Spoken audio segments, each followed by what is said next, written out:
This is a Global News special presentation. It is Election Day in BC. I will continue to be laser focused on the priorities of British Columbians. The leaders have spent the past 28 days pitching you their promises. Are you guys ready to turn this province blue? Yeah! Voters are being asked if they want more of the same or if it's time for a change. And we need to start imagining the province that we could be in 10 and 20 years. Good evening, and thank you so much for being with us for our special coverage of the 2024 provincial election.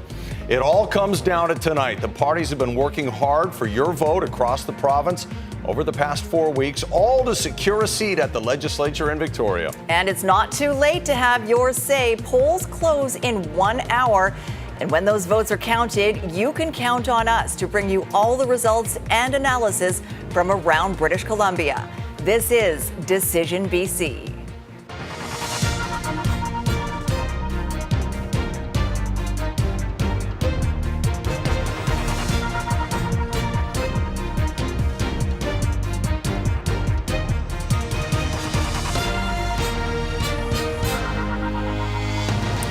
We have reporters joining us from the three main party headquarters to bring us the latest from the campaigns as the evening unfolds. In Vancouver, Sarah McDonald is at BC NDP headquarters. Jordan Armstrong is at BC Conservatives headquarters, also in Vancouver. And in Victoria, Kylie Stanton is at BC Green Party headquarters. And of course, we have teams in some key ridings across this province to bring you the latest reaction. Alyssa Thibault is in Vancouver, the city with the most seats up for grabs at 12. Travis Prasad is in Battleground, Surrey, where there are 10 seats available. Grace Key is in Richmond, where there are 4 seats and some very tight races. Paul Johnson is in the Tri-Cities. There are 4 seats to decide there. Troy Charles joins us from the North Shore, where there could be some interesting results tonight. And Claudia Van Emmerich is in Kelowna Centre, one of those additional ridings which has been a hot battleground over the last few weeks. And of course, our Legislative Bureau Chief, Keith Baldry, is with us on election night. Keith, what are you watching for this evening? Well, again, a lot of talk about, is this a change election or is this a status quo election? We've only changed governments 5 times in elections since World War II, 1952, 1972, 1975, 1991, and 2001. 2017, we changed government. We did not vote to change government. In fact, the sitting government got the most votes. So changing governments doesn't happen very often in this province, but that's certainly what people have been talking about. Or do we basically have the status quo potentially with, maybe some wings clipped here if the NDP forms government, albeit with fewer seats. So fascinating election. Never seen anything like this all my years of covering BC politics. The disappearance of a party that governed BC for 16 years, replaced with a party that hasn't formed government since 1928, hasn't elected an MLA since 1978. Now basically neck and neck with the sitting government in the proverbial dead heat race. It's going to be a fascinating night. And just to throw a little wrench into it, an atmospheric river as well. That's right. Such a wild card. Exactly. So we are keeping an eye on those weather conditions as well. We just want to reassure you. We'll bring you the breaking news on the weather elements as we start to hear more details about whatever's happening out there. But we'll be focused on results as soon as they start coming in. And we do want to welcome our audience on multiple platforms tonight. CKNW Radio, BC One, Global Okanagan, streaming services. And for those of you watching TV, online, on one of those streaming services, take a look to the right of your screen. That's where you're going to see results from the individual ridings as they come in. They're flipping through in alphabetical order. That's right. And at the bottom of your screen is where you'll find the projected seat count. That's very important. Keep an eye on those results as they come in. You can also get up-to-the-minute results on our website, globalnews.ca. So here's a quick reminder of what the legislature looked like when it was dissolved on September 21st. Things have certainly radically changed a lot in BC politics over the past few weeks. Yeah, the NDP, you see it by the orange there, had 55 seats. BC United, remember them, had 20. The BC Conservatives had 8. The Green Party had 2, and there were also 2 independents. Now we have 6 additional ridings in this election, bringing the total number of ridings to 93.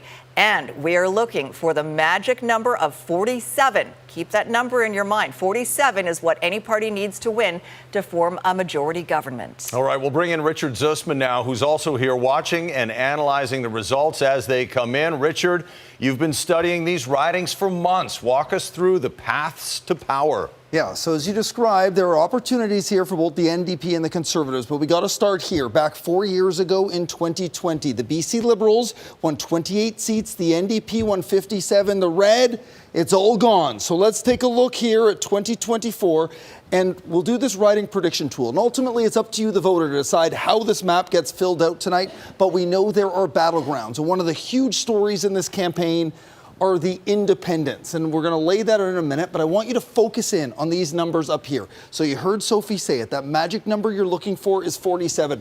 The NDP actually starts from a place of advantage because of all those seats they won last time, but the Conservatives are hoping to make significant inroads. So let's focus on those independent ridings. We're looking at the Peace. That's Mike Bernier and Dan Davies. They could potentially pull off upsets. It would be the detriment of the Conservatives, but let's just say those ridings go Conservative. The same as Kootenay Rockies here, and Caribou, Prince George as well. So Prince George, North Caribou as well there. Those are ridings that we're going to be watching as independents that could potentially go Conservative. Let's go into the interior now. So there's some very crucial seats that we will be watching in the interior, ones the NDP won last time. So the NDP won here in Vernon, one here in Boundary Similkameen. Well, if the polls are right, then these will go Conservative, although independents come into play in Vernon, also in Kelowna Centre, but let's say that goes blue. You'll see the number going up. Still, though, advantage NDP. We'll go over to Vancouver Island. Conservative strategists say they need to win at least a few on the island. Historically, it has been all orange. They are targeting here on the North Island. They are also targeting Courtney Comox. But Courtney Comox, you'll remember in 2017, was the closest race. So let's say the NDP is able to hold on to that one. And you start seeing that math getting closer up to that magic 47. We'll focus in on the Nanaimo area as well as Parksville-Qualicum here on Vancouver Island. Let's say the Conservatives are able to win that pivotal seat of Nanaimo-Lanceville, and maybe they win Ladysmith Oceanside. Sonia, Furstenau's old riding, right here, Cowichan Valley. Let's say it goes orange because she is now running in Victoria Beacon Hill. We'll get to that riding at the end because it's so interesting, but I want to bring us over to Metro Vancouver now. There are so many ridings in Metro Vancouver that are going to be interesting. The North Shore is going to be a crucial part of all of this. West Vancouver Sea to Sky is crucial. Let's say the Conservatives pick it up. Then we have that conversation about West Vancouver Capilano, again, an independent, and Corinne Kirkpatrick, but the Conservatives are optimistic they can win it. This is the area where we are concerned a bit about voter turnout. Those storms have really had an impact on those communities, but let's say the Conservatives are also able to pick up North Van Seymour. But that's going to be one that's close. So even if it goes NDP, it obviously changes what we're looking at here. Coquitlam Burke Mountain, a key riding that the leaders have spent a lot of time in. So let's say that that one is picked up by the Conservatives. Now all of a sudden, we're starting to get neck and neck, and we can see that path to power. The NDP has a few routes. Let's see they're able to hold on to some in the Fraser Valley and Surrey. This is showing, based on the polling, that the Conservatives sweep through a number of these seats that were won last time. I'll show you what that looks like. Won last time by the NDP. Well, this time, we are saying that potentially this could go Conservative. Let's say they're able to pick that one up in Langley Willowbrook and then Surrey. It's going to be up to Cloverdale and Serpentine. Let's say they get split. We'll just do it right here, Serpentine to the NDP, Cloverdale to the Conservatives. We're getting very close to that 47, and it could come down to Richmond. That's an area where the NDP did very well last time. Richmond Centre's also in play, but let's say the NDP picks up Steveston. Oh, the NDP picks up Steveston. The NDP picks up Queensborough. Look, all of a sudden they're over that magic number. That's their path to power. But let's say the Conservatives are able to flip these in Richmond. All of a sudden, that changes. Then they're able to get to Yaletown, and that is a big part of the conversation as we take a look at Victoria Beacon Hill. We know that's not going to go Conservative. Let's say it goes green, and all of a sudden we're in a pretty wild situation here. In essence, a minority government in that case. So the Conservatives, for their path to power, would have to pick up one more. So let's go back in here to Surrey. All of a sudden, Surrey Serpentine, that's their path to power. But it's up to you, the voters. Let's blank this thing out. You're the ones that get to fill this out. You're the ones that get to determine who our government is. Doesn't matter what the predictor says. This is ultimately going to fill up in all sorts of colors. Then we'll know who won. Light it up like a Christmas tree later on, Richard. It'll be good.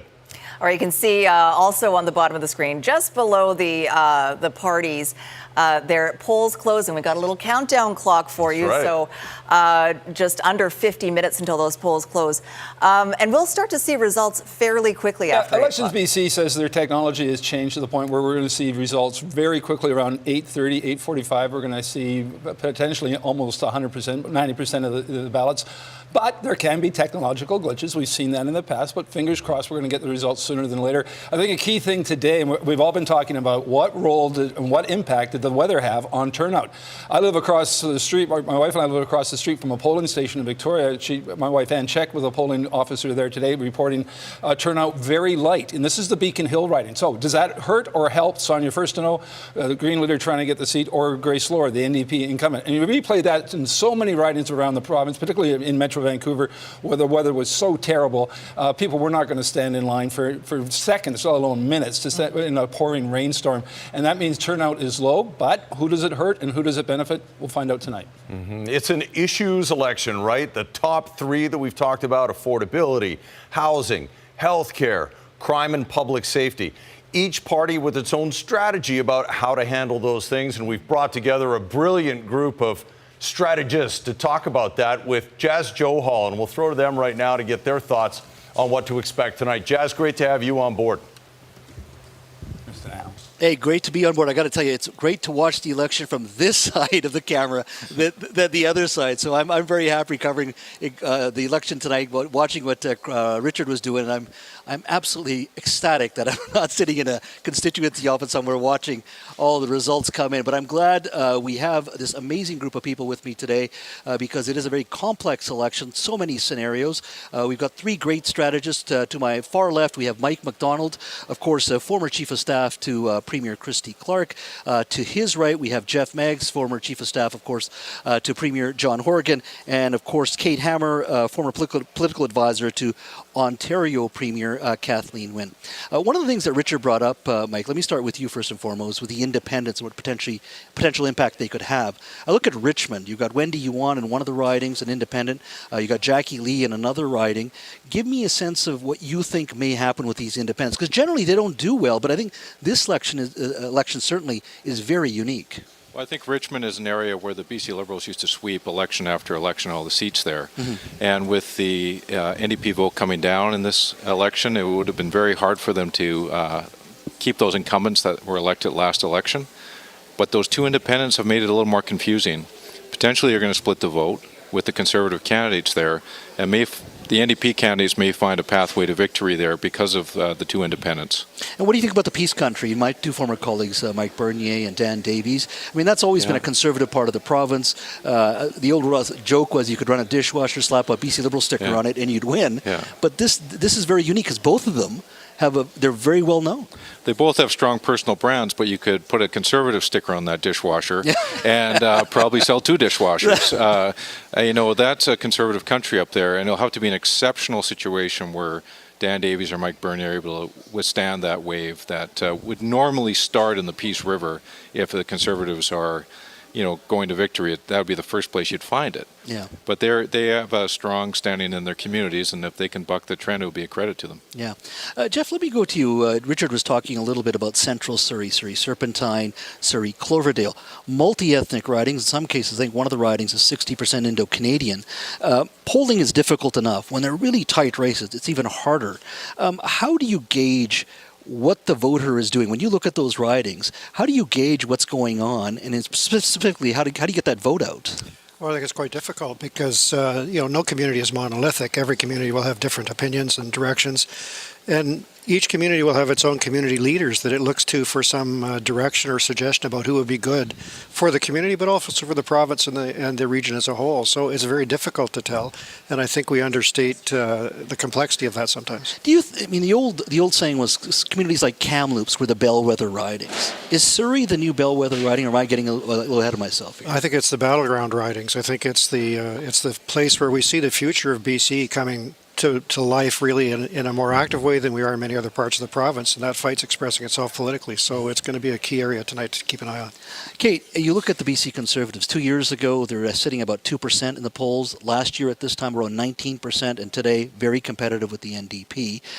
What do you think is driving this movement? Is it a simple case of people annoyed at this government, they want change? Or is it a case of some said, this is a culture war party, MAGA has arrived in British Columbia? How do you see it? That's a great question. And I think if you asked different people that question, certainly people inside the Conservative camp and some of them outside it, particularly former BC United members, they would give you different answers. But I think we can definitely say that some of this rise has nothing to do with the BC Conservatives, because a lot of that rise happened when there was very low awareness of their leader, John Rastad. So you have to give some credit to Pierre Poilievre and the Conservatives.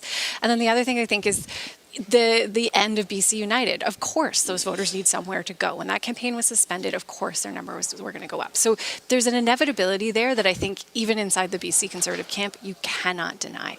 I think what is underneath this and the question going forward is going to be sort of how the BC Conservatives have pivoted to the right compared to the coalition that was the Free Enterprise Coalition, that was the BC Liberals, BC United before them, who were the dominant force of the 21st century in BC and who really were a center-right coalition. This new party really is rejecting that and moving further to the right. I think even in the way that deal was struck over the Labor Day weekend between the BC Conservatives and BC United, we didn't come out of that with a lot of strong membership and a lot of people coming over from BC United to the BC Conservatives. The BC Conservatives, seem to approach the BC United with as though the voters had developed a bit of an ick for them. And I don't think we know that that's true yet. So we're going to find out a bit more about whether this sort of more polarizing version of the BC Conservatives is what BC is ready for or not. Well, lots of different storylines. We'll keep you updated on all of that. Back to you, Sophie and Chris.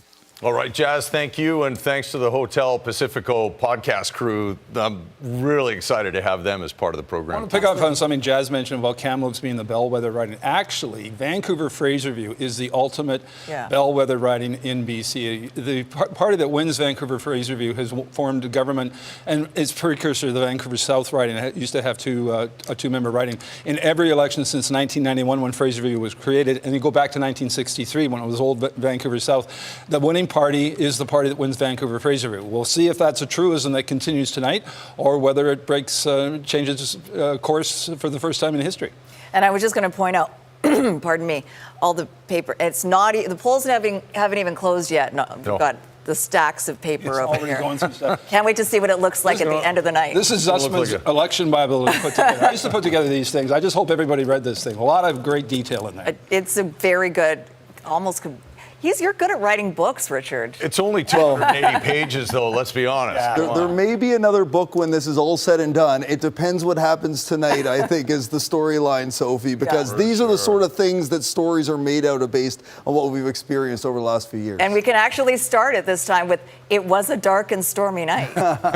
Excuse me. All right. In that book, will it be a Conservative win, an NDP win? Will the Greens hold the balance of power? Let's go to Conservative Party headquarters. Those folks are hoping to play a starring role in this book. Jordan Armstrong is there with CKNW's Mike Smith. Yeah, Sophie, we'll pick up on the weather. We've been talking to a Conservative strategist here, and he admits the weather is probably the wild card here. They're hearing about lighter traffic at polling stations today, but who that benefits, we'll have to wait to find out. But Mike Smith, it hasn't really dampened their spirits here. They're overall pretty upbeat. No, it's an exciting night. I'm excited. I get excited every election night. And just speaking to some of the strategists here, we've had a chance to talk to a few of them here who are already in the room. And we were asking, and they legitimately think they can pull this off and make history tonight. So they're on pins and needles thinking what's going to happen. We did ask about the weather, and the weather is a really interesting wild card here because they did say the reports that they're getting in from their people is that voter turnout is down in a lot of these ridings because of the weather. So the question is, who does that benefit the most, right? Now, you'd think that maybe which voter is most motivated to go out in a torrential downpour and vote, that would be, they're hoping it'll be their supporters who want to get rid of an NDP government, and they're motivated to go out in the rain to get it done. And of course, there is still time. Polls still open till 8 o'clock. So, yeah, the machine, that's why you probably don't see a lot of people here. They're still at the local offices trying to get people out to the polls right up until the last minute. Yeah. Mike, you've covered 8 BC elections. Have you ever seen a campaign as weird as this one? No, I don't think so. I've covered a lot of campaigns, not as many as Keith Baldry, but pretty close. And yeah, this has been one of the strangest ones, if not the strangest one. Like, I've never seen an election campaign where one of the main parties contesting the campaign, in this case BC United, decides to just pack it in, cancel all their candidate nominations, and endorse the other party that they'd been trashing for effectively a year, and then coalescing around the BC Conservatives. So I've never seen anything like that. It's unprecedented. But whatever happens here tonight, we're still going to get an historic outcome. Yeah. We either get, if we get a Conservative win here tonight, that's obviously an earthquake result. But even if they end up with a large opposition, which is the other outcome here, that is historic in itself too. So, a very exciting night for sure. A very weird campaign. Who knew a legging baron would come up in this campaign? But Chip Wilson was a name we heard several times, wasn't it? All right, we'll send it back to the desk for now. Chip Wilson had a lot to say during this election, Keith. Sure did, yeah. Well, yeah, and David Eby used him as a foil, basically saying, I've got nothing to do, nothing in common with billionaires. If you want to support billionaires, vote for Conservatives. That became a sort of a theme from David Eby in the last part of the campaign. So Chip Wilson provided a bit of fodder there for Eby and the NDP to make sort of that class warfare, distancing themselves from the Conservatives along class lines. And Chip Wilson, for better or worse, played into that. Mm-hmm. They're also trying to separate themselves from some of the more fringe views that have bogged down the BC Conservative campaign over the last little while. We'll have to see if it really hurts them. We'll see what impact the whole Brent Chapman controversy had, particularly in ridings in central Surrey. You saw Richard, we're going to be referring to Surrey Cloverdale, Surrey Serpentine, Surrey South many times tonight. That could be where the election is won or lost, and we'll see if Chapman's very controversial and offensive comments made a number of years ago come back to haunt not only him, but the party he's running for now. Keith, these would have been, I mean, you've been around to see enough. Everybody keeps making this reference that I've been around. I know. Because you have the deepest experience. That's right. It's a breadth and depth of experience. But some of the things we've seen reported that some of the BC Conservative candidates have said would have been immediately disqualifying a decade ago. Or 2 decades ago. Or 4 years ago. Or 4 years ago. Yeah, the BC United Party was the one who compiled a lot of the information on these BC Conservative candidates, and they were about to drop them in the middle of the campaign. Jazz Johal got his hands on a number of these, I think probably from BC United people who've been compiling this information. The NDP's had this information as well. So the Conservatives did not really vet their candidates, didn't screen their candidates for things that were going to be problematic, and we'll see if that turns out to be a fatal mistake. It could be, or it could be something where the voting public doesn't really pay a lot of attention to, and other issues become top of mind. And just before we head to NDP headquarters, Jordan asked Mike Smith, who's covered many elections himself, if this is the strangest election campaign he's seen. It is. And for you as well? And how many have you covered? Since 1983. Okay. Don't make me count them all. So, yeah, this is the strangest election campaign I've ever seen. As Mike said, this a party that ruled BC for 16 years suddenly disappears, kills itself, commits suicide just before the campaign begins, endorses their arch rivals in such a bizarre fashion. Again, just almost takes your breath away. And the fact that the BC Conservatives suddenly go from nowhere to potentially the top of the heap. But Kate Hammer made a very good point in our strategist panel about that BC United vote wasn't just going to stay out there in the ether. It was going to shift and was going to move to a party sort of ideologically closer to it. But not everyone's going to go to the Conservatives. You've got a number of United members running as independents or supporting independents or even supporting the NDP. But again, never seen a campaign like this before. And I'll just point out that BC United is actually holding a watch party tonight. So, hello. Adding to the bizarreness. They're in downtown Vancouver, and former BC Liberal Premier Gordon Campbell is there. Gordon Campbell, of course, endorsed the BC Conservatives in this election. Adding to the weirdness. Yeah, there's a lot to keep track of. And to chew on tonight as we roll on. Sarah McDonald is down at NDP headquarters for us tonight, where I'm sure they're hoping that some of those foibles by the BC Conservatives end up landing them in good stead in this election. Sarah? Yeah, you bet. And I think it's also a safe bet I know anything can go tonight. I do not think Chip Wilson will be here tonight at the NDP headquarters. I think we can say that for sure. Now, a few months ago, as Keith mentioned, the NDP could not have envisioned themselves in the position they are in tonight. This could be one of the closest elections in provincial history, and with the BC Conservatives of all parties as their main rival. Now, the path to holding on to power for Eby took a drastic detour, as we all know, in August when BC United folded. And now here we are tonight in a room in downtown Vancouver at the NDP headquarters. A lot of nervous anticipation here in the room tonight as we wait for those results to roll in, and as Eby faces a much closer race than anybody initially anticipated. Now, working against Eby and the NDP in this campaign is a clear and vocal appetite for change among a large demographic of British Columbians, those centrist voters who essentially say there is no good party to vote for in this election. They view the NDP as too far left. They view the Conservatives as too far right. And for this reason, we have seen a marked and strategic shift in Eby's tone over the course of the past few months. Even before he was officially on the campaign trail, he reversed course on a few of the party's controversial policies like the carbon tax and decriminalization. And he made some big promises for the future going forward that would bring the party a bit further centrist, with a major caveat, that is, if they are given another mandate tonight and if they are given a third term when all is said and done at the end of the night tonight. Eby, as far as he is concerned, says he has left nothing on the table this campaign. He says he has no regrets the way this campaign has been run, but the only opinion that really matters tonight is that of British Columbians. And the big question is, will they choose the NDP to lead the province for the next 4 years? Or, as we've been speculating tonight, will they decide that they want change? Those here tonight are certainly hoping it is the former. We will find out soon, with the polls about to close. 34 minutes until polls close. Sarah, thank you very much for that. We'll check in later. Again, 47 is that magic number that a party needs to form a majority government, but really 48 would be better. Someone's got to be a speaker. It was interesting, in 2017, the NDP was able to convince an opposition member, Daryl Plekas, to cross the floor, not cross the floor, but to leave the caucus and sit as a speaker. We'll see. We're getting ahead of ourselves, but you never know in tonight's vote. If it is really close, if we're down literally to, and you just saw Richard's sort of path to power, we could end up with one party just falling a little short, the NDP, or perhaps just going over the finish line by just one seat, or maybe two. So becoming speaker could be a critical decision, but again, we'll see how the vote goes tonight, but I expect it to be a close result.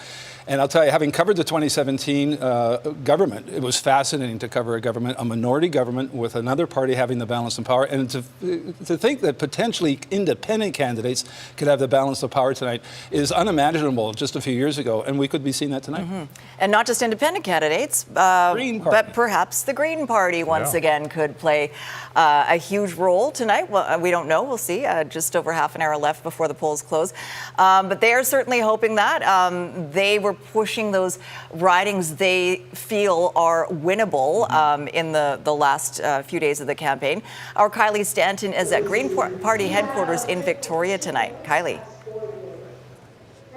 Yeah, that's right, Sophie. A lot at stake here tonight and a lot of scenarios that could play out. But for the BC Green Party, the bottom line is they want to keep their 2 seats, to keep their official party status. Now, with this comes government funding, staffing, offices, questions and question period, things that they don't want to lose out on at this point in the game. So that being said, Furstenau did do some interesting things throughout this campaign, even going as far as asking voters to consider independence in ridings where Greens were running. Now, she's doing this because she's hoping to prevent the NDP and Conservatives from holding all of the power. Now, if, and there are a lot of ifs here, there is a minority government formed tonight, the Greens, the Independents, or both could hold that balance of power, much like the Greens did back in 2017. But getting there means winning some key ridings tonight, much like this one here, Victoria Beacon Hill, where Sonia Furstenau is running. It's a tight race, tighter than I think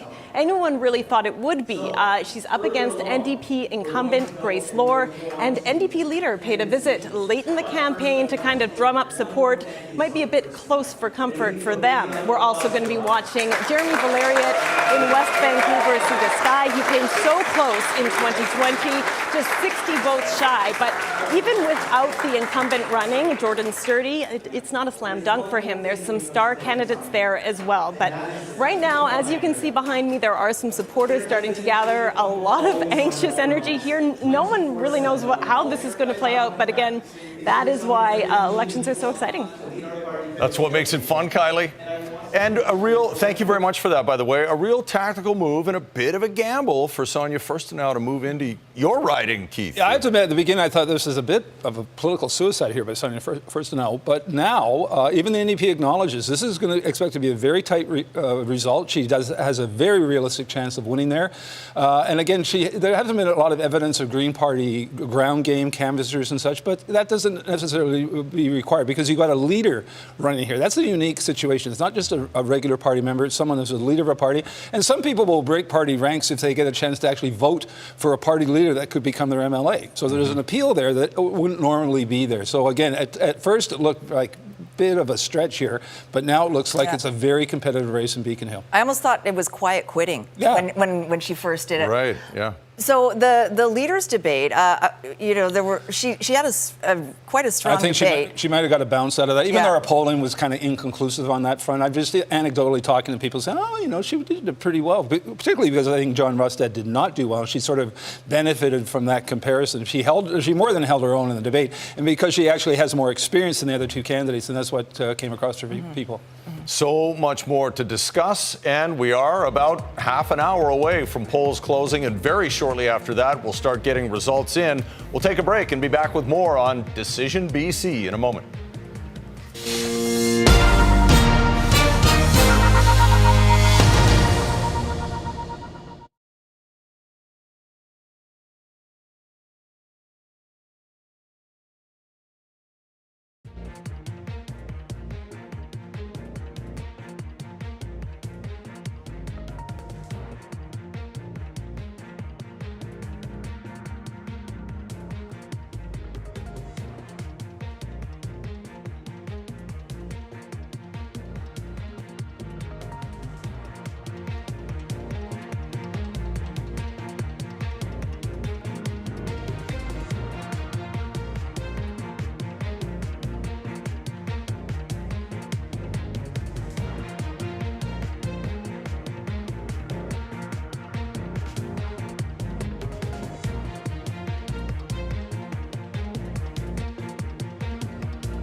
Welcome back. You are watching Decision BC, and you're listening to Decision BC as well on CKNW, and we welcome everybody who's watching on streaming platforms as well. Just under half an hour left before the polls close. They close at 8 o'clock sharp. And then we will start getting results probably about 15 minutes or so after 8 o'clock. And when we start getting them in, we're told by Elections BC, they will start coming in fast and furious.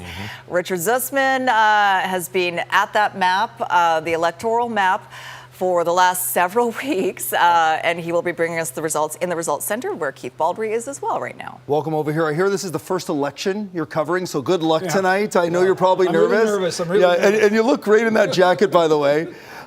They took care of you at the Bay, didn't they? They sure did. You're looking great. So knowing where you've been will tell us a lot about where you're going to go. And political parties focus in heavily in that last week on those key battlegrounds. It was amazing to me when I saw the numbers today. The NDP have visited 47 ridings this election. The Conservatives, 42 ridings. You know, a full blitz across the province. So let's talk about that overlap, because clearly the places where they are worried were the places they went to visit over the past few days. So we'll start on Vancouver, or let's start at Metro Vancouver. This is largely where a lot of the attention was focused, and there were a few different places where they focused some of that attention. So let's start right here in North Vancouver, Seymour. And again, remember, the polls are still open. This is one of those places that has been impacted by weather. If you are in this community, I know it's challenging. Try your best to get to the polls. Elections BC is doing everything possible. But why do you think both parties decided to visit this on the same day in the closing days of the campaign? Yeah, so the NDP had never won here before until 2020. But the demographics are changing in Metro Vancouver. With our population growth so explosive, what used to be a political maxim that the NDP can never win here or never win there, and the Liberals would never win here or there, is changing, because North End Seymour is not the North End Seymour of 10 or 15 years ago. So the demographics are changing. It appears potentially to have changed, accidentally hit the board. You touched the screen. That's why we don't let Keith over here very often. You are not allowed to touch the screen. Do not touch the screen. Susie Chan disappeared. So the reason I was with the last day of the campaign, David Eby went to North End Seymour for a reason. Yeah. He wants to put this to bed with bring it home with Susie Chan and the NDP. And again, he's hoping the demographics have changed, and this was not a one-time victory in 2020, where the NDP won in so many places it never won before. Langley, for example, never Abbotsford and North End Seymour. So we'll get to that in a second. Another place that you went this week was Maple Ridge East. Talk me through why you think in the dying days of the campaign, David Eby decided to go here, where Bob Deeth has been the incumbent since 2017. Yeah, so two seats out here in Maple Ridge Pitt Meadows, where Lisa Bear is the MLA and cabinet minister, and Bob Deeth was the newly named riding of Maple Ridge East. Used to be Maple Ridge Mission.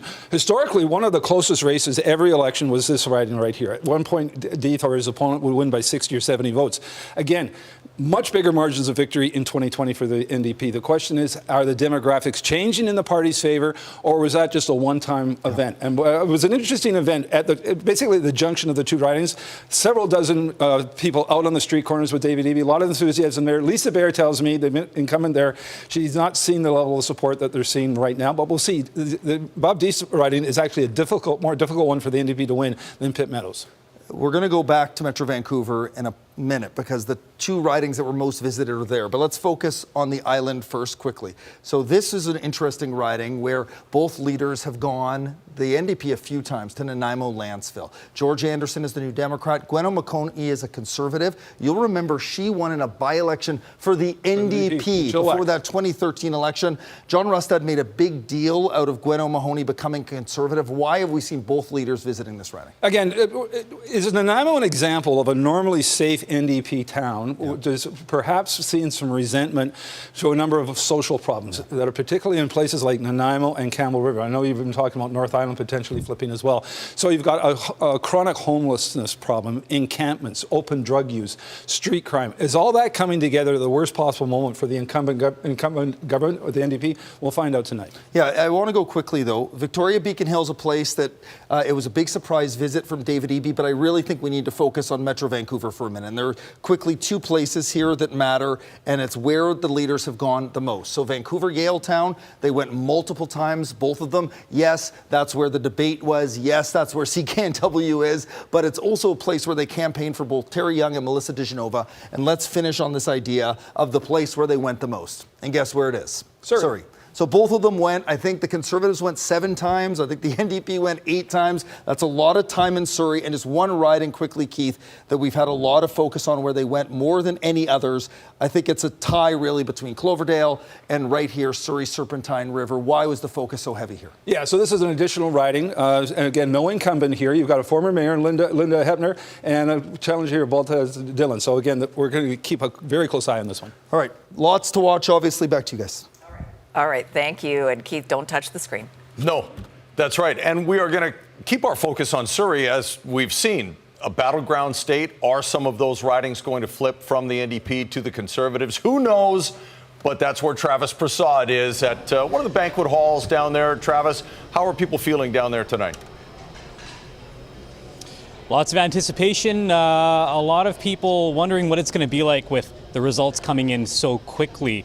this election. But I want to bring in somebody who's been a notable MLA for many years in Surrey. We have former Surrey Newton MLA Harry Bains here with us. After about 19 years as the MLA here since 2005, you're kind of on the sidelines with this one in the sense that you're not running for re-election, but I still want to ask you, how did the NDP campaign go this year in your mind?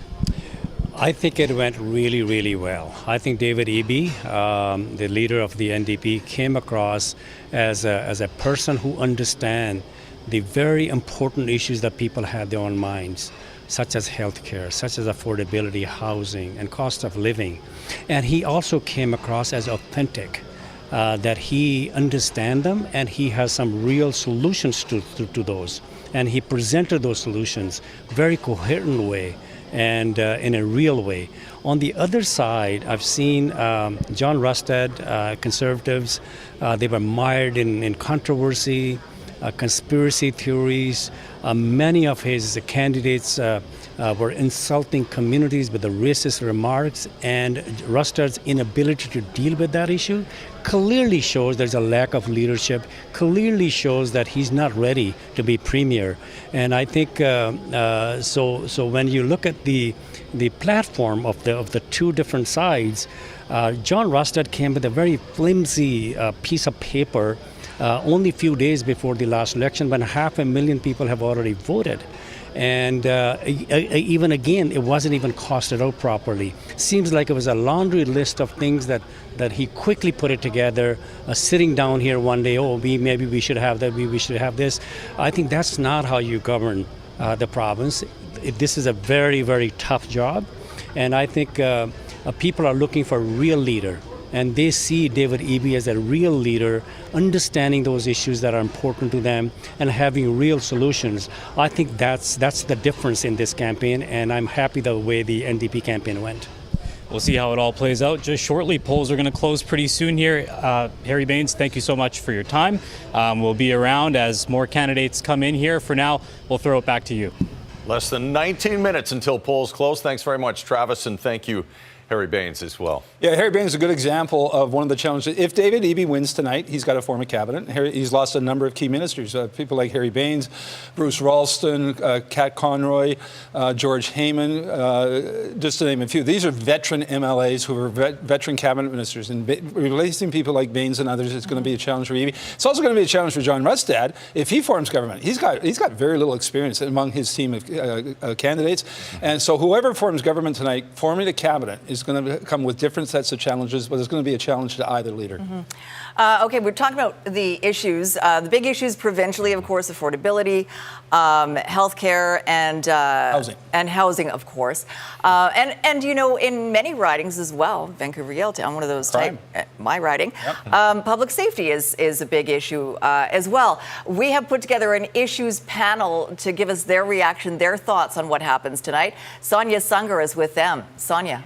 Thanks so much, Sophie. Yes, so many issues to talk about. Who would have had rain on the bingo card for tonight? This torrential downpour is certainly playing a factor. But let's introduce the panel that we have here. We're breaking down all the issues right now. We have Port Coquitlam Mayor Brad West. We have Barinder Buller, former political strategist. We have Dr. Anna Wolak, family physician, and Hal Salem with the Squamish Nation. We have been sitting for the past couple of hours here just, talking about how things have gone during the campaign. We're less than about 15 minutes away to polls closing. Barinder, let's start with you. What are you most excited about? What do you want to make a prediction as to what we expect to see? It's early. We'll see. But I would say it wasn't a particularly exciting campaign. It was kind of ho-hum, got out there, but two different, very contrast views of where the province should go. NDP focused on things steady as she go, keep things as they are. And you had the BC Conservatives looking back at the 7-year history and asking folks, are you better off now than you were before? So two very contrast views. We'll see where they go. The NDP has traditionally had a very good ground game coming out. And you had BC Conservatives building the car and driving at the same time with a new party being formed. But we always talk about issues, but one thing we talked about a lot in the aftermath would be the weather. Yeah, absolutely. Which party will be affected most with a lower voter turnout? I don't know if anyone wants to have a stab at that. We don't have a crystal ball really to be able to look at, but Helsale, do you have a thought on who might benefit the most or who might be hurt the most by a low voter turnout? Well, generally, historically, progressive parties tend to really dominate in advance polls. They try to drive out their voters and their base to advance polls. But I think we've seen shifts over the years, just generally in Canadian elections, even North American elections, where all kinds of voters go to advance. It's just voting has become easier in general. But I would say that there's a chance that the rain, and especially in the ridings where I think it affects, if the NDP was really effective at getting their supporters out to advance, and then it means that the Conservative voters or the Independent or Greens don't necessarily come out today because they waited, I think it might favor the NDP, depending on the riding, but definitely on the North Shore and definitely in some of the sort of suburbs of Vancouver. Yeah. Brad West, you voted today, of course, in your own riding of Port Coquitlam, where we also saw some flooding. What were you hearing at that polling station? Well, it's pretty quiet, I have to tell you. So I didn't wait in line for very long. I was able to go right up and vote. You know, I think the reality is we don't know who's going to benefit from the weather. We don't know if that benefits the NDP or it benefits the Conservatives. The one thing I will say it really highlights is that infrastructure is a key issue, and it's one that unfortunately didn't get a lot of attention in this provincial election. Today of all days, we're pretty dependent on those pump stations. And all of those systems in every single community are under massive strain. And we really need to make an investment in the core nuts and bolts of our communities that keeps everything functioning. A lot of the time it's out of sight, out of mind. On a day like today, we're pretty appreciative of having it there and the men and women who are working so hard to try and keep our communities safe. Yeah, very good point. And Dr. Wolak, what are you most excited about tonight? What do you have any certain ridings that you're watching?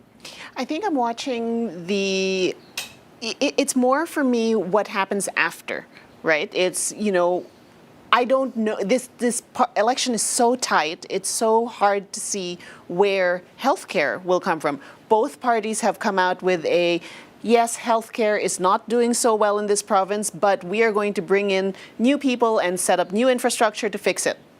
And that's where it ends. And I want to see whoever forms government, like, pick up on those promises and follow through and actually say, and this is how we are going to do it, and then actually do what they say. That's more what I'm looking forward to. Well, we might have to keep this panel going after the election so we can make sure all those promises are followed through on. We have lots more to talk about here, but we're going to throw it back to you, Chris and Sophie. I know that we're waiting for those election results to finally come in. Yep. Thanks very much, Sonia. 13 minutes until those polls close. That's right. And, you know, we talk about some of the ridings that we're watching, some of the areas that we're going to watch. Richmond was big, NDP having flipped some of those ridings back in 2020. What will happen here in 2024? That's where Grace Key is for us tonight. Grace, what are folks down there expecting, and how's it going in Richmond tonight? Yeah, this is certainly going to be the one to watch. Now, we are just at the campaign headquarters on Number 3 Road, and there are 3 NDP incumbents here as well. There's also a BC United incumbent who did switch over to the Conservatives. And just to throw a twist in all of this as well, in Steveston and in Richmond Centre, we've got a couple of independents who used to be with BC United. So they are expected to be taking some of those Conservative votes away as well. Some of the topics that came up in this community, crime, decriminalization, safe injection sites. There was a huge rally at City Hall a few months ago when the issue of safe injection sites did come up. So you can be sure that's something that the Conservatives have been hitting hard in this area. Chris and Sophie, back to you. All right, Grace, thanks. Yeah, another place where some of those BC United Jackie Lee. Candidates, The day Kevin Falcon announced his bombshell, Jackie Lee made a point of going out on his neighborhood and knocking on doors saying, I'm still around, I'm still a candidate, I'm not disappearing. He's running, by all accounts, a fairly energetic campaign and highly visible. So has Wendy Juan in the other Richmond riding. So you've got these 2 independents probably not going to win, but they're potentially drain enough votes away from the Conservatives to allow the NDP to retain holding 2 or 3 seats. There's no independent running against Amon Singh in Queensborough, but there's no Green candidate in Queensborough, which which also will help the NDP chances there. They won Richmond in 1972 when it was a single riding. Never won ever since until 2020 when they took 3 of 4. If they can hang on to those 3 in Richmond, the odds favor them retaining government. If they lose Richmond, the odds favor the Conservatives having a better showing than they would have even imagined a few months ago. All right, another riding where there is a former BC United candidate who is running unaffiliated is Kelowna Centre, and that's where we find our Claudia Seglash, and that could play a role. Sorry, Claudia Van Everik, and that could play a role in the results tonight, Claudia. Yes, my mom would be very happy you're using my maiden name, Sophie. She was quite sad when I dropped it. Anyways, back to the political topic now. Nervous anticipation here at the NDP headquarters in the newly formed riding of Kelowna Centre. The party really hoping to have an historic outcome here tonight, and that's because this area has never elected an NDP candidate. They hope, they think they may have a chance this time around because of their high-profile candidate, and that is Loyal Wooldridge. He's a 2-term city councillor. He was also the former chair of the regional district board. So he has and comes with political experience. Now, he's being challenged by Christina Lowen for the Conservatives. But despite not having any political experience, she may very well win this election. And that's because there's a real appetite to tackle some of the major issues affecting this urban riding, things like homelessness, the drug crisis, homelessness, public safety, and of course, affordability. And there's also a strong independent candidate, as you mentioned, a former BC United candidate, Dr. Michael Humer. He is a former thoracic surgeon, and he also wants to tackle healthcare. We should also point out that a vote splitting on the right, political right, may affect this outcome. It may actually favor the NDP candidate here in this riding. So there are many factors at play here in this riding, and it won't be much longer until we really do know what direction the voters here in this riding will take. Sophie, Chris? Absolutely, and apologies to your husband, Claudia. No issues. Claudia Van Everik in Kelowna tonight. That's right. All right, 9 minutes, about 9 minutes until polls close, and we expect that results will start coming very quickly after that. We thank you very much to those viewers out in Global Okanagan who are watching, to everybody who's watching on those streaming services, and to people who are listening on CKNW Radio as well. Glad to have you with us. We'll take a quick break and be back with more on Decision BC.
right, welcome back to Decision BC, your coverage of our provincial election. We have 6.5 minutes until the polls close. Are you on the edge of your seats? There's more nervous apprehension out there, I think, in the all three parties, likes of which we haven't seen. I mean, 2020 was sort of over before it began. It was in the middle of the pandemic. Horgan was very, very popular. 2017 had some doubts. In 2013, we thought it was going to be an NDP victory. The polls were wrong. 2009, 2005, kind of sort of status quo elections. 2001, we knew going in the NDP was going to get wiped out. 96, we sort of knew, the NDP had a chance of winning. 91 was a wipeout election. This one, so tight. We've never seen the polls this tight, and neither party really expressing overwhelming confidence that they're going to win this thing. You know who is practically jumping out of his suit with excitement and apprehension? Across the room. The guy across the room from us at the Decision BC map, Richard Zussman. That suit that he bought yesterday. Path to power. Yeah, there are just so many factors at play. You described a lot of it, Keith. Like, it's quite incredible, the things that we've seen here that we've never seen before. If John Rustad is premier, he'll be the first premier from outside of the Victoria area or Metro Vancouver since Bill Bennett. Like, this is a long time. And that in part plays to what the Conservatives are hoping for here as we discuss the path to power. And if you joined us earlier, you saw a little bit of this, but there are different things that could happen here. Stakeen, this is a riding that the NDP holds now. The Conservatives have some hope that they could pick that up. But if that happens, then there is a possibility the NDP could win this one in Skeena. So these are two of those ones. We don't spend a lot of time talking about them. They are possible that they could flip here. That's what some people inside the parties have been saying. The independent story is going to be interesting. And Dan Davies very well could win this riding, and so could Mike Bernier. Based on what we're seeing in terms of the polls, the Conservatives will likely win them. So we'll go there. But the other one that everyone says is a possibility is down here in Kootenay Rocky. So that's Tom Shapitka. Let's say he does end up winning that as an independent. That makes it much harder. So we're looking at the efficiency here. What you're trying to get is 47. That's a majority government tonight. The other riding that is the conversation piece around independence, there are 5 BC United incumbents that are running as independents. When that party collapsed, they didn't have opportunities to run for the Conservatives. Coralie Oakes is running here in Prince George, North Caribou, but the assumption is that will go Conservative. So we have to focus back in to the interior. Again, this is a place where the NDP had breakthroughs in the last election, surprises in Boundary Similkameen, and what was then called Vernon Monashee. It's now Vernon Lumby. If the NDP holds on to these ridings, that makes it quite easy for them to get to that position of power. Even if they can pick up Kelowna Centre, now you're getting close to that 47 without even having to deal with some of those swing ridings in Metro Vancouver. So we'll focus in on the Conservatives actually being able to pick those up, and that will be a much closer election race if we end up in that situation. Vancouver Island is also crucial in all this story. And I want to focus in a bit on the Greens here. So the Greens have spent a lot of time focusing on Saanich North and the Islands. Adam Olsen isn't running again, though, and this is seen really now as a three-way race. So there's a potential the Conservatives could win that. But if the Greens are going to stay on the map, it's going to be in one of two places. It will be here in Victoria with leader Sonia Furstenau, and it could be up here as well. So we'll just clean up the colors a little bit. We'll go right into Victoria, so it's a little bit easier to see that. This is a place where Sonia Furstenau will have to win. We'll go out. Let's take a little part here at the higher upper part of the island. We saw the leaders go here. You heard Keith and I discussing that. This is one of the things, the conversation piece about what happens in the central and northern parts of the island. This has long been orange, but the Conservatives know the only way that they can win is if they're picking up island riding. So that could include North Island, that could include Courtney Comox, that could even include right here in Nanaimo Lanceville. A big discussion piece is Ladysmith Oceanside. Adam Walker was booted from the NDP caucus. He is an independent.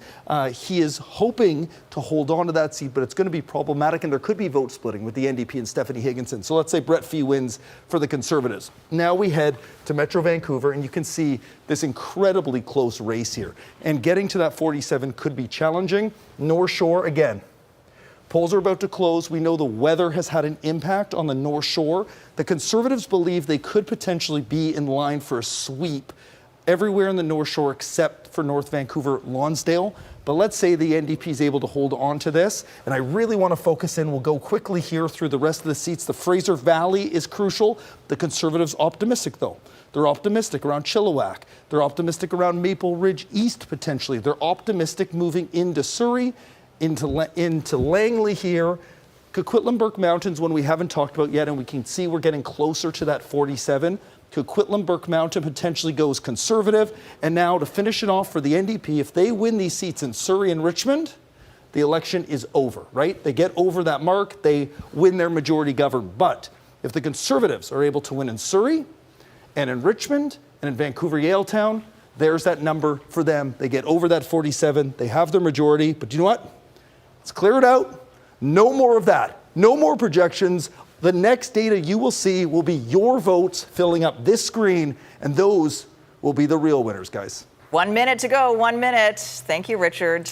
Until polls close, and let's check in right now down in Vancouver. Alyssa Thibault is down there, and we saw some guys throwing up their signs behind you in the last live shot. Obviously, there's some enthusiasm down there, Alyssa.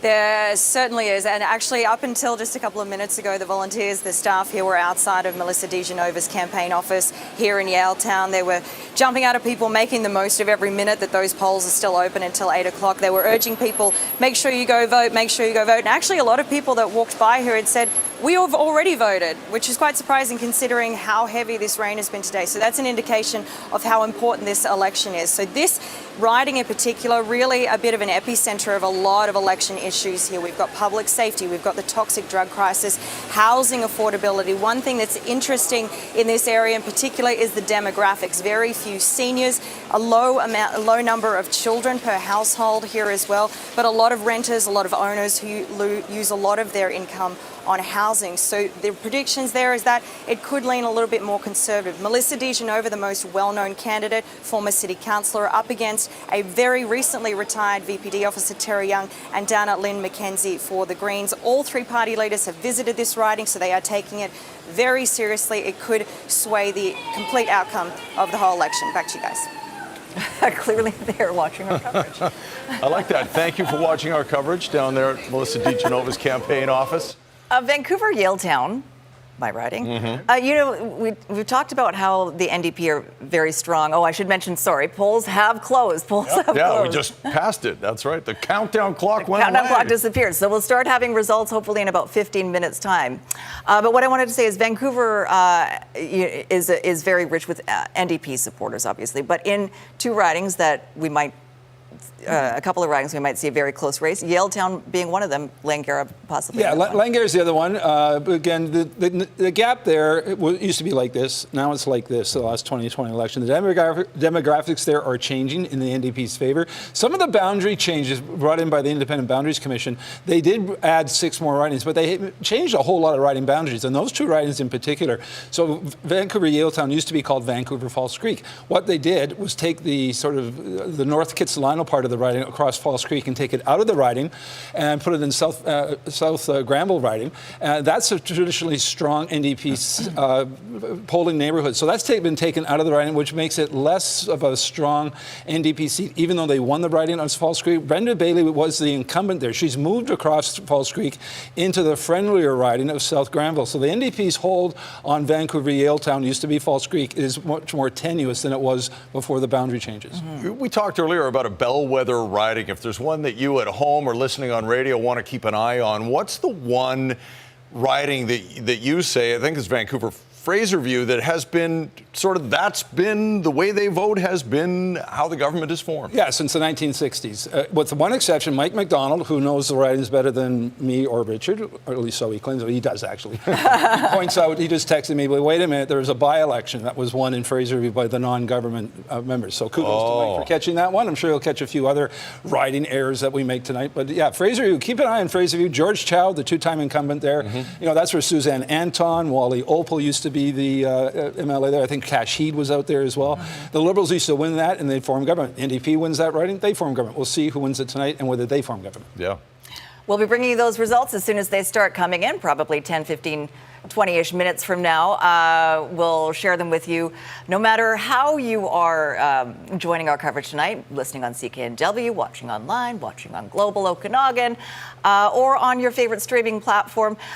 You'll also be able to see the numbers as they start to add up on your screen, riding by riding on the right of your screen and by the parties on the bottom of your screen. And of course, Richard Zussman will be joining us from the Results Center as well. One of the areas that does have a couple of very tight ridings that might determine this election. I mean, I feel like we say that about a lot of places in BC. That's true. But in the Tri-Cities, we're looking at Coquitlam, Burke Mountain, I believe is one that we'll be watching closely tonight. Our Paul Johnson is in the Tri-Cities for us tonight. What's going on where you are, Paul? Sophie, well, we're here at Conservative headquarters for the Tri-Cities region and starting to get crowded, starting to get excited here. As you mentioned, this area contains some of these possible swing ridings in the metro area where this election may be boiled down to. The Conservatives are optimistic. There may be a few good pickups throughout this region. One of them that they're hoping for in particular is the riding of, they're cheering because they're seeing our report, the riding of Coquitlam, Burke Mountain.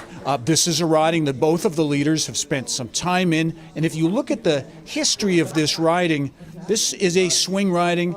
It swings like a jazz band.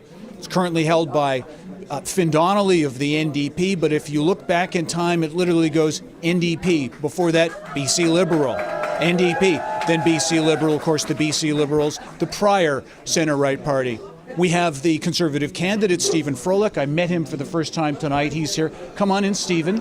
We've been chatting a bit about what this riding is like and what your experience has been running. How are you feeling tonight? I'd say I'm cautiously optimistic. I've spent the last 10 months door knocking, meeting a lot of the constituents here, and really just hearing what they have to say and hearing the issues that really matter to them. What would you say the number one issue when you talk to voters was? Overwhelmingly so is cost of living. I mean, people are just having a hard time making ends meet, and they do want to change. Stephen, thanks for joining us. We'll catch up with you later, and good luck. Thank you. One thing we're finding here when you talk to Conservatives, their feeling for a lot of them is this is going to be a good night for them no matter what the outcome is. They could either conceivably win a majority and be the victors here tonight, but in the event that they form the minority, if you look at where this movement has come from, in just a little less than a year, going from really an also-ran party to possibly being the strong minority, that's something. So there's a lot of enthusiasm, a lot of excitement. Of course, they're still holding out for the win here, Sophie. Thanks for that, Paul Johnson. Swings like a jazz band. Yeah, I love it. It's the line of the night so far. And you see in the chicklets on the bottom of your screen there, we're already starting to get some results in here with the Conservatives jumping out to a very, very early lead with three leading or elected in three ridings. We'll just say leading for now. That's Bruce Banman in Abbotsford South, the Conservative candidate, the incumbent, leading over the NDP candidate, Sarah Cooner.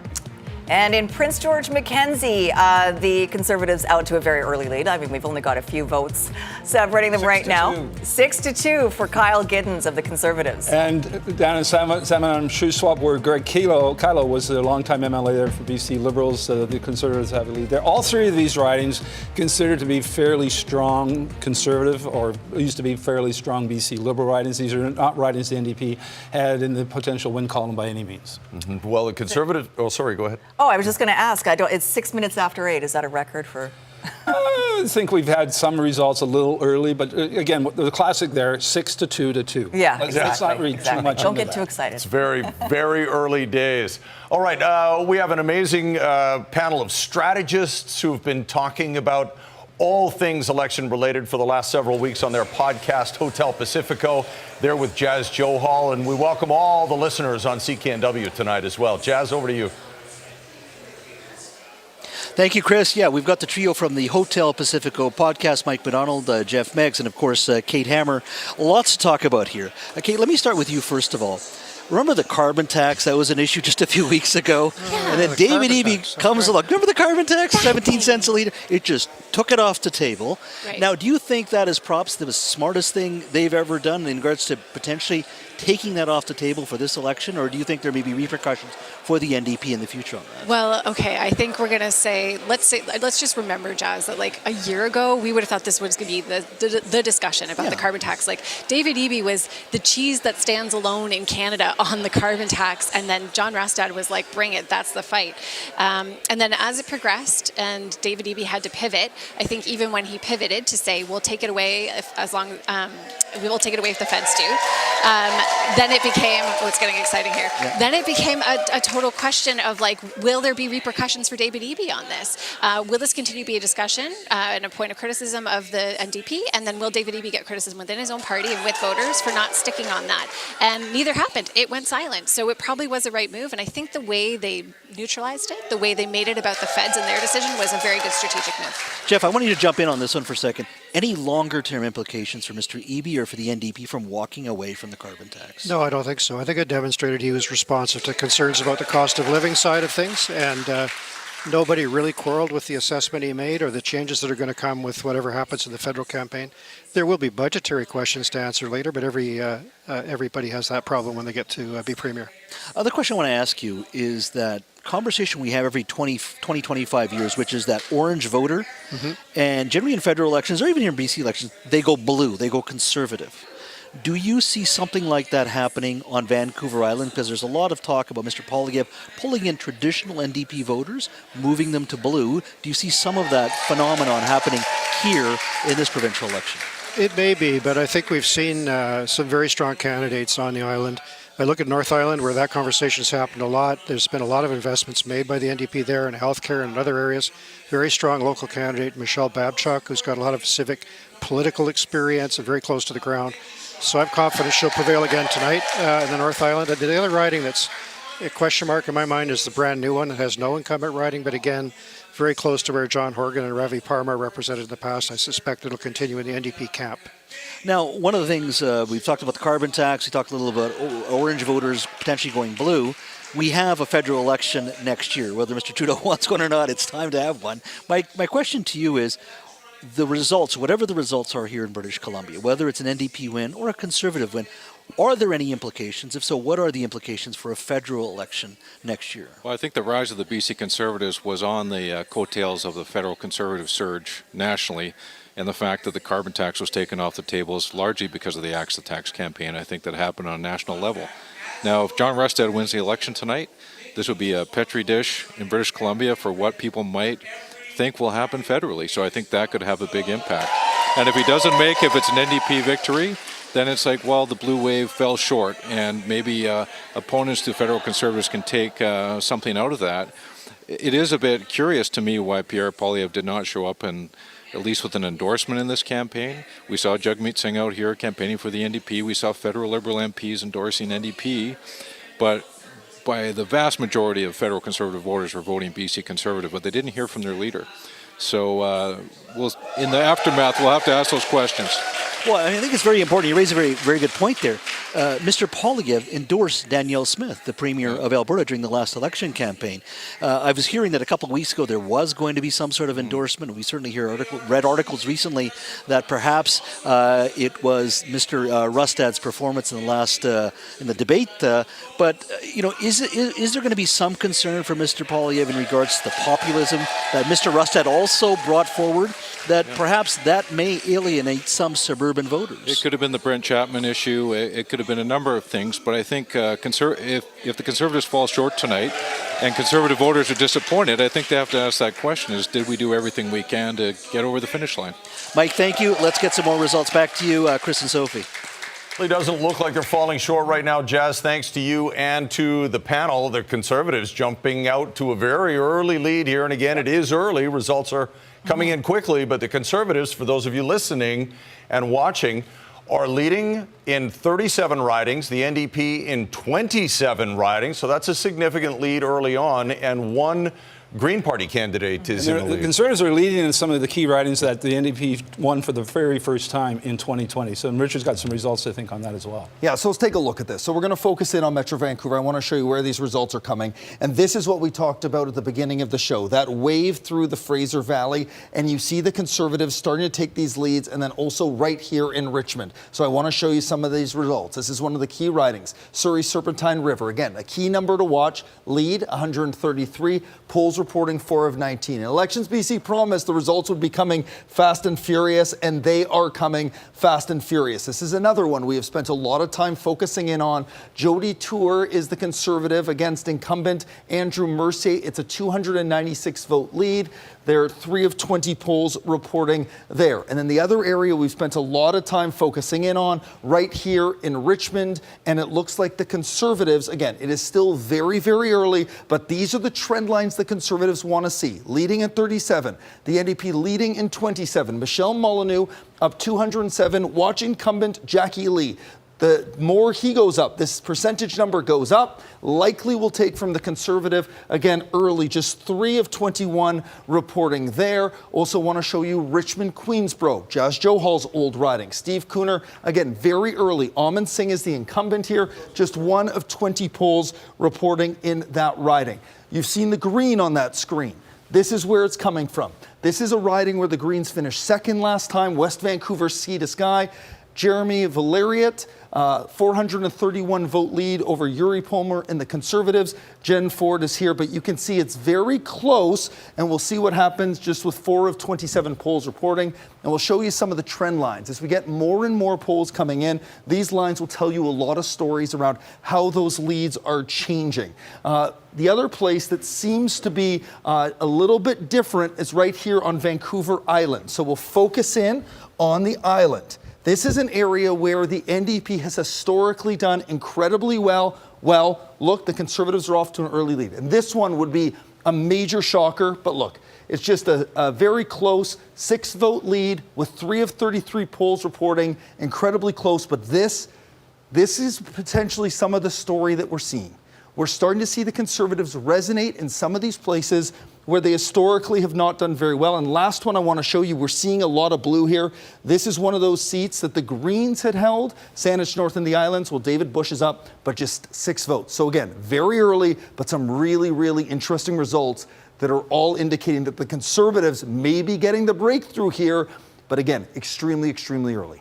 Some tight races there. Other races, not so tight, like in the Jacko Lakes, which of course is Conservative leader John Rustad's riding. He's up 1,200 votes over the NDP candidate, Murphy Abram, at 73.5% of the vote now in the Jacko Lakes. So let's take a look at where things stand now with the polls having closed just 15 minutes ago, but results coming in fast and furious. We'll take a look at leading and elected. Well, we haven't projected any one candidate elected yet, but the Conservatives are leading in 37 ridings right now. The NDP in 27 and the Greens in 1, that West Vancouver Sea to Sky riding that Richard just talked about. And again, the magic number for majority government is 47, so the Conservatives have to be happy with what they're seeing right now. I think the Conservatives are very happy here, but we're yet to hear from 28 ridings, haven't reported in yet, so a number of those are held by the NDP, some by the old BC United. But yeah, early on, 37-27, the Conservatives have to like what they see here. They're winning in some of the key ridings that the NDP picked up for the first time in 2020. And those are the ridings they need to win to finish strong and potentially form government in this province. And so far, it looks pretty good for the Conservatives. One of those ridings that one of those areas we knew we'd be watching is Maple Ridge. Richard, you've got some results coming out of Maple Ridge now. Yeah, so we can focus in on that riding. There are so many things going on here. So let's go back into Metro Vancouver. We will focus in on Maple Ridge. Which is going to be right here on the big screen. This whole region is going to be very, very interesting. This is one of the battlegrounds that we've described, and Bob Deeth is up 86 votes. Again, 3 of 23 polls reporting, but extremely close. Bob Deeth first elected in 2017. But this whole Fraser Valley region, I'll scroll out a little bit. This is the path that the NDP took to victory last time, and it's a very different story. Again, very, very early here. But Heather Moss out to a huge lead. Again, we don't know exactly where these votes are coming from in the ridings, but a 620 vote lead early on with just one of 21 polls. And where the polls come from matters a lot in places like Chilliwack. Where in the more rural areas, it would favor the Conservatives. More urban areas could favor the NDP. So I want to back out a little bit and show you something that's going on in the Okanagan, because that's one of the areas where we expected the Conservatives could have their gains, but it looks like early here the NDP is hitting those areas where they need to hit on. Not Kelowna Lake Country. I want to go right in here, nice and close. Let's see this. All right, Kelowna Centre. This is the new riding that the NDP thought they could have an opportunity here, and we're getting a big dump. So we're going to zoom out in a sec. 44-44, you're seeing at the bottom of your screen. We knew this was going to be incredibly close election. It's 45-45 now. We're getting results of pretty much every riding but one. So Loyal Wooldridge leading by 205 votes out of 2 of 22 is very interesting. And you know what? They delivered. Elections BC said we'd be getting these fast. We are getting them fast, and it is giving us a sense now of what we should expect here. The Conservatives are having a good time working their way through into Surrey. So these are some of the ridings we're going to be focusing in on a lot tonight. Surrey Panorama. Brian Tepper was going to run in Surrey. White Rock was moved here when Trevor Halford ended up running for the Conservatives there after BC United fell apart. He was the incumbent. Brian Tepper leads over Ginny Sims, longtime incumbent, by 153 votes. I'll show you another one up here in Surrey North. So this would be a major surprise. The Conservatives had a gut feeling about this. They felt like they were gaining in some of these areas in Surrey, and early on it is coming to fruition again. It is early. 4 of 18 polls reporting. The lead is 109, but this election is as close as people expected it to be, so that one is very interesting as well. Obviously, into the Richmonds are interesting, and let's focus in on this riding. Keith and I spent some time talking about Burnaby North. We grappled with this one because historically, this was a BC Liberal seat. But it seemed like the NDP had solidified itself in Burnaby. Well, maybe not. Again, it's very early. 3 of 18 polls reporting, 21 vote lead by Michael Wu. There are so many ridings that are close. There are so many ridings that have lots of votes still to be counted. So it's hard to be, we're nowhere close to definitive at this point. I want to show you the one positive sign for the NDP so far right here, Vancouver, Yaletown. You know, we've seen Alyssa from there. Terry Young is up 171 votes. 3 of 19 polls are reporting here, but so close. And we'll see these trend lines change as it goes. But at 45-45-2, it's quite the start here as we start seeing some of those trends, and those places we expected could switch are switching, guys. Incredible. There's a missing riding somewhere. Yeah. We're missing one reporting riding, although our system doesn't seem to indicate where that is. But yeah, this is the scenario we're talking about. Conservatives have the lead now in 8 Surrey ridings, and this would be a dramatic turnaround. This, again, could flip the election on its head. The NDP, you just saw the Surrey North riding. That used to be Russia Singh. That was basically carved in half from the old Surrey Wally riding. Bruce Ralston won Surrey Wally with about 70% of the vote in 2020. Now you've got the Conservatives. It's early on, but again, we don't know what pockets of the riding are reporting in versus others. But the Conservatives have to be very happy with what they see right now, even though it's tied 45-45. If they can hang on to some of these Surrey seats and the Langley seats, Abbotsford Mission, a lot of ridings that the NDP picked up for the first time in 2020. Now the Conservatives have either a small lead or a significant lead. And this is why right now this could go down to the wire. 45-45 and 2 for the Greens right now. Let's take a look at how the leaders are doing. And we are projecting, yes, John Rustad will win his seat in Nechako Lake. So the first Conservative to be elected since 1978. 1978 by-election, and you see David Eby with a significant lead in Vancouver Point Grey. So again, over Paul Ratchford for the Conservatives. And Sonia Furstenau has a slight lead of just 31 votes over incumbent Grace Lore. That's my hometown riding. That is going to be a close one to watch for sure. Let's check in with Richard right now as these results come in. The map starts changing shape. Yeah, we found the one. And it's not missing, it's a tie. That's the most exciting thing on the map. So it's 1-1, so it's not very many votes are in there, but it's a tie. So they have some votes in there, but that's what we're still waiting on is Skeena, Chris. All right, okay. Now the mystery's solved. Thank you. All right, let's head to Conservative Party headquarters where our Jordan Armstrong is with CKNW's Mike Smith, and we saw an early Conservative lead, tightening things up a bit now, but I'm sure they were excited, Jordan. Yeah, they're definitely excited. 25 minutes ago, party insiders were still, some of them at least, were still content to form a strong opposition. But now they're flirting with the prospect of actually pulling this off. Very exciting in here for the supporters, Mike. Oh, this is unbelievable. I mean, this is an incredibly historic night in British Columbia that we're witnessing here right now. This party could actually pull this off, coming from like a century in the political wilderness to potentially winning this thing. Incredible. I mean, it is razor tight. It is super, super close. But the people in here are getting really, really excited. Yeah, and the room is just still filling up. Obviously, there were people still out at local offices working right up till 8 o'clock, and now they're starting to trickle in here. So the mood is upbeat, and we'll send it back to the desk for now. All right, let's take a look at some of the other results. Thank you, Jordan and Smitty. In Vancouver, some of these we're going to see are not huge surprises. No, this is one of the safest seats in all of BC for the NDP. They're one of the few ridings, only one of 2 ridings they held in 2001 in the Wipeout. Nikki Sharma, the Attorney General, leading there by more than almost 2,500 votes. No surprise there at all. All right, we're going to check in at NDP headquarters now. Sarah McDonald's down there and has Ravi Kell on with her right now. Sarah, how's he thinking? Holding. Ravi, Chris Gala says, how are you feeling tonight? It's feeling like a party in here. Yeah. How are you feeling? I'm tired. I'm tired. I just dried off because I was door knocking with people for 6 hours since this morning. It's wet out there. But we've got hundreds of volunteers who are probably just coming in right now, drying off, watching this. And so I'm excited, I'm tired, and looking forward to the results to come out as fast as they can. So looking at these results, this has obviously turned out to be a much closer race than anybody initially anticipated. What does that tell you about what British Columbians are saying and what they're telling the NDP? Well, the elections in British Columbia historically are always close. And so anyone that's followed BC politics knows, except for maybe the last one and maybe one other one in previous in history, they've always been really, really tight. And that's what we expected today. That's why we have so many volunteers working right to 8 o'clock, trying to pull every single vote. And it's gone to a place where British Columbia has always been, which is 2 parties fighting it out. And of course, the Greens are fighting it out as well. So I'm looking forward to seeing more results come. I know it's still early, but they are coming faster than we're used to in elections. Yes, at lightning speed, it feels like. Thank you so much, Ravi Kalan, of course, Housing Minister under David Eby's NDP, also hoping for re-election tonight in Delta North. Guys, we'll send it back to you. Well, he does have a very sizable lead. He's a 2,200 vote lead at the moment, so you can tell him his tiredness is confident. It's worth it. Well earned. Okay, thanks, Sarah. All right, well, we're at this dead heat right now, as you can see on the screen. NDP leading or elected in 45 ridings.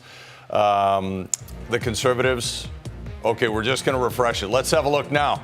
All right, that was pretty much the same. NDP leading in 44, elected in 1. Conservatives leading in 44, elected in 1. That was Nechako Lakes, John Rustad's riding. Greens are leading in 2 at the moment. Here's the close races. Skeena, this is going to go back and forth all night. Richard just showed essentially tied there.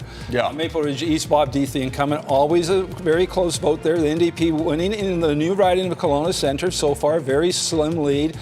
Surrey Fleetwood, which had been a strong NDP riding. And now you've got the NDP with a slight lead in Saanich North in the Islands, which the Green Party had. We've talked a lot about Battleground Surrey and some very tight races that I'm sure we'll see tonight. Richard Zussman has more on what's going on in Surrey right now. Yeah, so the bottom line numbers may not be changing, but we're getting more and more votes into the system. And I do want to focus in on Surrey because this looks very different than how we've seen in the past. I want to show you that. So this is 2020. You can see that, the big orange blob right in the middle of Surrey. Well, 2024, again, it's very early, is shaping up a little differently. And let's focus in on some of these ridings that would be gains. Surrey North, Rashna Singh is the incumbent. But this, just a 109 vote lead with 4 out of 18 polls reporting there. Then we move over here. The riding of Surrey, Fleetwood would be a pickup. This is one the NDP won in 2013, but again, it is so close, just 19 votes. So maybe all those hours that Ravi Kahlon put it in the door in the pouring rain may pay off, or they may not, because it seems like this is going to be a vote where every single vote matters here. It's going to be that close. 5 out of 19 reporting there. Up here in the riding of Surrey, Guildford, again, one of those 2013 pickups for the NDP. Hanvir Radwana is leading for the Conservatives, 229 votes over Gary Begg, the incumbent. This is one that's 5 of 19 polls are reporting there. And as we work our way through Surrey, these were the battlegrounds that we had focused so much time and energy on. Surrey Serpentine River, the leaders went there again and again and again. Linda Hepner, the former mayor of Surrey, leads over Boltej Dillon by 229 votes. Dillon was the first RCMP officer to wear a turban as part of his uniform with the RCMP. 10 out of 19 polls reporting there. So we're starting to see more votes. And you know, as we get more in and the numbers don't change, that's a sign to us that things are solidifying. This riding has been one of the most interesting, and it's extremely early here. So we don't have any real data here, 2-1, 1 vote lead. So we don't have any real sense here. And this is a riding where we spent a lot of time talking about Surrey South. Brent Chapman, controversial comments on a social media post. He's leading by 734 votes. Our colleague Grace Key went looking for answers. He wouldn't take our questions. He is leading by 734 votes over Haroon Ghaffar. And just last stop in this Fraser Valley area is here in Langley Willowbrook. We showed this to you earlier, still very close, 394 votes. Jody Tour leads over Andrew Mercy, the incumbent. 6 of 20, and I want to get all the way out for just one moment here because there's one riding that's standing out to me that could be really interesting. And this is a trend that we thought about early on, but it seemed like the Conservatives had solidified themselves in Penticton, Summerland.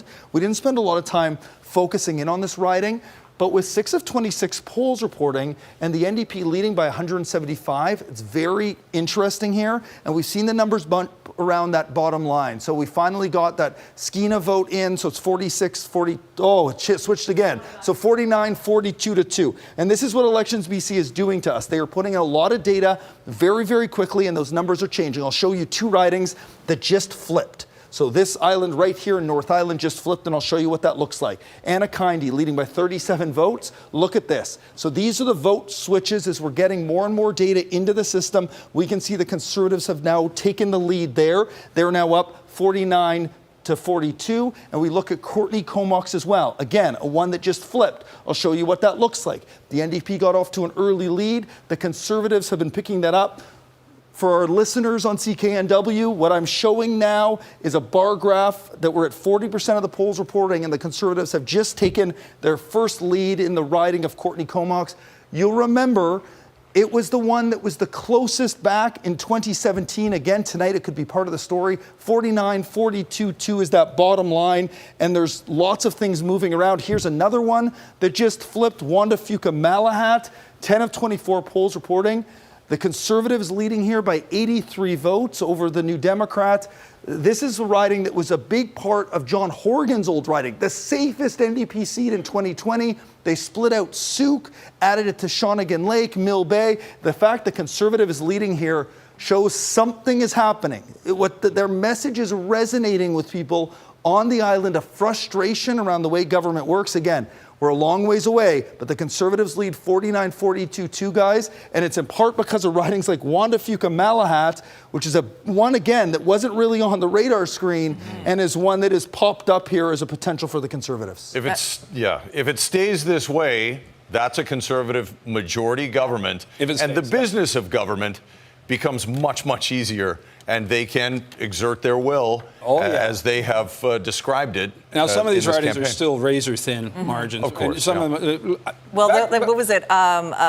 Surrey, Cloverdale. Yeah, 2-1. I'm not sure how you get a poll in Surrey, the most populous area of the entire province, and only 3 people voted there.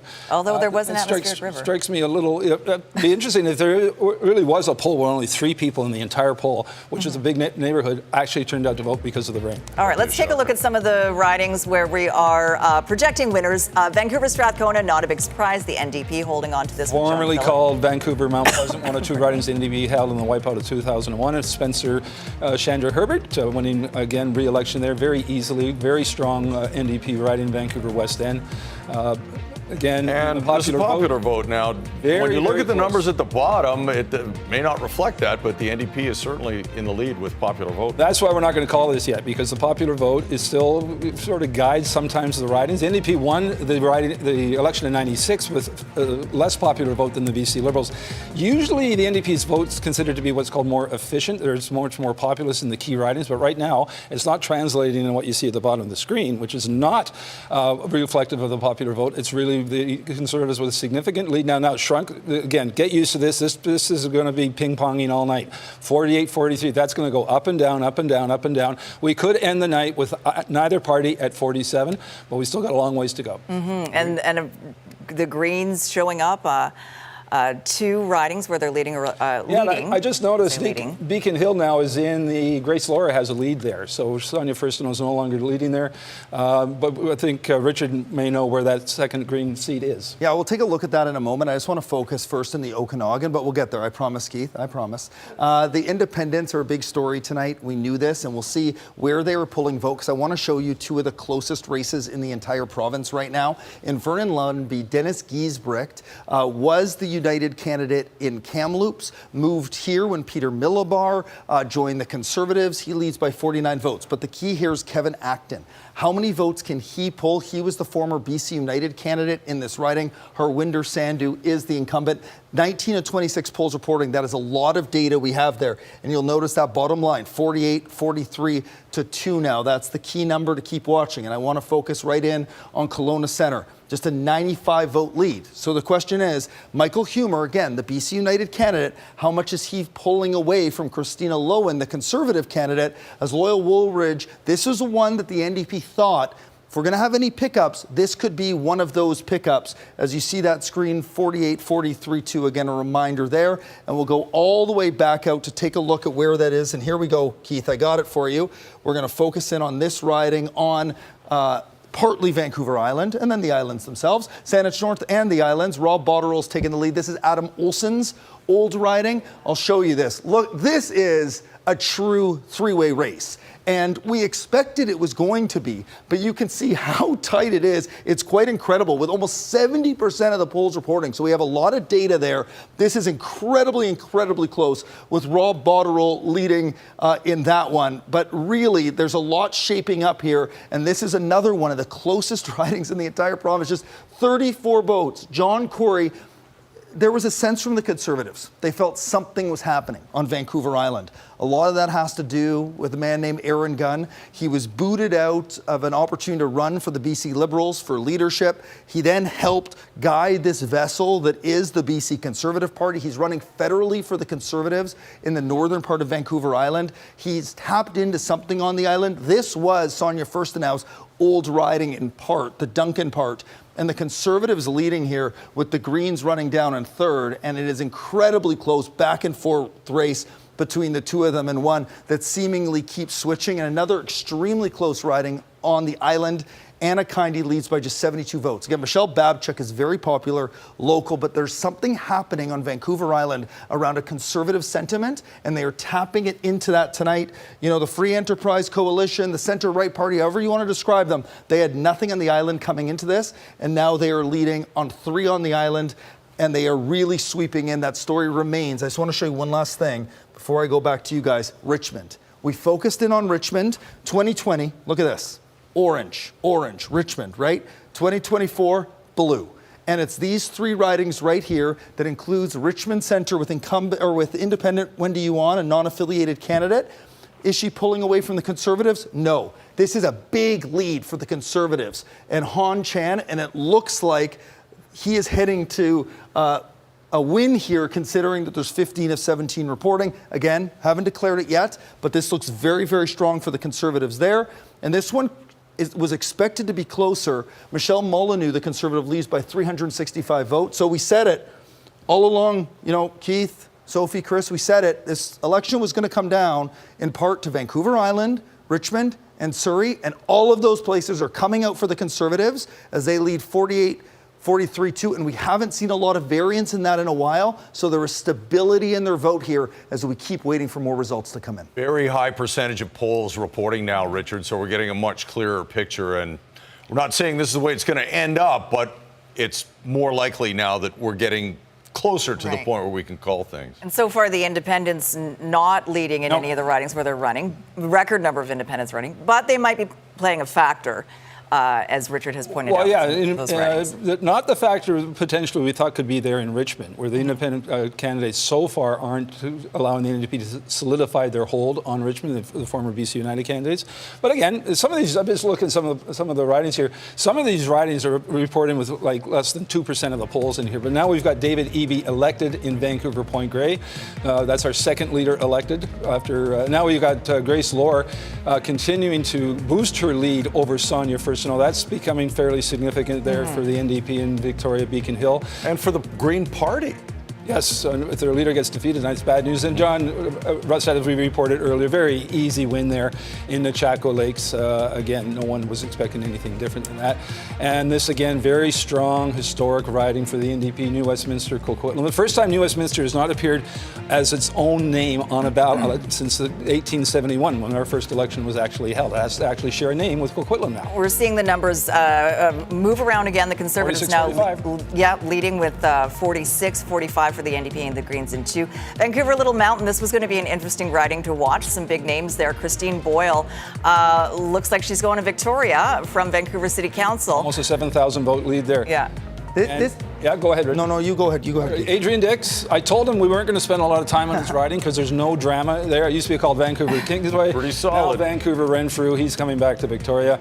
And this is where Brenda Bailey jumped into this riding from the Vancouver South Granville, right? Vancouver South Granville, where she had been in Vancouver Falls Creek, which was less friendly than NDP. This is much more friendly, as you can see, almost more than an 8,000 vote lead. And Richard wants in. Yeah, because this is one of the most incredible scenarios I've ever seen. And, we're not done yet. But imagine this situation. 46-45, the Greens hold the balance of power too, but their leader has lost. And they end up having two newcomers in the legislature, in Jeremy Valeriet and Rob Botterill, who end up having to negotiate a deal, and it's unclear who the leader even is. And I want to show you where that riding is that just flipped. And we described it earlier as one of the closest in the entire province, and it's right here in Vernon-Lumby. So it's about the efficiency of this unaffiliated candidate, Kevin Acton, who is running for BC United, pulling from the Conservatives, and Harwinder Sandhu leading by just 51 votes. That is, in essence, how close this is. The NDP holding on to these seats in part because of help from independents. Yes, it hasn't shown everywhere,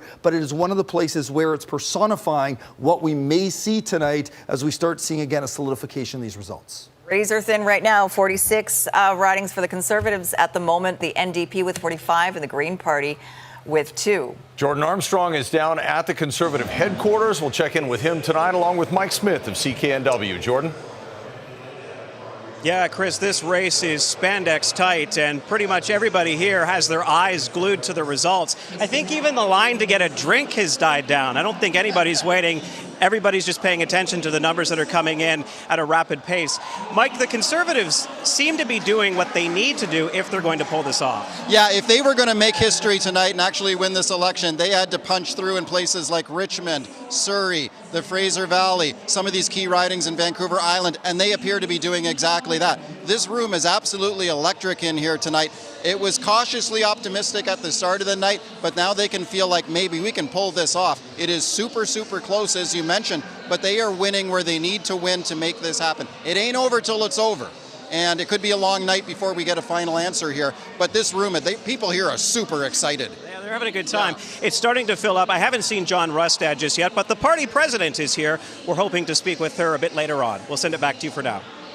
All right. Thank you very much, Jordan. Thanks, Mike. Looking at some of these close races, 16 votes separating the Conservatives and the NDP in Fuca-Malahat. Okay, just to recap here, the NDP leading or elected now in 46. So we're flipping these numbers back and forth. The Conservatives now in 45. Greens still holding on in 2. And Bruce Banman, as expected, elected quite easily in Abbotsford South. That is certainly a very safe riding for that party. Kamloops North Thompson.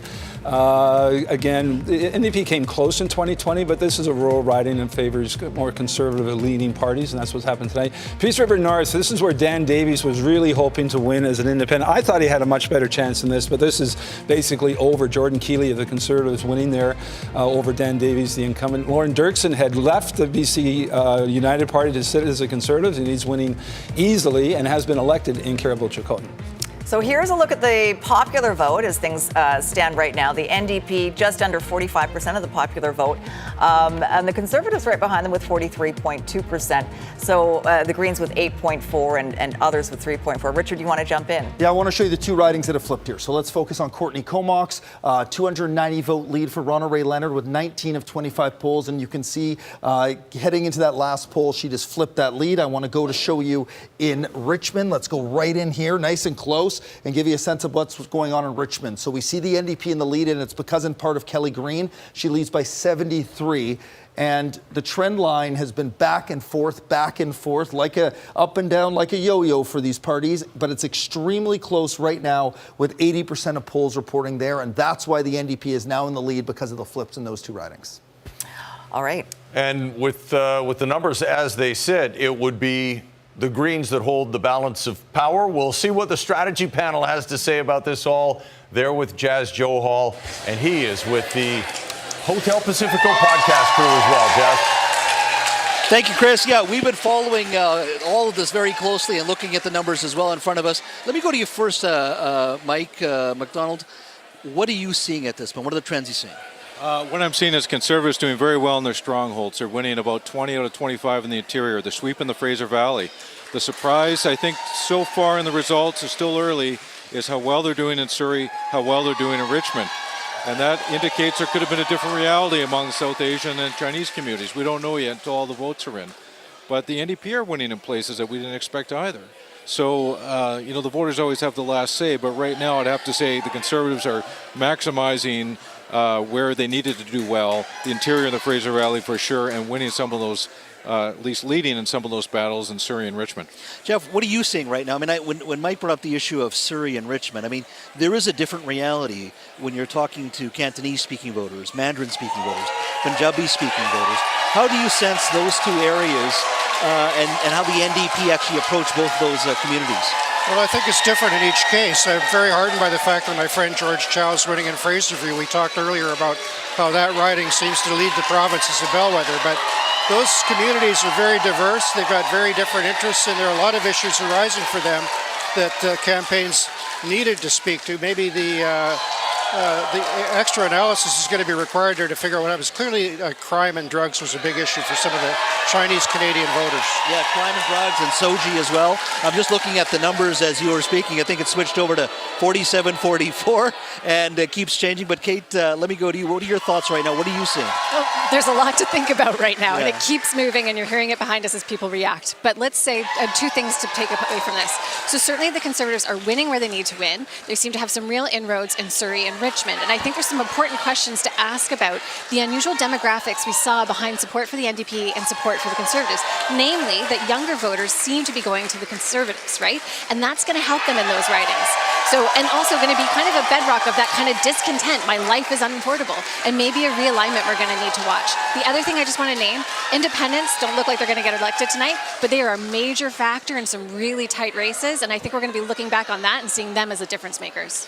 Mike, I want to go back to you for one a final point here, which is Brent Chapman. Lots of news in and around some of his past tweets, offensive tweets according to the Muslim Association, Muslim organization. They've certainly raised that issue. Mr. Eby, in the final days of the campaign, actually visited the Muslim communities as well.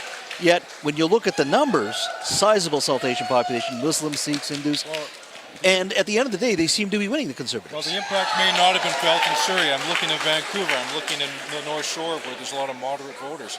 They're turning, North Van Seymour looks very strong for the NDP. City of Vancouver could be 11 out of 12 for the NDP. So the impact of Brent Chapman may have been felt in other places where there's lots of moderate voters that may have considered the BC Liberals in the past but couldn't go to the Conservatives. Man, the numbers, as we're talking, continue to change. So we're going to toss it back to you, Sophie and Chris and Keith and Richard, because as we're talking, I see numbers going up and down. So you guys pick it up. We'll keep watching and get back to you.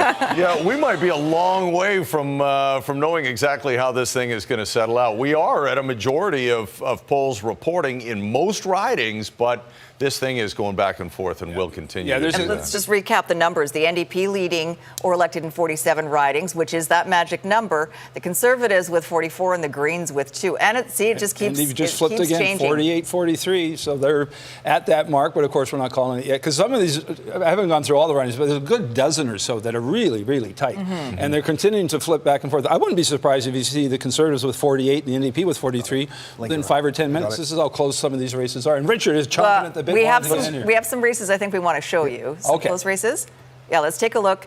These are the close races. Very close races. As I mentioned, 3 ridings held by the NDP right now, held by less than 75 votes in each of those ridings. And then by contrast, Surrey City Centre, normally a very strong NDP riding, the Conservatives with a narrow 48 vote lead there.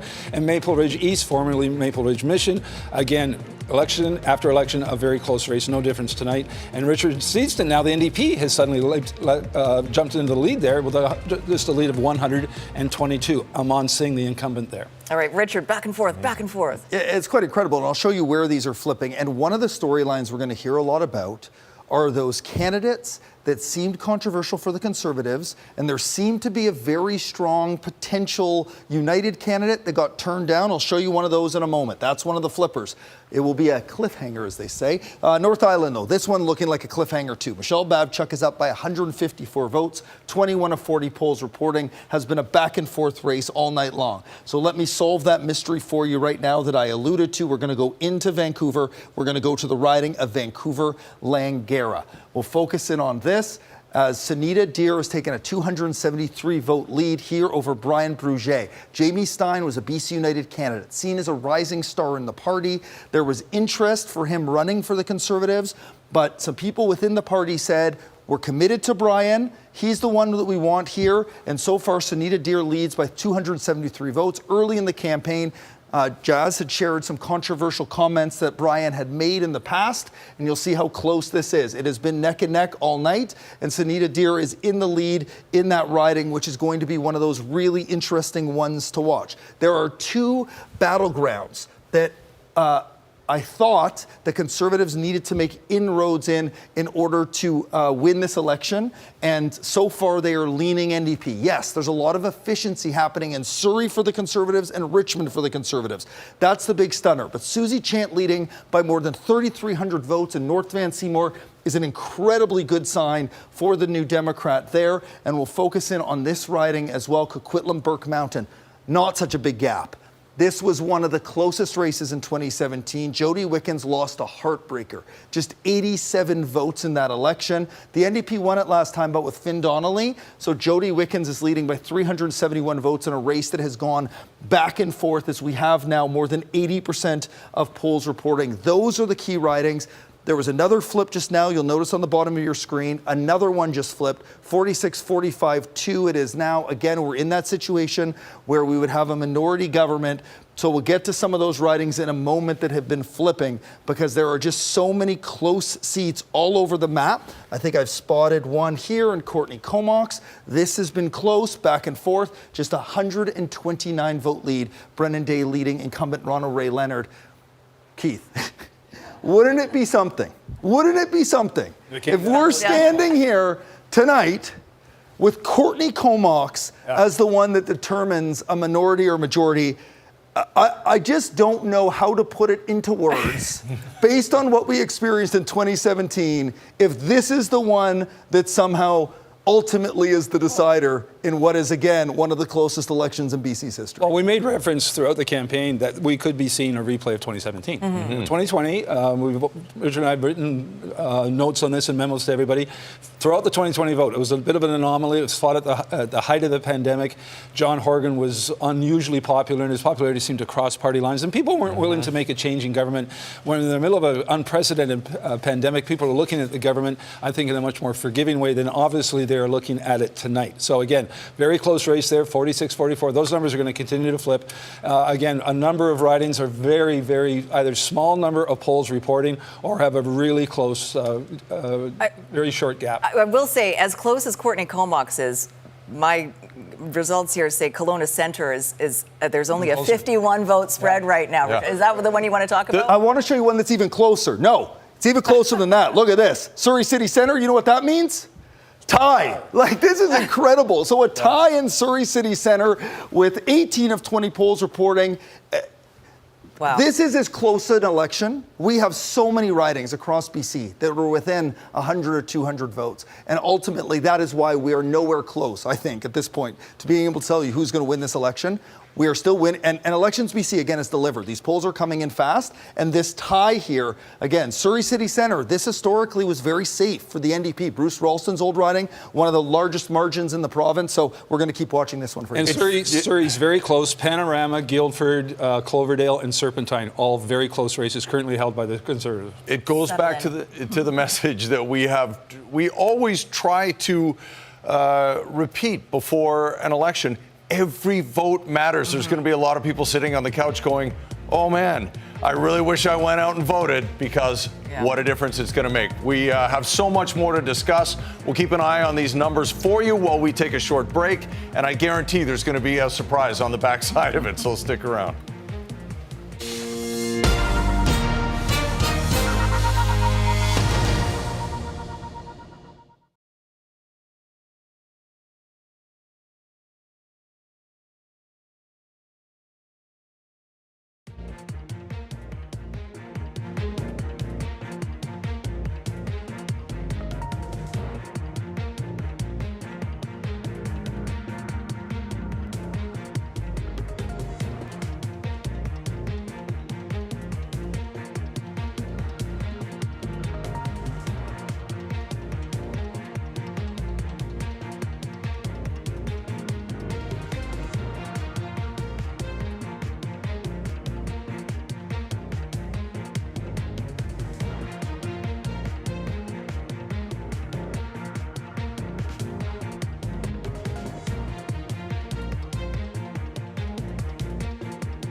Well, we still haven't decided anything, Decision BC, because it's too close to call right now. The NDP are leading or elected in 48 ridings, the Conservatives in 43, and the Greens holding on to 2 so far. And 47, of course, is that magic number. That's right. This is a look at the gains and losses since dissolution. Keith?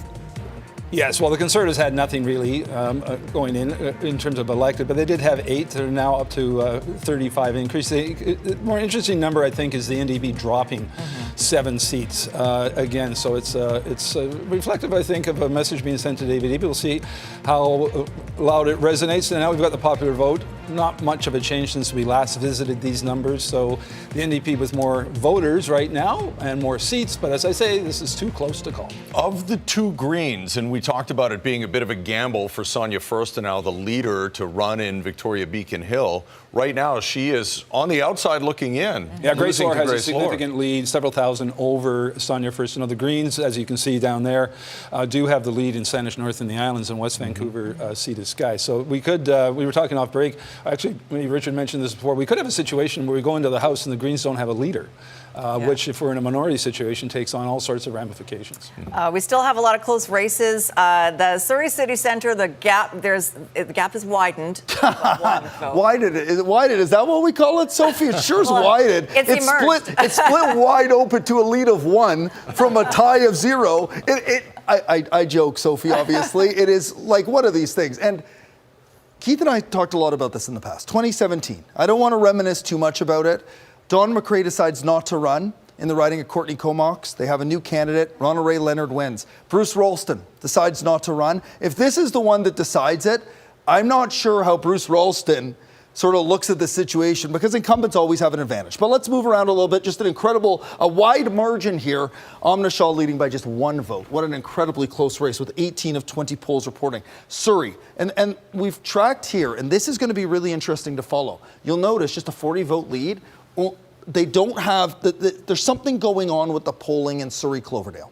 This, we know, is going to be one of the closest races in the entire province we expected going into this. We just don't have a lot of data here. So we're going to try to figure out what's going on there. You know, this is a new system from Elections BC. It seems to be going very, very well. So I just wanted to flag that for people, because it's we're not getting the data in a riding that's going to be very important. Here's another extremely close seat.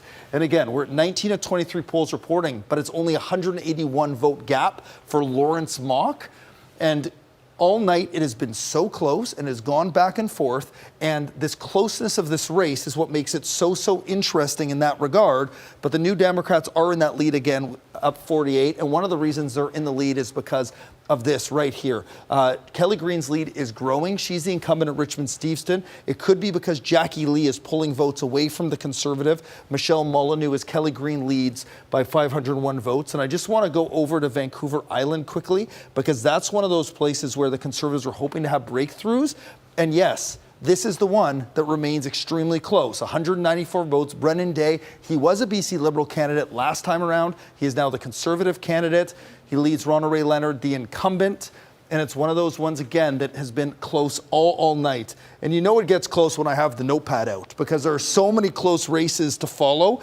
But the Conservatives haven't been able to have their breakthrough down here in southern Vancouver Island. They maybe thought they could, and I'll get rid of this quickly so I can get right in to Vancouver Island here. And I'll show you one that John Rustad visited. He was hoping to break through an Oak Bay Gordon Head, but Stephen Andrew running a distant third here, as Diana Gibson has been elected for the NDP in that riding of Oak Bay Gordon Head. And we'll take one last look here, and I want to focus in on this extremely close race. And again, it comes down to this idea. And Kate Hammer was hitting this point as well. Were the independents the one that pulled away enough here to help the NDP as they lead now? It's 47-44, so one of those close ones flipped. We'll find that in a moment. But Loyal Wooldridge leads by just 40 votes here, and clearly Michael Humer is pulling some from Christina Lowen and the Conservatives.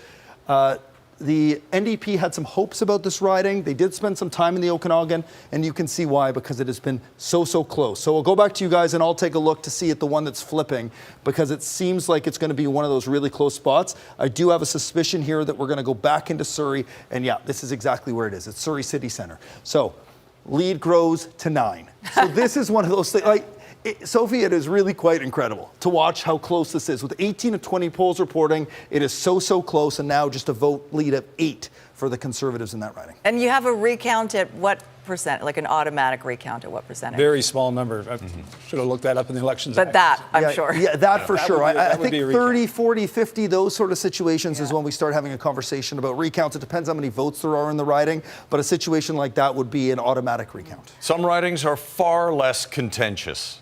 It's not nearly as close in other ridings, including Vancouver Hastings. We've got Sarah McDonald down at NDP headquarters right now with Nikki Sharma, who is way out ahead in her riding, leading by several thousand votes. Sarah. Yeah, I believe we've already called it. Congratulations, Nikki Sharma. I'm here with her tonight. As you mentioned, Chris, re-elected in Vancouver Hastings. Of course, her last mandate with the NDP was as Attorney General, a huge job. As you know, Nikki, all too well, the issue of crime and punishment and social disorder became such a huge issue in this election. How do you think that is being reflected in the votes tonight as we watch these numbers roll in and increase support for the Conservatives? Yeah, you know, I heard a lot of things at the door when we were campaigning, and cost of living and housing affordability were always the top. And we presented our solutions when it came to crime and public safety. And we'll see what happens tonight. But I'm really glad and grateful to be re-elected in Vancouver Hastings, and that community has put their faith in me. And it looks like you have another 4 years. What are your top priorities for the next 4 years for government and for the province? Yeah, I think the top issues that I heard were cost of living, housing, and healthcare, and we're going to keep working as a government if we get the trust of the voters tonight on those challenges. As I mentioned, you had a huge file as Attorney General. I'm sure you're looking back on it with a big feeling of accomplishment. Obviously, your constituents have voted you back in. They're happy with your performance. When you look back at your own performance, what are you most proud of, and what would you have done differently over the past 4 years? It certainly was a huge honor to be the Attorney General in BC. I'm really proud of the work we did on online safety. I'm really proud of the work we did on repeat violent offenders and achieving bail reform. And we had such a great team in the office. And, I think there's always things that you think about working on. And if I am ever given the chance again, I think we have a lot of work to do on gender-based violence and sexualized violence in our court system. So. Okay, Nikki Sharma, Vancouver Hastings, congratulations again on your win tonight. You very much. We will see you soon. They are hoping for a party here at the NDP headquarters. It is too close to say at this point. You guys will send it back to you. Great. Thank you, Sarah. Nikki.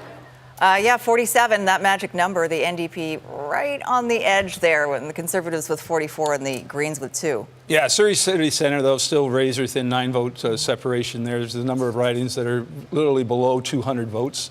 Most of them right now in the Conservative column, but a couple in Kelowna Centre, for example, the lead up there, just 34 votes for the NDP right now. So we're not there yet, folks. We're still got a ways to go. Elections BC is providing us with results in record time. But we're not there yet, comfortable to call the election because some of these races remain so close. Just past 9 o'clock, and they were very quick to start coming in at about 6 minutes after 8. I just want to point out your bellwether riding of Vancouver-Fraserview. Yeah. George Chow, with 91% of the polls reporting, has a very comfortable lead. And that's 3,900 votes. Tradition holds. That is the bellwether. The party that wins that riding usually forms government. We'll see if that's true tonight. And Richard is waving his hands at us. Yeah, because I just want to give an update to what's going on in Surrey Cloverdale. So we mentioned Surrey Cloverdale, and what we've been told by Elections BC is these ballots that have been counted are those from out of town, and they are having a challenge with the votes that were done in Surrey Cloverdale today. And we expected this to be one of the closest. One of two, it was a password issue that they were dealing with around getting access to that data. And because of that, we don't have a real clear picture here. And as we get more data from the other ridings, we will see more in Surrey Cloverdale soon. Mike Starchuk leads by just 79 votes. But again, one of the reasons we're not calling this is a riding like this, we project it as one of the closest, and because of that technical issue, we don't have enough information there to have any real sense of what's going on. There's no other riding with only one poll reporting, and only 1 out of 20 polls reporting there. Hopefully they get that glitch figured out.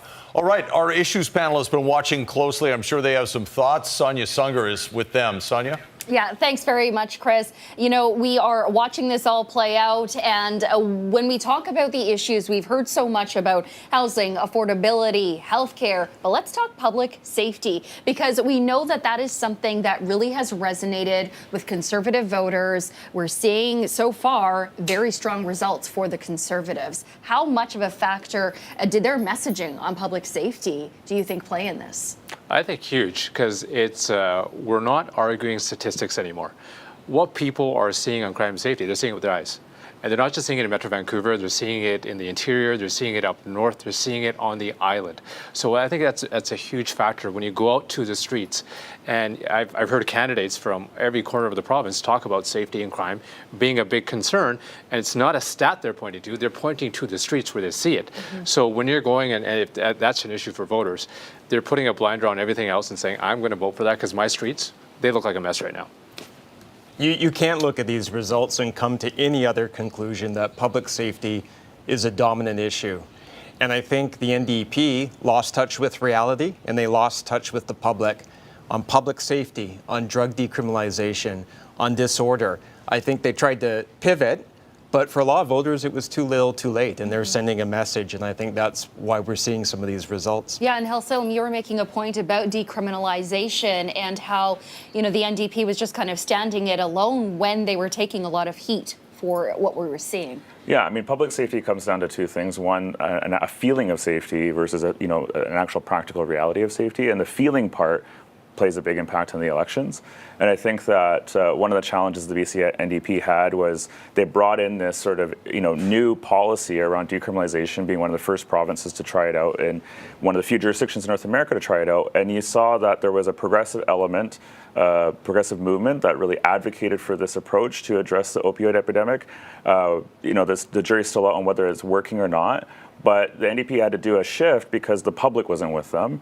And the movement that had sort of championed and asked for this policy change didn't really show up. There was nobody defending this. The government had to fully just walk away from even trying to explain why they were doing it, to the point where right before the election, I think David Eby made the choice to sort of change the narrative for his party on it, because he knew he couldn't go into an election where most voters that he was trying to court aren't on side with this sort of decriminalization policy. And I think it's a question for the movement on what they can do to make something like that actually popular when they haven't really defended it. Yeah, certainly. All right. And, when we look at some of the ridings, it's obviously too close to call. But flipping, you see a very clear divide between south of the Fraser and north of the Fraser. We know south of the Fraser, healthcare has been a major topic, especially at Surrey Memorial Hospital.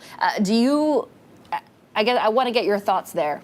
I think the race is going to be determined by whether voters want to give NDP the chance to finish what they started, to continue the plans that they have started and see them follow through, versus looking at what the Conservatives have to offer as, a shiny new option and say, you know what, we tried what you're offering us. We're going to go with the shiny new option and try to see if we can rescue healthcare and see that, I want to be able to have a doctor. I want to not wait for 10 hours in the emergency room. Yeah, well, things still very close. The Conservatives now leading in 46 ridings. Let's throw it back to you, Chris and Sophie, for some more results.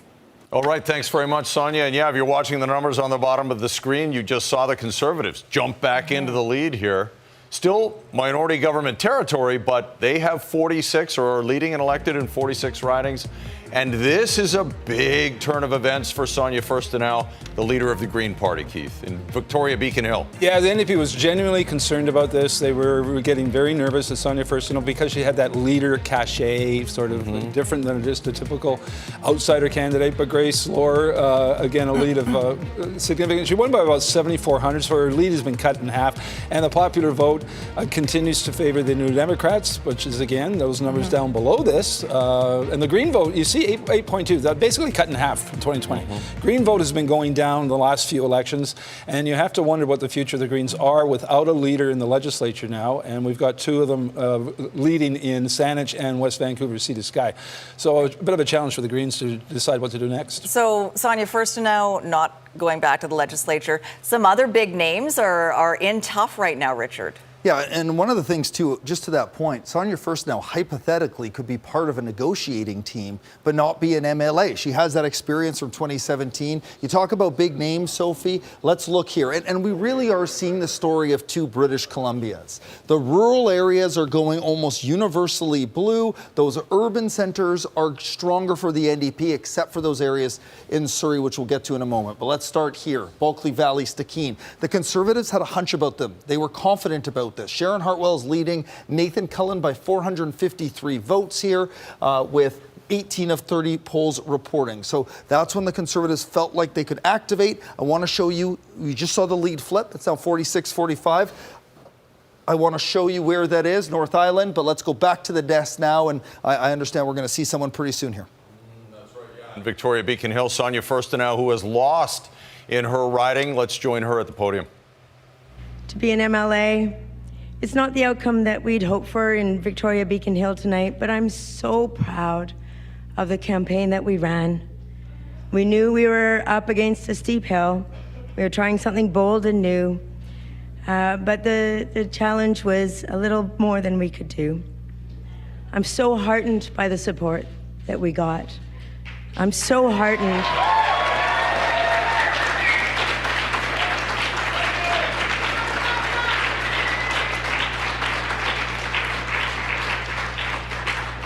We knocked on 14,000 doors. We attended every debate. We put forward a vision for this province and for this riding that I was very excited about, a vision centered on the well-being of people and communities, on nature, and on our public institutions. I want to start by thanking the best campaign manager I've ever had, Kadani Pitt Chambers.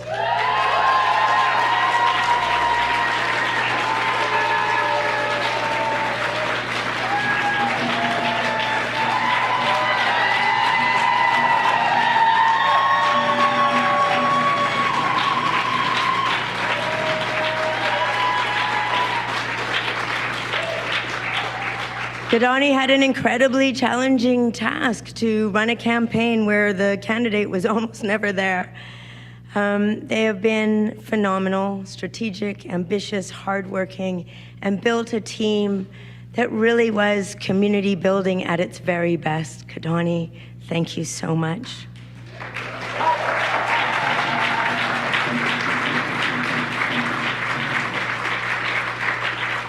The extraordinary team at the Fort Street office were just incredible, really. It was always such a joy to walk into the Fort Street office and to really experience the happiness and joy and love that was building. Darius was always at the door.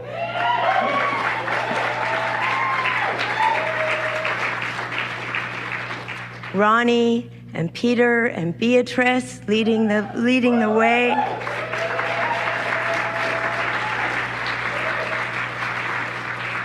It has been the kind of campaign that I am so proud of. So it does appear that the Greens are still going to play a pretty pivotal role in the BC Legislature.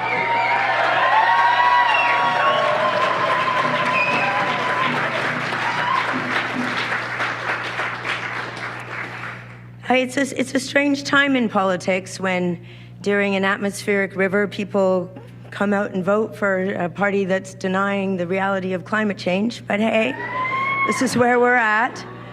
I am so excited for Jeremy Valeriot and Rob Botterill. This is incredible.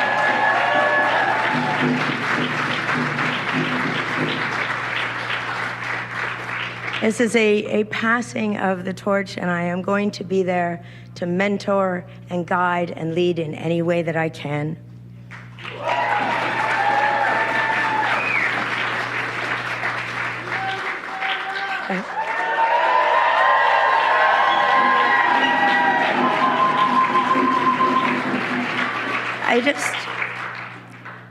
There's so many thank yous to give, and it's so important to me to thank everybody. We do not get here alone. We are never alone. We're as the representatives and the elected people, there's always a team behind us. But first and foremost, to everybody who volunteered, who donated, who came and showed up, who gave us your support. Thank you so much. None of this happens without you.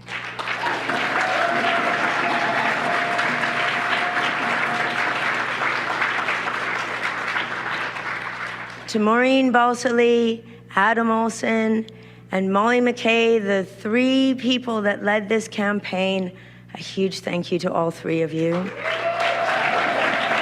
Adam, I don't know where you are. Passing of the torch. Sonia Furstenau, if you're just joining us, lost in her riding of Victoria Beacon Hill to Grace Lord, the NDP incumbent, by a few thousand votes anyway, and basically is wishing good luck to the 2 remaining Greens who were elected. But it's Keith, what did you get out of it? Well, she made a very good point. It appears, as it stands now, the Greens still have a pivotal role to play in what happens in the BC Legislature. Right now, those 2 seats, when added to either the NDP or the Conservative total, would give that one of those parties a majority in the House. Now, you have to appoint a Speaker, so it's a little problematic for the NDP. That 45 number includes them currently holding Kelowna Centre, in which they have an 8-vote lead. So, again, these numbers are going to change a bit. The Conservatives are also holding a very narrow lead there as well. I don't see the Greens willingly going to work with the Conservatives. You heard her take a shot at the Conservatives, and I think Richard wants to jump in here on that point. Yeah, because you heard Sonia Furstenau say, I'm still going to be around to provide leadership here. And she took that very divisive shot at the Conservatives, and it doesn't seem like the Greens would have any interest there. But as you described, Keith, the math is very hard. And this brings in a really challenging scenario. I think one that none of us at this point, after 28 days of campaigning, want to think about. This could be a situation that is not tenable, that we may be forced to have another election. We're not there yet. We know the NDP would get the first opportunity to form government. They would have to prove that they could hold the confidence of the vote. This could take time, but something so close like this with the challenge of a speaker could be something that ultimately leads to another election. But I'll show you again why we can't decide anything at this point is because of the ridings that keep flipping. So you'll see the Conservative lead 46-45 to 2 will go into the Okanagan now.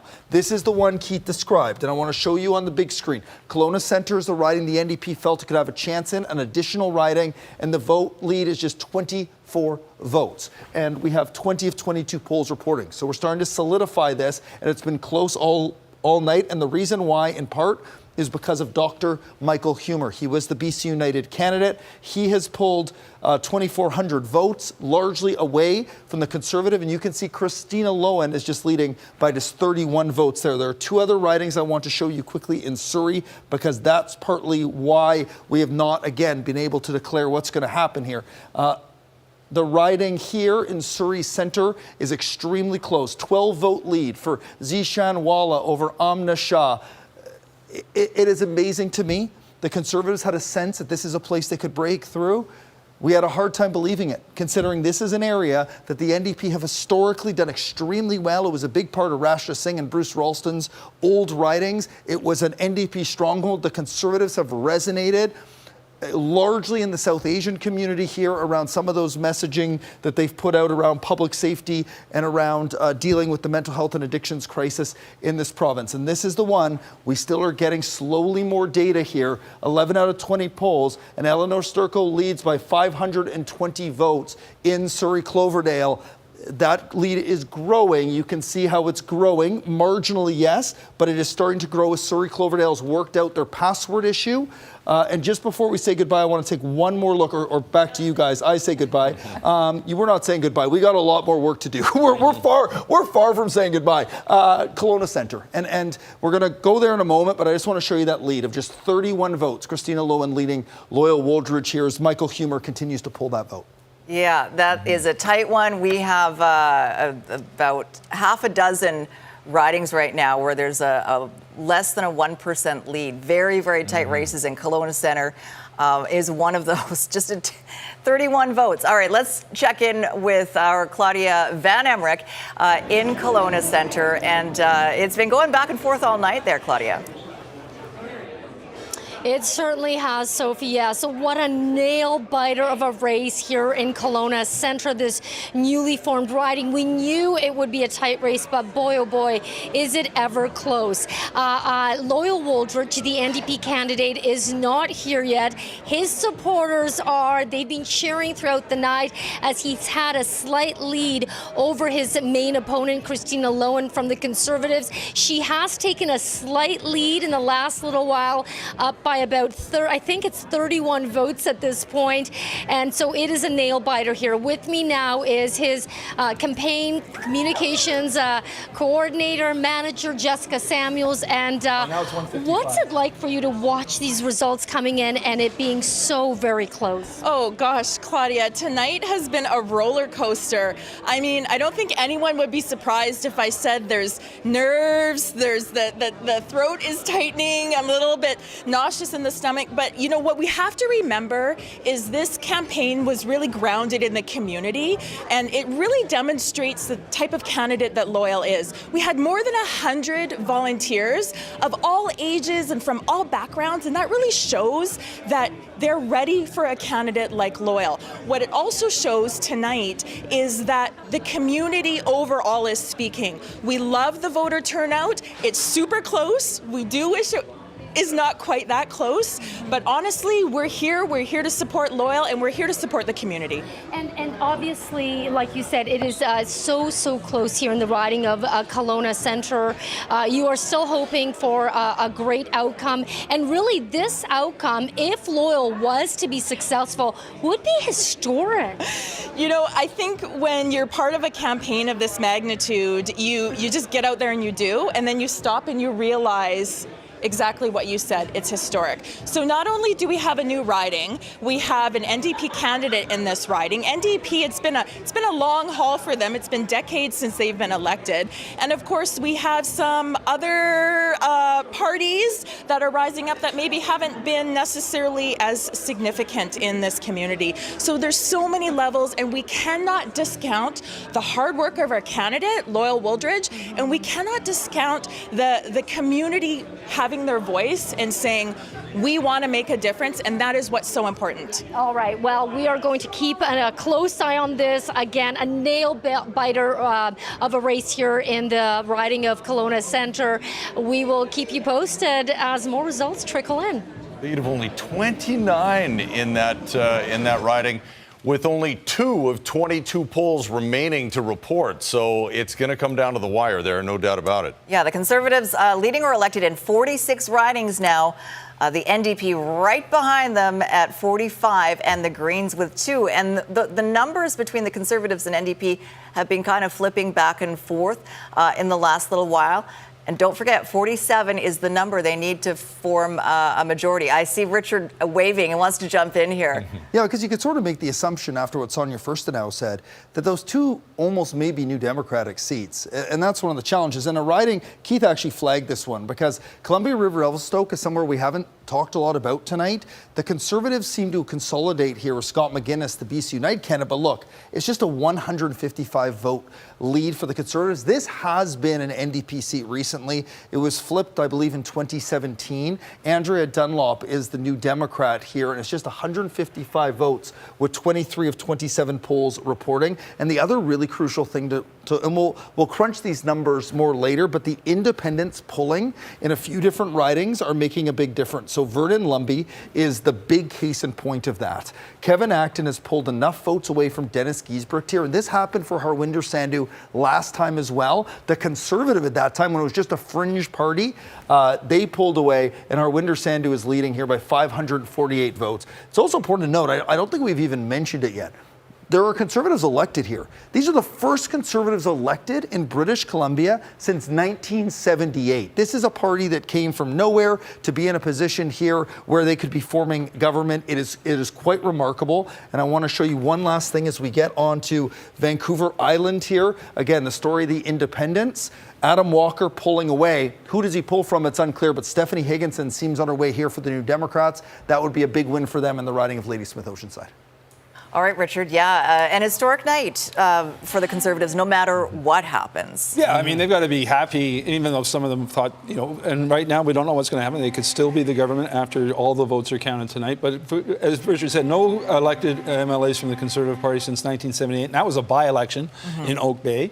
You have to go back to 1928, which was the last time they formed government. And they elected a couple MLAs in 1972. So this is sort of a reshifting of historic proportions of BC's electoral map. What's the mood down at Conservative headquarters? That's where Jordan Armstrong is right now. Let's find out. Jordan? Nervous excitement, I think, is the best way to describe it now. I'm here with Eby Speech. She's the president of the Conservative Party of BC. Thanks for being patient. Thanks for your time.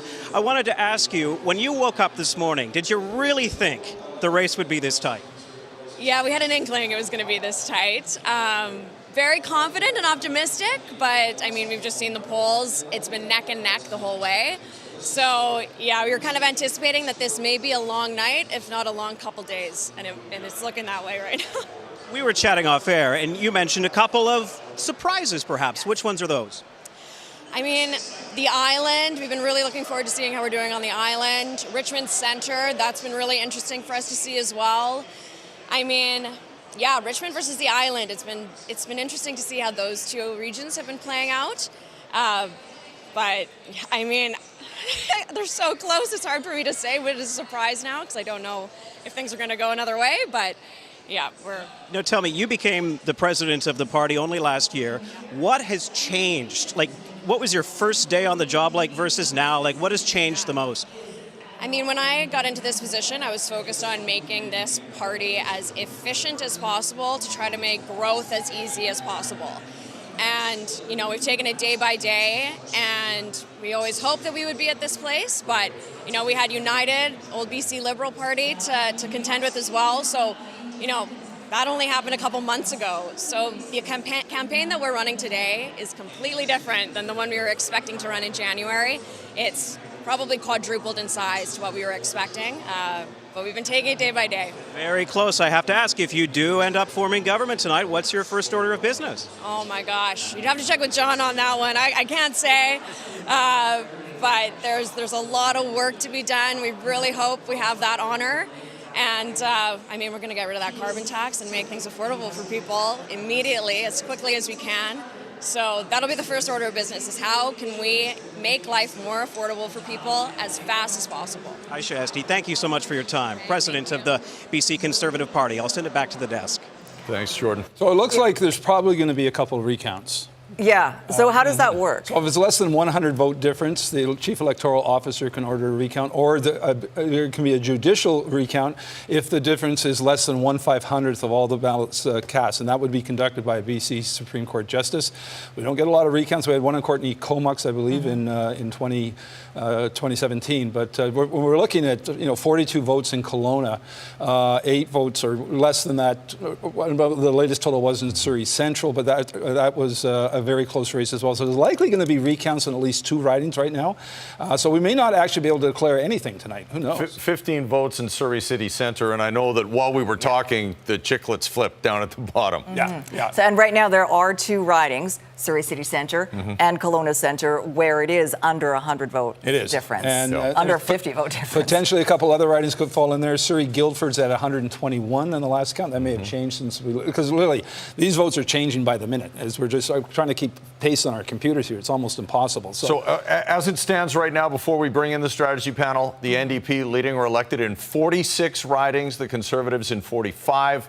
Greens have 2 ridings to their name. So I think you could feel the anxiety at Conservative Party headquarters from the Eby Speech. I wonder about the anxiety level at NDP headquarters, where CKNW's Jazz Johal is with our strategy panel. Well, forget about the folks behind us. We're very nervous here as well, watching the numbers go up and down. There's lots to talk about here, talking to the Hotel Pacifico podcast crew here. Let me go to you first, Jeff. Surrey is very interesting right now. I'm looking at ridings we didn't think were going to flip. Up here at this point, the Conservatives have a lead. It's still early yet. We haven't finalized this.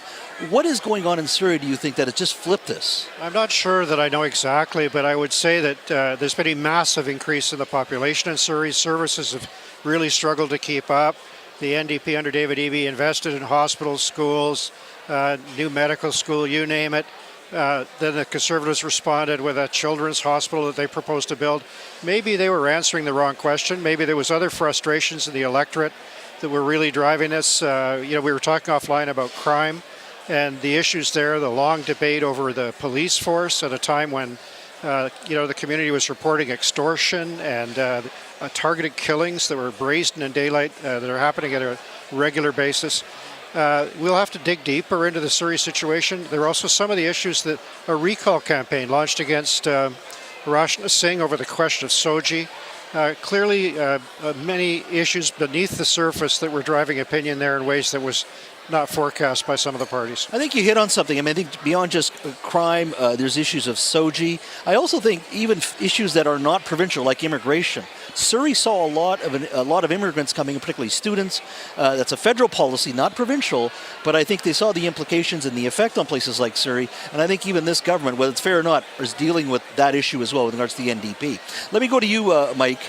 The other issue here is you don't expect independents to get elected, but they are having an impact. They're having a big impact, and the numbers right now, 46-45, but Vernon Lumby, the NDP may win that by 500 or 600 votes.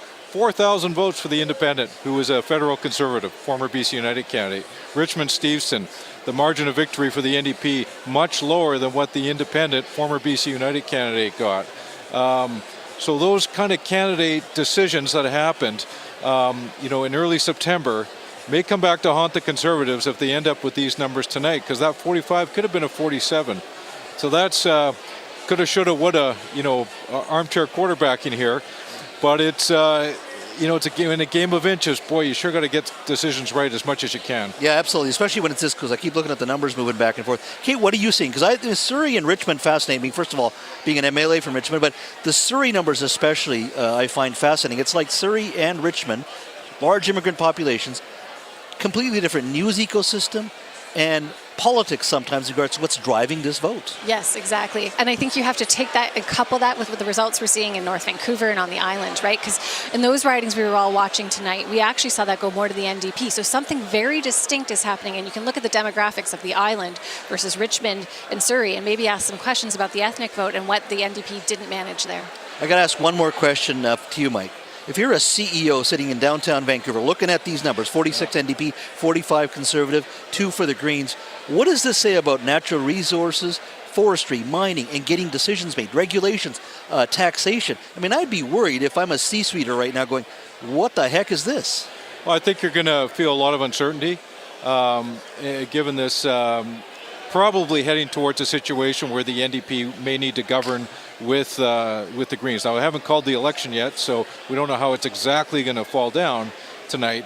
But it's what is this cocktail policy going to look like in this split parliament? Yeah. And the natural resource sector, natural gas in particular, I think there'd be a lot of hesitation about what increasing green influence in an NDP administration would look like. And attracting that investment as well. So the repercussions, of course, Sophie, Chris, and Keith and Richard, not only tonight, but also on our business community and certainly attracting investment for our province as well. Back to you. All right, Jess, thank you very much. Yeah, we're talking about what is the scenario if this is how it ends, and it becomes very difficult to govern for 4 years. Oh, it'd be very likely we'd be back doing this much sooner. Yeah, it'd be very unstable. Even if you combine the 46 and the 2, someone's the speaker. It'd be a tougher. You wouldn't see a heavy legislative package because you'd want to minimize the number of votes to expose yourself. But again, just remember, 3 ridings are still very close. Surrey City Centre, 52 votes. Surrey Guildford, 112. Kelowna Centre, 47 votes. And Richard wants to jump in. Yeah, because I want to show you those. But you're right, Keith. People can't be sick, you can't miss votes. It becomes very challenging to govern. This is the flip. So this is not why the NDP is now in the lead, is Wanda Fuca-Malahat. This is a battle of 2 parts of the riding. Souk largely strong for the NDP. Cobble Hill, parts. This is a strange riding because part of this was also Sonia Furstenau's old riding. So the fact that Dana Lejeunesse leads by 114 votes makes it one of the closest in the province and the one that flipped. There are 2 others that have been moving around, and and that's in part why we have the NDP in the lead here. I'll show you this one of Surrey City Centre, just a 13-vote lead for Amna Shah over Zishan Wala, 18 of 20 reporting, and this is another one that we've seen flip. Kelly Green leads by 647 votes. It has gone back and forth, but that lead, the last poll was very good for Kelly Green. Really depends on neighborhoods in that riding. So this is looking more solid for the NDP, and we knew in order to hold on, they need to hold on to at least one in Richmond, and that may be the one, guys, that they can hold on to. Richmond, Steveston. Yep. We shall see. All right. Thank you, Richard. And Surrey City Centre and Kelowna Centre. And these are the ridings that... Surrey Guildford.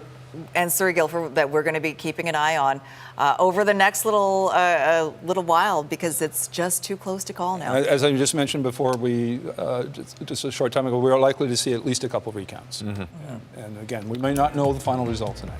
All of the polls report, it's about 90% of the polls have reported in all of those super tight races, but there's still that 9 to 10% that hold all the cards. We'll take a break. We'll be right back with more results for you.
Well, here we are, more than an hour and a half after polls closed, and it is still too close to call.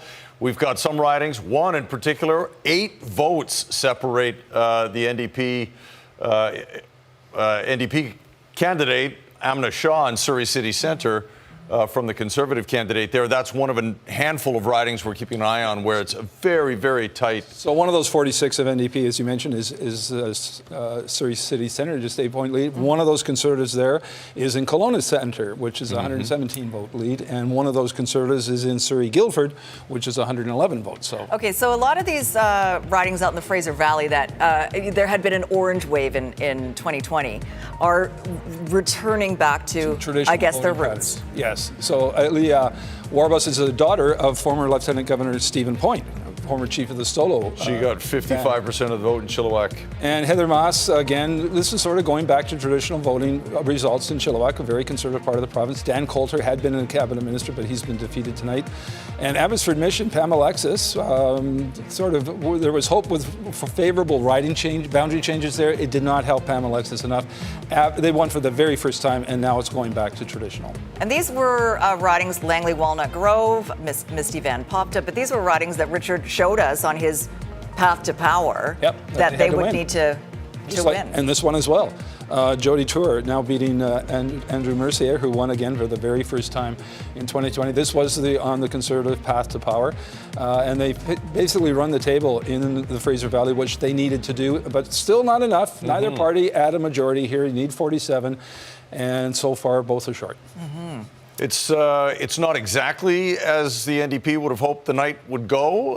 They're in a weak position right now, to put it lightly. We'll check in at NDP headquarters right now with Sarah McDonald. Sarah?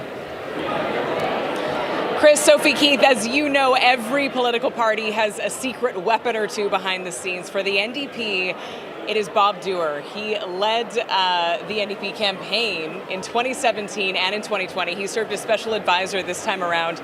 Bob, thanks for joining us. First of all, I want to ask you, are you having any deja vu to 2017 tonight?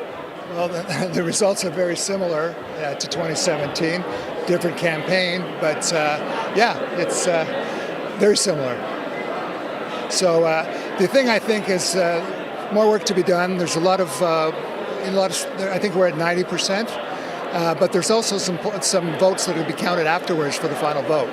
So it'll be a while before we find out what's going on. So a lot of work to do still. Let's talk about this campaign. It was one like none other. How difficult is it to pivot so quickly for any party, as we saw in August when BC United folded and we saw the entire landscape of this election and the campaign change? How difficult is that for any party in this scenario, for the Conservatives, for the NDP? Can you give us some insight into that? Yeah, for ourselves, I think we knew what we had to do. We had to run a campaign where we talked to the voters, and we talked to them about health care, we talked to them about housing, we talked to them about affordability. Those were things that mattered to them, and that's what we did. So we were very happy with our campaign. We thought we ran a good campaign. And David Eby was an amazing candidate going out there and connecting with the voters. We knew with the Conservatives, we didn't really know what they were. Like they just started, and were surprised when the other party just folded. The official opposition just folded. So that was odd. But we went into the campaign knowing we had to talk to the voters about the issues they cared about, and we felt we did that. One last question quickly. Some of these races are so close. Some ridings are in single digits. What does that tell you? It tells me that the voters out there had a tough time making decisions. And right now, a lot of people out there are hurting. We came out of the pandemic, and when we came out of the pandemic, inflation came in. Services were not as good as they were before for various reasons. And the voters are looking around and saying they want some hope. We tried to do that by talking about the issues that were relevant, again, about housing, affordability, and health care. So, and the voters are always right, so we have some more work to do. Okay, Bob Dewar, a former BC NDP campaign director. He served as special advisor this time around. He led the party to 2 victories in 2017 and 2020. They are obviously hoping to clinch another victory again tonight. We will see if that happens pretty soon. Back to you guys. Okay, Sarah, thanks very much. Let's take a look. Again, as the NDP are holding on to 46 right now, the Conservatives with 45 and the Greens with 2. Let's look at where they're picking up seats and losing seats. Of course, the Conservatives come into this picking up a lot of seats. Oh, yeah. But as you've said a little while ago, the story is, what have the NDP lost? Yeah, and they're right now, they're not losing enough to actually not form government, potentially, but losing 9 seats. David Eby, and when he talks tonight, I think he's going to have to strike a very humble tone. This is a big loss for the NDP. They're not there yet in terms of forming a comfortable government. You see the popular vote there is very narrow for the NDP over the Conservatives, but it has not translated into enough seats yet.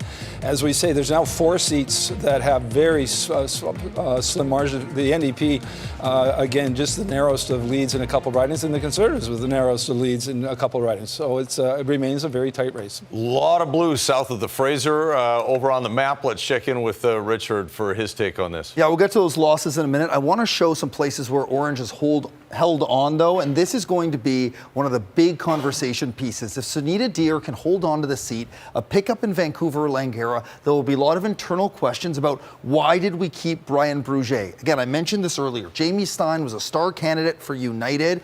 He has strength in the Jewish community. Many people from the Jewish community live in Vancouver, Langara. Brian Bruget had made some controversial comments in his past, and this seems to have come back potentially to haunt them again. Very close, 315 votes, 14 to 16. Another place where we are focused in, where the NDP is hoping to hold on to, is in part of John Horgan's old riding, the Souk part of it. The other part of that riding was a Green riding, part of Cowichan Valley. But Dana Lejeunesse leads by just 44 votes. And I'll show you what's happened. If you're listening on CKW, I'll describe this for you. The Conservatives had a significant lead, and Lejeunesse just jumped into the lead with a little bit more than 90% of the polls reporting there. So those holds are really important for the NDP, and so would be this one. But again, you've mentioned it again and again tonight, how close Surrey City Centre is. Amna Shah's lead's a little bit bigger now, 34 votes.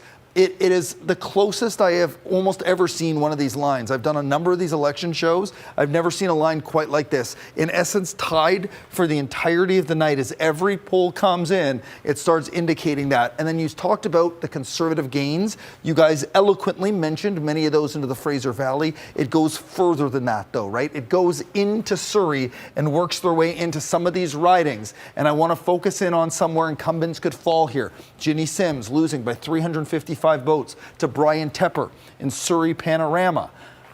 We'll focus on this riding. Surrey North, Roshna Singh, an incumbent, was the Minister of Education, losing by 1,200 votes with 16 of 18 polls reporting there.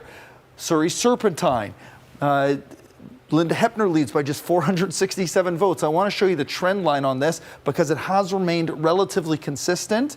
And the NDP with Baltej Dillon unable to make those gains. This is another one that could be an incumbent losing. Gary Begg trailing by just 106 votes to Hanvir Radhana. 17 out of 19 polls reporting. And the last one, and this has been, again, I've mentioned this riding, I think, more than anything else. I've probably mentioned the name of this riding more than I've mentioned the names of my kids over the last 28 days. Surrey Cloverdale, Eleanor Sturko leading by 539 votes here. This was one we knew was going to be close, and it remains close. And those are some of the seats the Conservatives are picking up, including some of these in Richmond, Richmond Centre, Richmond Steveston. And that's why we see this so close here. Well, we'll give a shout out to Bailey and Eli. Yeah, you could say Bailey and Eli. Bailey and Eli. I've caught up now. All right, Thanks so much, Richard. All right. The issues of this election were, of course, healthcare, affordability, and housing. And we put together our issues panel to talk about those big points that were driving voters to the polls, and perhaps thinking change, because you see the Conservatives with 45 ridings where they're leading or elected, Sonia.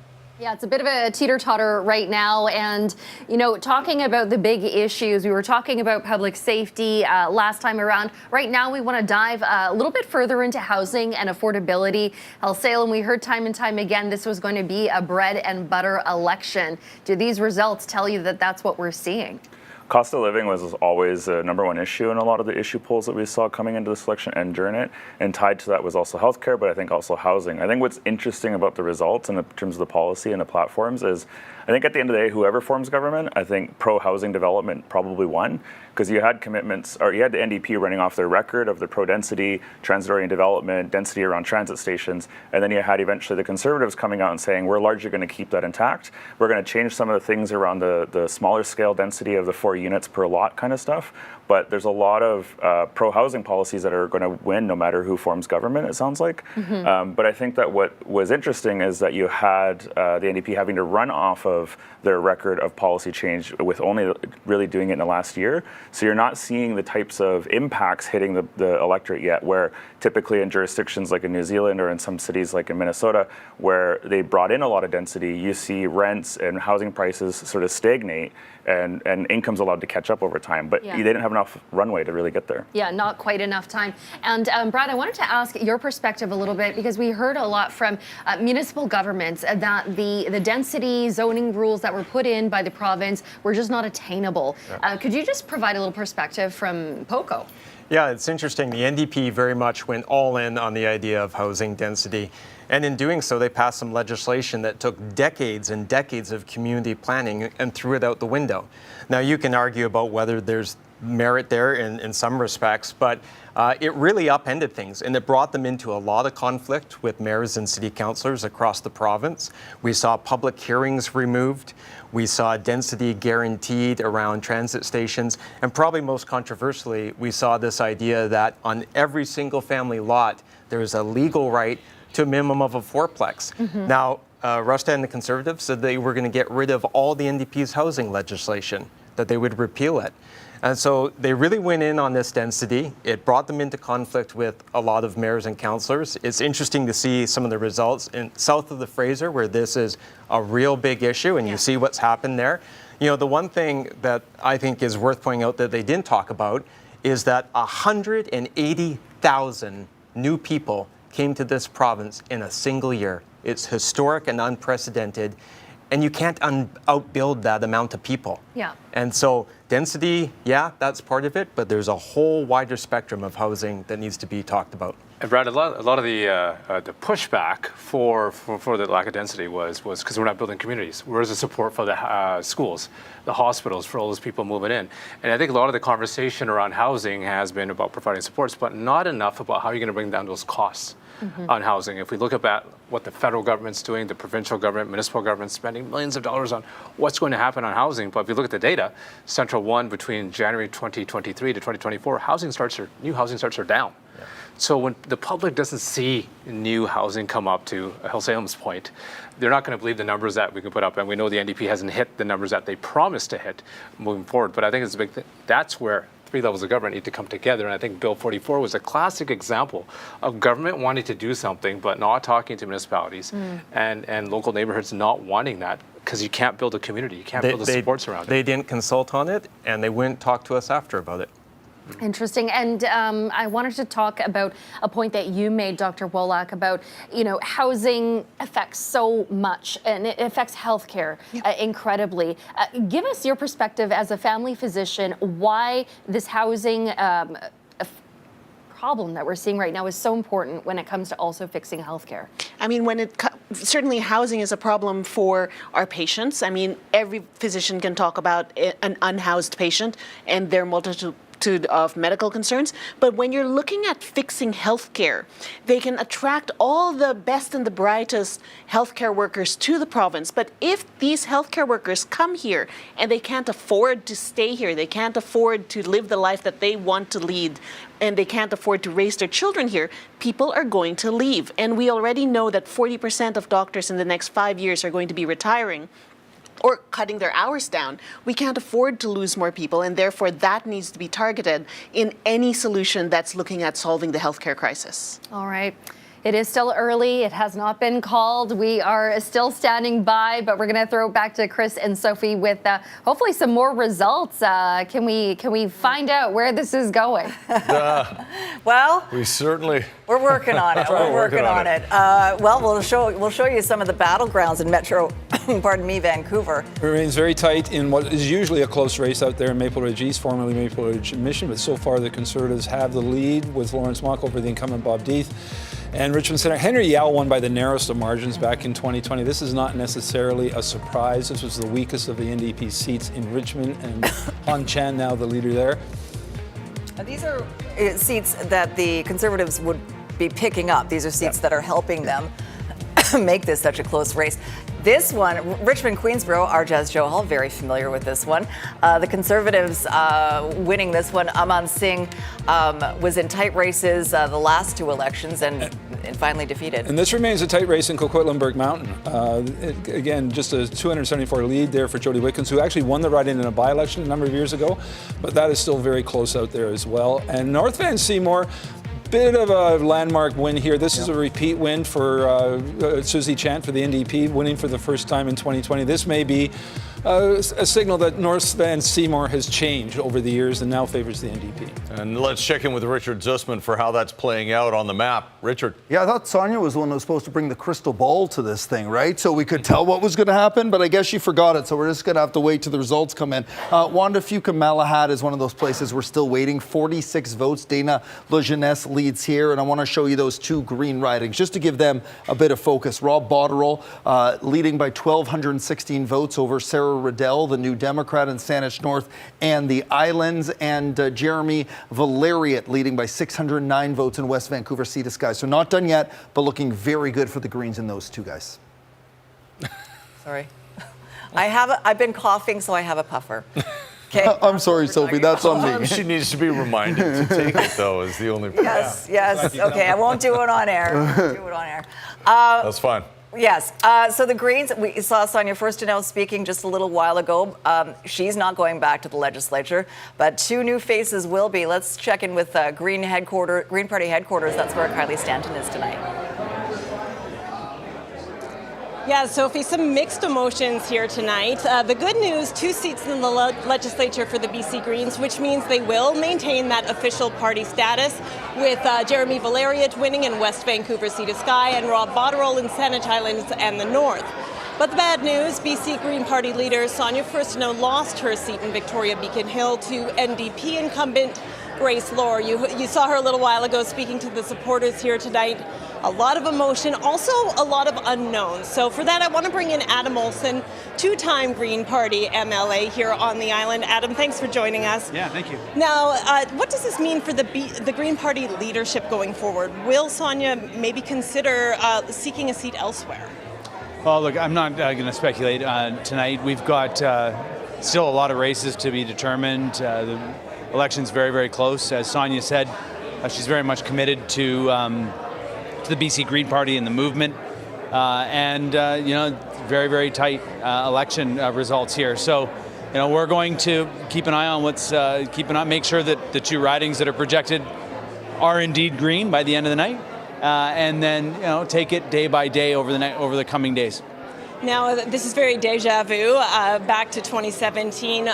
In terms of balance of power, will the Greens be looking to strike a deal going forward? I think it's still early days. We have to have a conversation with those two new Greens.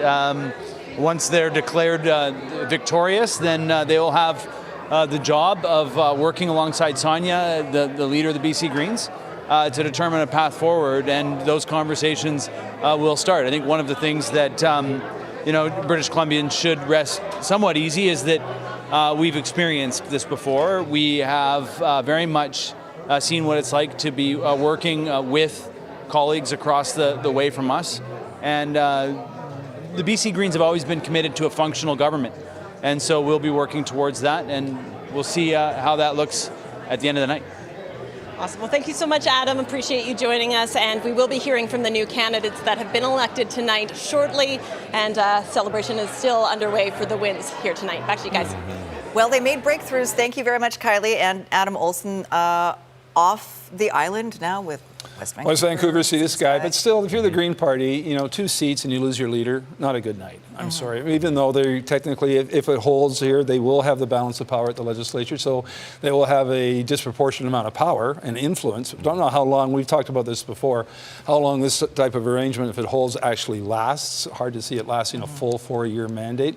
But the Conservative vote, the popular vote, is less than 10%. It's been dropping in the last few elections, and they really haven't gone to a detailed look here. But they finished with approaching 30% of the vote in 2020 in a number of ridings. It doesn't look like they finished that strong in the places they finished much stronger in 2020 and 2017. So again, not a good night for the Greens, but it might turn out being a better night when you look at the fact that they hold the balance of power as it stands now. But they are efficient with that. Yes. Whatever percentage it is. That is so true.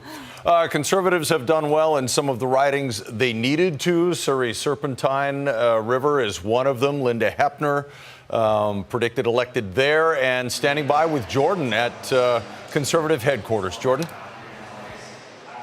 Yeah, Chris, Linda Hepner, of course, former mayor of Surrey, and now Global BC has declared her elected, so heading to Victoria.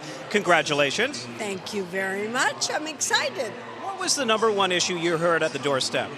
Mostly affordability. And after that, chaos, mental health, addiction on the streets. I'm curious, did the policing issue in Surrey ever come up on the doorstep? You know what? Not once. You're kidding. Not once. Which was, as a matter of fact, a big surprise to me. Didn't come up once. Now, let's talk about the Brent Chapman comments. Do you figure, did that hurt you at all? I mean, you've narrowly won, but tell me about that. You know, they were really bad comments, and I didn't hear it at the doorsteps. And I think that leaving it in the hands of the electorate was probably the only thing you could say at that point in time. When you do get to Victoria, what's your first order of business? Well, let's just watch the rest of the night and see if we get to govern or we get to critique government. Either way, I intend on really representing the riding and the people of Surrey. Do you feel like there was enough attention on Surrey in this election? I mean, the leaders made a lot of stops there, but did it get the coverage you wanted? I think it got lots of coverage. I think for the first time, it got recognized as, hey, we're 10 seats out of 90. We're 10% of the electorate. And that made a big difference. I think a lot of focus was given to Surrey, rightly so, in my opinion. Linda Hepner, thank you so much for your time. And again, congratulations. All right, back to the desk. All right, Jordan, thanks very much. And former Mayor Linda Hepner as well. She didn't seem very happy about Brent Chapman's No, comments. well, I don't blame her, but it appears that Brent Chapman, the ridings the NDP thought was going to have an impact. It was 3 ridings where there's a large Muslim community. That's in the Surrey Panorama, Surrey Cloverdale, and Surrey Serpentine. And right now, we haven't declared everyone elected, but Eleanor Sturkle has a healthy lead in Surrey Cloverdale, and Linda Hepner has been declared the winner in Surrey Serpentine, and Ginny Sims appears to have lost, or appears to be losing in Surrey Panorama. So it doesn't seem to have the impact. And frankly, Brent Chapman, I don't know if we've declared him elected yet, but he has a very big lead in Surrey South. Mm-hmm. All right, well, still too close to call. 46 for the NDP, 45 for the Conservatives, 2 for the Greens. We'll be right back with more on Decision BC. Stick around.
Here we are, Decision BC. Thanks very much for joining us on Global BC in the Okanagan, on CKNW, and on those digital platforms. The polls leading into Election Day showed this at almost a dead heat, maybe a slight edge to the NDP. and look at the numbers on the bottom of your screen. That's exactly what we've got tonight. Yeah, we've got about 5 ridings where the gap is very, very small. In one, Fuca-Malahat, it's just 44 votes separating the NDP and Conservatives, and in Surrey City Centre, it's just 32 votes right now. And we are taking a look at some of the key ridings where NDP cabinet ministers have been defeated. So here in Abbotsford Mission, the Conservatives winning this riding over Pam Alexis of the NDP. Langley Willowbrook, the incumbent Andrew Mercier for the NDP, lost to Jody Tour, the Conservative candidate there, by a sizable lead, almost 1,000 votes. In Chilliwack North, Dan Coulter also falling, the NDP losing that riding to the Conservatives and Heather Maas.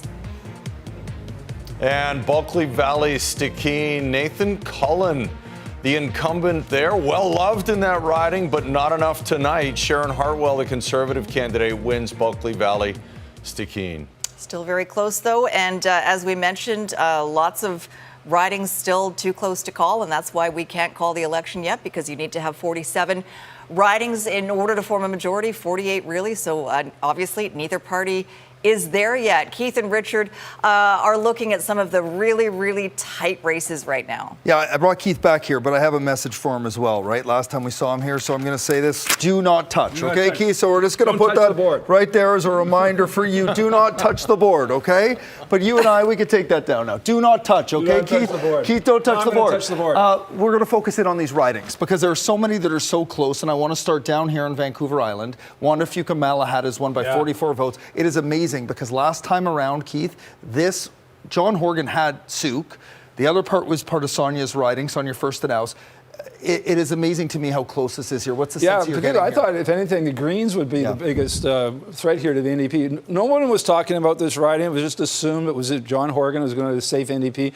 44 votes. This is going to go to a recount if that margin remains the same. Yeah, and Surrey is obviously the place where we are focusing in heavily, and those ridings are still very, very close. So Surrey City Centre, Amna Shah leading by 36 votes. What's the sense you're getting here? We look at the trend lines. It has been back and forth, razor close. What is the sense you're getting about what's happening, not just in Surrey Centre, but throughout this region in Surrey, where we're seeing substantial pickups from the Conservatives? Well-known incumbents are poised to lose here, including Ginny Sims, Mike Starchuk, Gary Begg. Like, what's the sense you're getting for Surrey? I think our strategist panel, I think Jeff Meigs made a very good point early on, or just recently, about the phenomenal population growth in Surrey and all the pressures that puts on the services, the public services. You've got hospital issues in Surrey.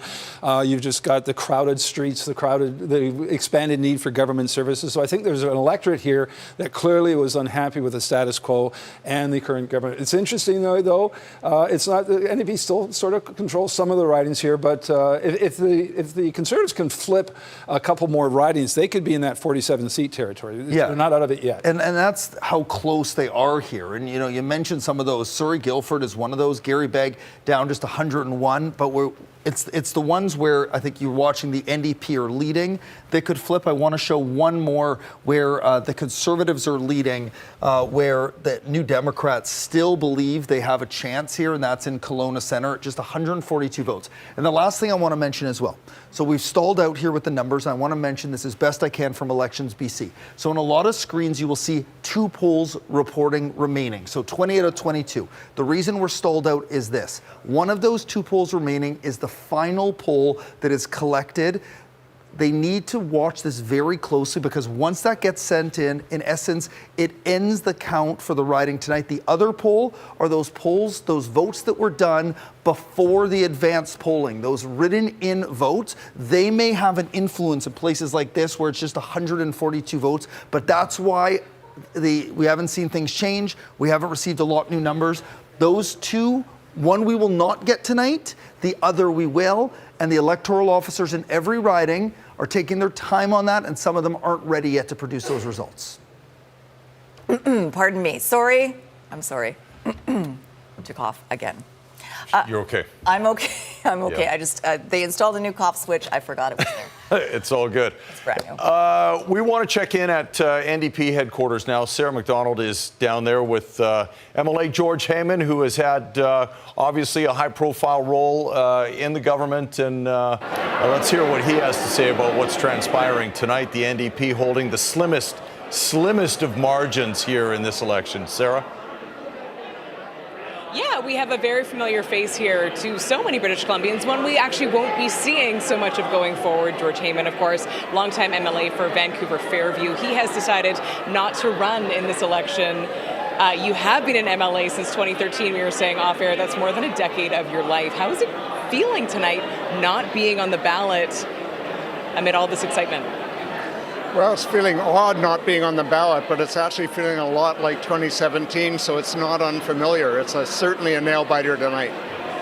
That was going to be my next question if you were having deja vu to 2017, so thank you for answering it. It is timely that we are talking to you tonight as we see this atmospheric river that is hammering the province. You, of course, were longtime environment minister. I know you're passionate about the issue of climate change. What do we need to see going forward? Whichever party forms government tonight, whoever we see as premier leading the province for the next 4 years, what needs to happen in terms of the climate crisis in this province, in your opinion? Well, first of all, this has been an election where people are struggling, they're frustrated, they're having a hard time with the cost of living, with housing and a number of other things. So that has been top of mind for people, but that does not mean that their concern about climate has gone away, whether it is extreme heat, whether it's the potential for flooding that people are worried about tonight, whether it's forest fires. Climate change is real, and frankly, I think it's outrageous that there's a party in contention for government that is questioning the science of climate change when British Columbians have been feeling the impact for years. So it's really important for whoever forms the next government to take climate change seriously, and the NDP has a solid plan on climate change. It's been recognized as the best plan in Canada. We also created a ministry to help communities be more resilient to the impacts of climate change. That's Bo and Ma's ministry. So the NDP has taken this seriously and will continue to take action, and it's critically important to British Columbians, not just to deal with the things they struggle with every day. Those are critically important, but to also take the long view and set people up for a more secure future. Quickly, Mr. Heyman, what does it say to you that we're seeing all this blue tonight? On that note of the climate, what are you thinking about the climate of politics in this province right now? We're seeing a move globally where people are frustrated, they're having a hard time, and they're taking it out on incumbent governments. We're still waiting to see a final result here, but we're looking at a Conservative Party filled with people with no experience and a lot of crazy ideas. That's dangerous. George Heyman, longtime MLA for Vancouver Fairview, longtime environment minister in his previous mandates with the NDP. Mr. Heyman, thank you for your service to our province, and best of luck to you on whatever comes next. Thanks so much. All right, you two, back to you. Not mincing any words was Mr. Heyman there about the state of climate and the Conservative Party. We appreciate his time, and thank you very much, Sarah. If the Conservatives can flip 2 seats here, Surrey Centre and one to Fuca over on the island, they will then have 47 seats. And of course, we're going to have recounts, but 47 is the magic number, and they're not yet, and they haven't flipped those seats yet. But the margin in Surrey in one to Fuca-Malahat is 41 seats. Surrey Centre, again, will go back and forth, less than 50 votes there. Sorry, not seats, of course, votes. Right. But again, very close in those 2 ridings. If the Conservatives can flip those, and it's quite conceivable. We're running out of polls, but I think, Richard, we were just huddling backstage. There are some other late counted ballots that have not going to be part of tonight's count necessarily. They're not part of the count yet. And Richard has the details, I think. Yeah, so let me explain that again. I didn't do the best job at explaining that earlier. So there are basically 2 polls remaining. So there are people who voted outside of the riding today. Elections BC encouraged people to vote outside of their riding. Those votes are being gathered together. They have not been submitted yet. That is, in essence, the last thing that gets submitted. So they are looking very, very closely to make sure there aren't any extra votes all across the province. They're making those phone calls. They're connecting the dots. They will call that in tonight. So we will get those results tonight. That will be the last poll we get. There will be one remaining poll. Those are the votes that happened before the advance votes, those who went into district offices.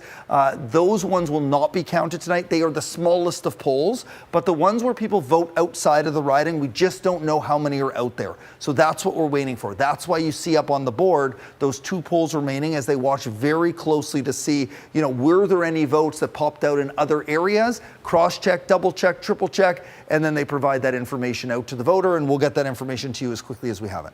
So Keith and Richard, see if you can follow my train of thought here. But if the ridings, once we get more votes counted, if the ridings remain as tight as they are, and those numbers at the bottom of your screen remain 46, 45, 2, what happens? Well, because at least 2 of these would have to be recounted. Yeah, so it takes a couple of weeks for the election writs to be returned. So nothing really becomes official today or tomorrow. It takes some time. There likely will be at least a couple of recounts here. Anything below 100 votes, or if that's the difference, or below 1/500th of the total votes cast. One is a judicial recount, one is a recount ordered by the Chief Electoral Officer. That's going to take some time as well. That will take place presumably over that 2-week window. If it remains with the BC NDP having the most seats, but not enough to form a majority government, it's the same situation we saw in 2017. The NDP will have the right and the ability to recall the legislature, not necessarily anytime soon. They don't have to call the House back until they need to pass the budget, and that's not till the spring. So there could be a long wait here before we see the next chapter evolve here. In the meantime, if this result holds, as is right now, there will be talks between the Greens and the NDP to see what their sort of what was called a CASA, or a working agreement of actually something in supply, confidence in supply agreement that the NDP had with the Greens. We may see a replay of that, but there's still a long runway before we get to that point. So we may not actually know. We may not actually by know. the end of that. As Richard just pointed out, there's still a bunch of ballots that will not be counted tonight. Not a great number, but when the difference is just 40 votes, that's, that could be one poll. And that is, there are 2, now it's even less than 40. And Juan Fuca-Malahat, 34 votes. Surrey City Centre, 41 votes. That's the tight races that we're thinking about. Jazz Johal is with our strategy panel now for their thoughts on what's happening here tonight. Jazz. Man, things are just changing minute by minute here, Chris. Speaking, of course, our panel here with the Hotel Pacifico podcast. Mike McDonald, let me start with you first of all. 2 potential Green MLAs, brand new. What's got to be going through their minds, and what's Sonia Furstenau, still as leader of the party, thinking at this point? Well, I think largely this is an issue just for those 2 MLAs.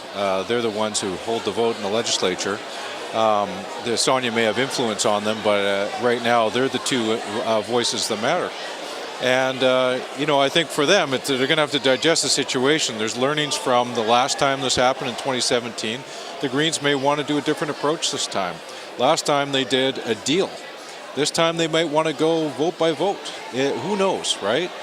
But, what I think is critical, though, in the days ahead, because we're not going to know with recounts and everything, is that each party has to decide what their narrative is coming out of this election and what's going to try to influence the course of the next few years in British Columbia. Because this is, a split parliament. If these numbers hold, it is practically going to be ungovernable.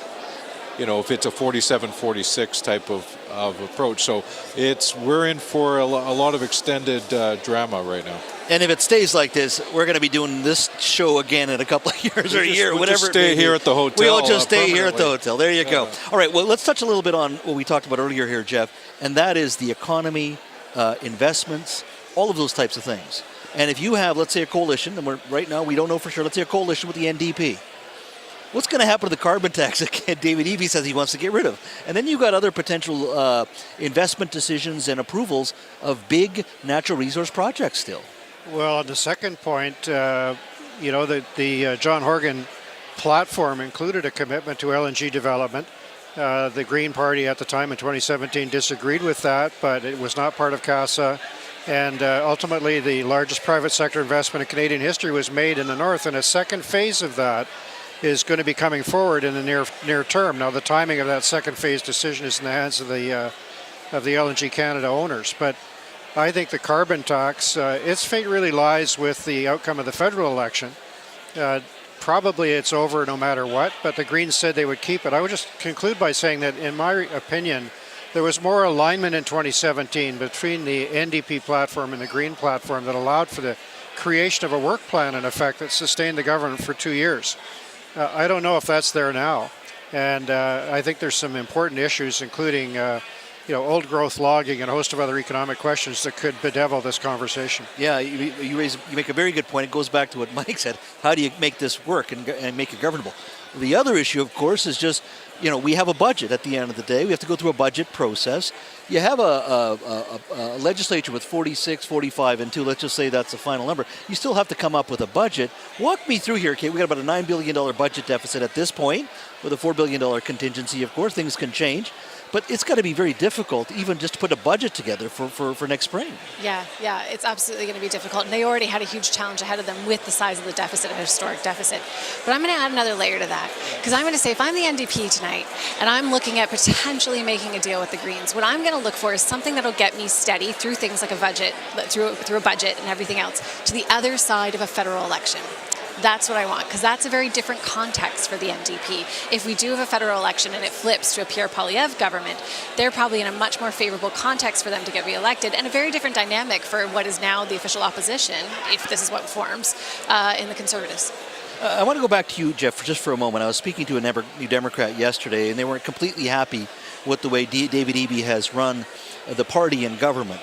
And one of the things they said to me was David Eby needs to step back a little bit. He has to play chairman, not CEO, which means putting his fingers into every project, everything coming out of the Premier's office, not delegating like your old boss, John Horgan, used to do. Do you think that's part of the reason why the NDP are in this predicament at this point? I mean, it's always going to be a close race, I get that. But the complaint has always been, this guy's got his fingers in everything. He's got to stop playing CEO. He's got to step back and start playing chairman. Well, I think that we saw that David Eby's approval ratings continue to be ahead of John Rostad's and pretty good right through to the latest polls. So there was a high degree of public sympathy for his style of governing and his approach. But I think he will, as Bob Doer was saying just a few minutes ago on the broadcast, have to step back and reflect with the whole team about how they do business differently to gain more support from British Columbians going forward than they did in the past. And that could be part of the discussion. Well, lots to talk about, Sophie and Chris. Back to you guys, and we'll try to go through drill through all the numbers that we're seeing as well. I'll get back to you very soon.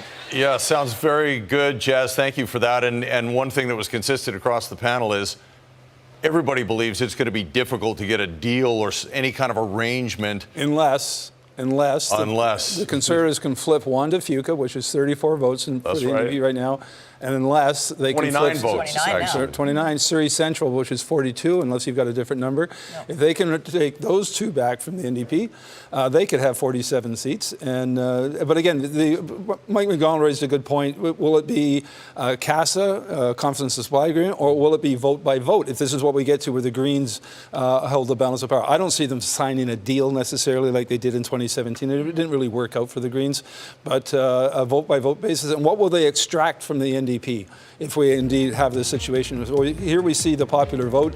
Again, the NDP with a slight edge here over the Conservatives, but it's not translating into a significant edge in seats. But our pollsters were right. They said it was going to be a dead heat, and it is a dead heat. And you see Nathan Cullen here, the cabinet minister, defeated by more than 1,300 votes. NDP's won 9 of 10. Until 8 of 10, and now they're 8 of 11. Sandwich North and the Islands, you see Rob Waterall elected there. That's a classic three-way split. And that's what we saw in that riding before Adam Wolfson had his pivotal breakthrough win in 2017. It was really a 30-30-30 split for a number of years, and it was again tonight. All right, let's bring in Richard Zussman at the Results Center. A lot of blue on that board. I mean, there's still one behind the NDP, but there's a lot of blue. Yeah, a story of two British Columbians, but I want to get to that point that Keith just made. I've just spoken to high-level organizers for the Conservatives. John Rustad is not coming out to speak yet. They need more time.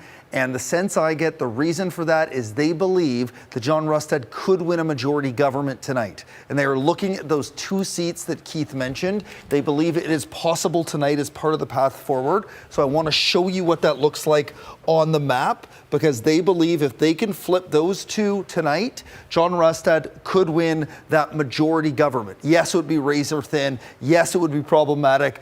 The caucus for the Conservatives could be unruly, but this is quite the result. So Wanda Fuca-Malahat, 26 vote lead, Dana Lejeunesse, and that's those two polls left, as I described before. So we're waiting on the votes outside of the district, outside of that riding. We will get those tonight. We are also waiting for those that were counted at electoral district offices before advanced voting started, but those won't be a lot of votes there. The other one that they are waiting on very closely is here in Surrey. The focus is on that riding of Surrey City Centre, and Omnishaw leads by just 43 votes. So there is a belief from the Conservative camp that they could flip those two. But the reality is there are others out there that are still very much a part of this conversation, that are still being that we still don't have the final results, and that are still very, very close. Not as close as those two. And in part, that's why John Rustad's camp has some confidence here. Because in Courtney Comox, the lead is 231. But again, those two remain, and it's been an extremely close race there for the entire evening. And then we'll go back into Surrey, because that's an important part of the conversation as well, as we focus in on Surrey-Guildford. Again, 102 votes. Honvir Randawa, the Conservative, is leading by 102 votes over incumbent Gary Begg. So, we heard Brenda Law complain a lot about this government not giving enough to Surrey. Surrey didn't get the support it needed of a growing city. Well, the people of Surrey are sending a message to the province to say, well, you didn't give us enough, and now you're getting a message. All right. If Guildford slips below 100 votes, that's the third recount. Right. So right now we've got 2 recounts likely in Juan de Fuca and Surrey Centre, and it could be a third in Guildford. So we may not really know anything. There's certainly, based on Richard's correspondence, no chance of a Rustad concession speech tonight, for sure. And that's understandable when numbers are as close as they are. I can say not all the votes will be counted tonight. Yeah. Well, let's go to Conservative Party headquarters, where our Jordan Armstrong is standing by. And definitely not with John Rustad, because he won't be speaking yet. Yeah, Sophie, it is very tense down here. They probably should have brought in massage chairs tonight. And just to pick up on what Richard was saying, there is indeed a back room just off to my right. And about 20 minutes ago, we started to see a lot of the party bigwigs go back there and assemble. So that is certainly the sign that some high-level discussions are happening behind the scenes. Want to bring in Mike Smith because he's been working the room, talking to people. What are you hearing, Mike?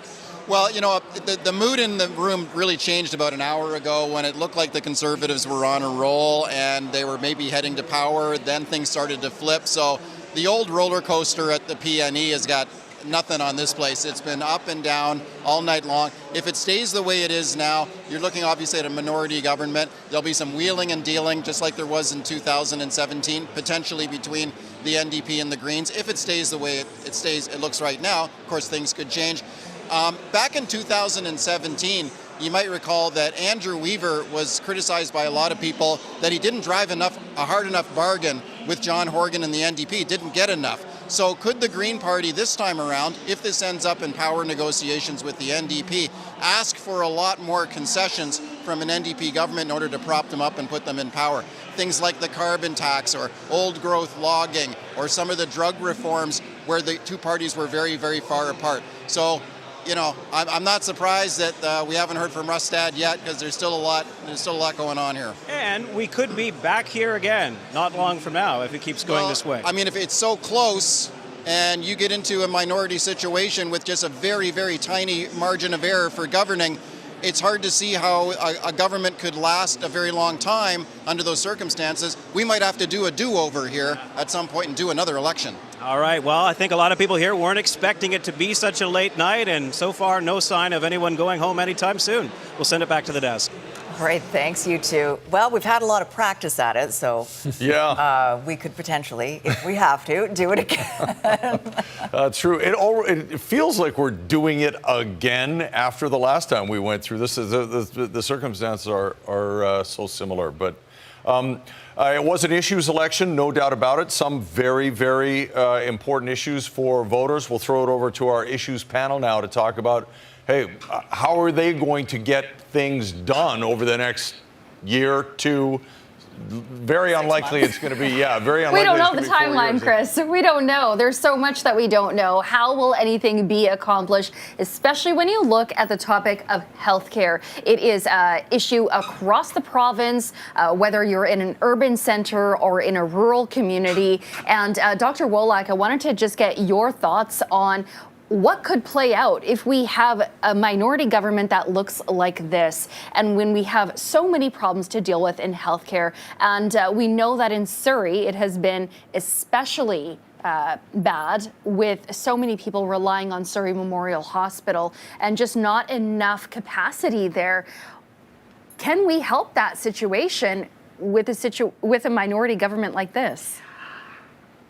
Essentially, they are going to whoever forms government and whoever forms opposition needs to put their big person boots on and shake hands and work together to address everything, because healthcare will affect everyone and healthcare will affect the running of the province eventually. So whoever forms government needs to sit down and address things like the primary care shortage. That's a big issue. Needs to address waiting times in the emergency rooms, in specialist waiting times, needs to address procedure waiting times in the BC Cancer Agency.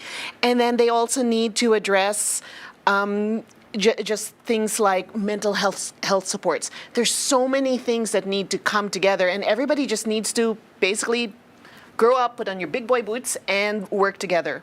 Yeah. And as we were watching the results come in, Rachna Singh has lost her seat. Education Minister, a big proponent of SOGI. How do you think that played into what we're seeing? Well, I think education has been a bit of a sleeper issue. And you look at the education minister losing her constituency. I mean, that's a strong NDP constituency traditionally. So that's definitely an upset.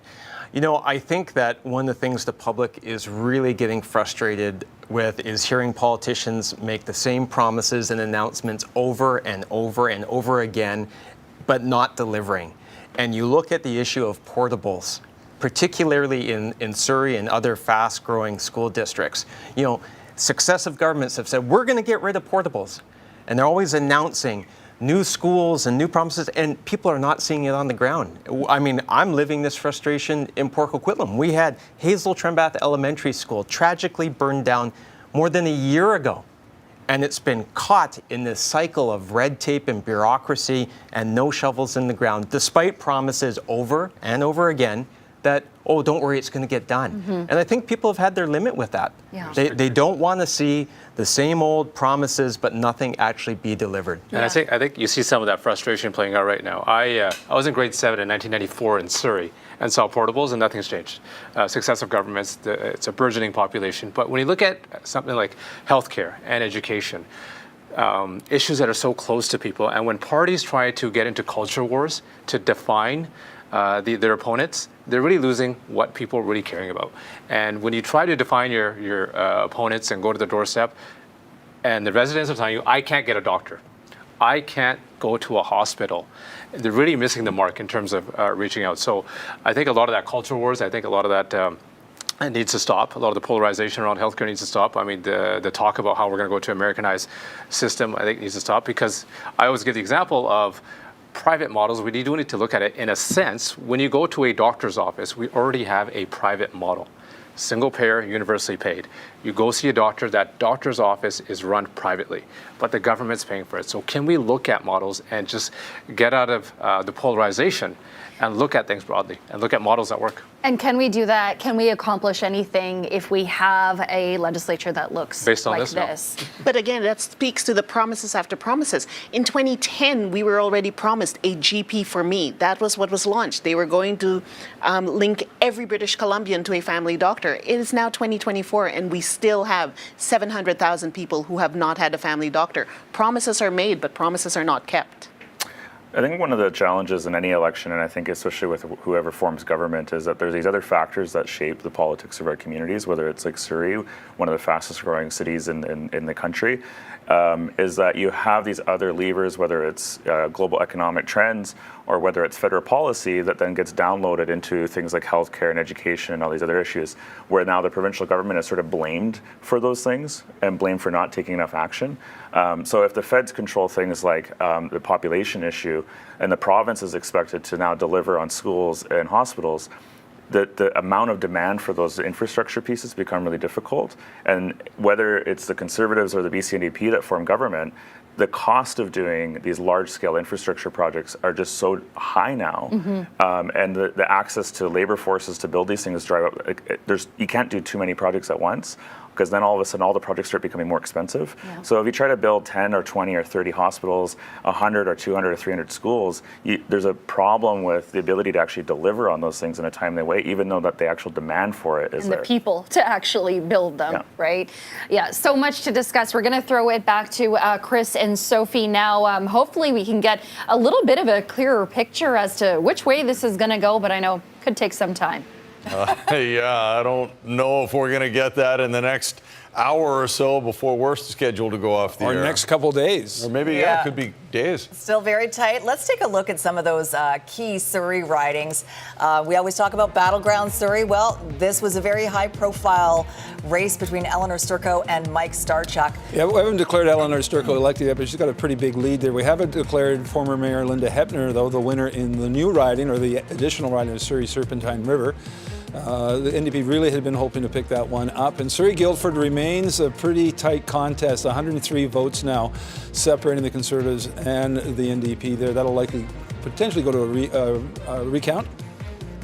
And Jagger Brar, who's won several times in Surrey Fleetwood, has a lead of just under 600 votes there. We're not quite declaring him elected yet. So it's very tight in Surrey. Yeah, Surrey. I think Surrey's the story in some ways of the election, and we've been focusing our coverage through the campaign. Richard with his maps. We've been doing focusing on the ridings there. The Surrey Battleground. Historically, the NDP very strong in the northern part of the city, and the Conservatives, or the BC Liberals formerly, stronger in the south. But as we touched on, our panel's been touching on this as well. The Surrey population has exploded in the last decade, putting enormous pressure on the need for public services. And I think the frustration is sort of boiled over to the point that normally very safe Surrey seats, such as Surrey North, which was formerly Surrey Wally and Surrey Green Timbers, now just basically a pretty easy win for BC Conservatives.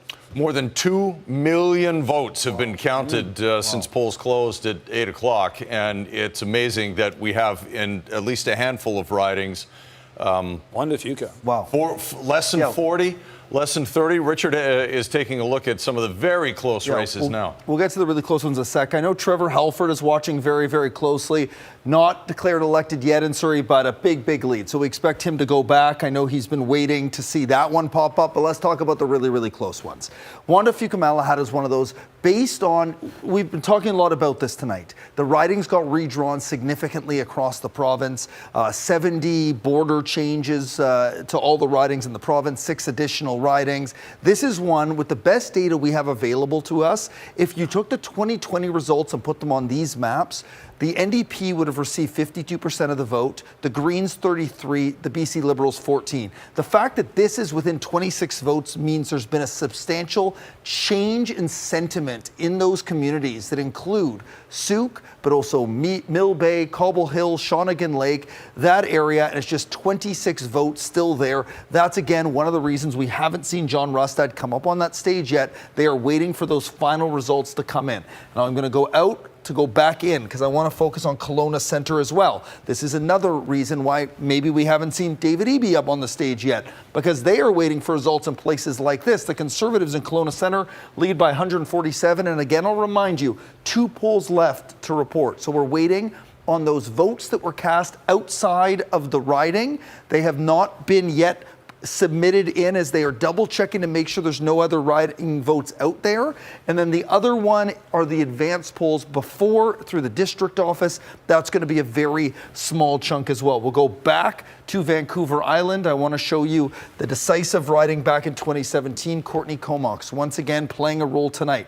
So close. There's 234 votes. Again, those 2 polls are still left. Those are the ones we are watching for, and those could be the ballots that change where that is going to go. We'll focus back in on the Okanagan. There's one really close seat in the Okanagan. I know we're jumping in and around the province a little bit as we take a look at these really close races. Penticton-Summerland is one that Amila Boutby is leading by 475 votes over the New Democrat.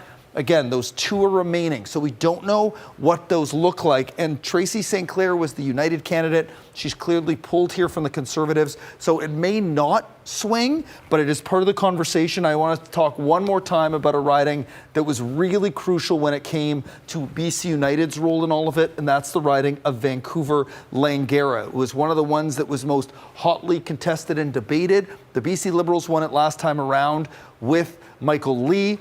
Brian Bruget was the Conservative candidate. There was a movement that Jamie Stein, the United candidate, could replace him after some controversy. The Conservatives made the decision to hold on to Brian Bruget, and they're just waiting for that those pre-district.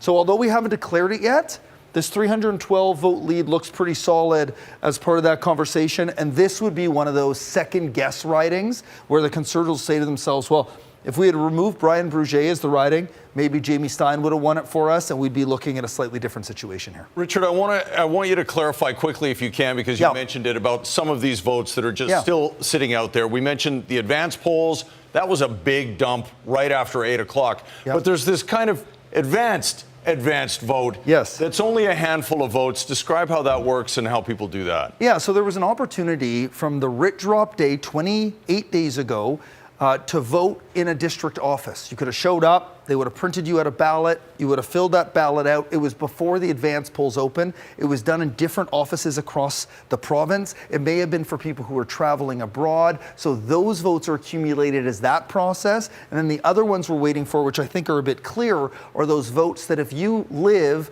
in Maple Ridge East but happen to be today in Maple Ridge Pitt Meadows, you popped in there, you checked your X on a ballot that was printed out for you.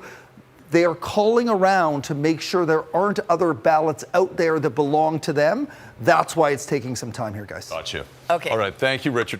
Very quickly, we want to show you the results in South Surrey, White Rock, or Surrey, White Rock, pardon me, where we are now declaring Trevor Halford re-elected, 2,000 votes over. So, yeah, he barely won in 2020. The Liberals used to win this riding very easily. It was very close, but back to sort of normal results there with a very easy win for Trevor Halford. I think he was one of the BC United candidates that was allowed to run as a BC Conservative.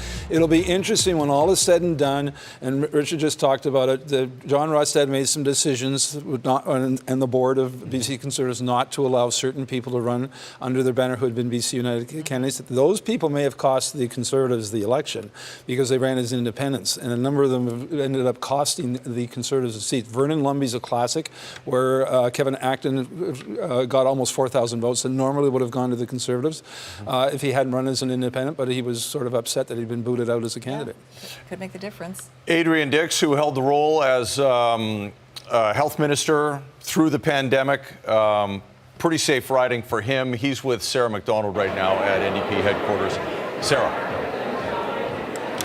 That's right. Yeah, speaking of incumbents who have been re-elected tonight, Adrian Dix is here, longtime NDP MLA, of course, for Vancouver Renfrew this time around, and of course, longtime serving healthcare minister, as you mentioned, Chris, in his previous mandates with the NDP. Mr. Dix, congratulations on your re-election tonight. Thank you. It was obviously a great night in Vancouver Renfrew, and a strong night for the NDP. You know, 45% of the vote is a historic level of support for the NDP in a time when incumbent governments across the world have been having difficulty. We've seen that in elections.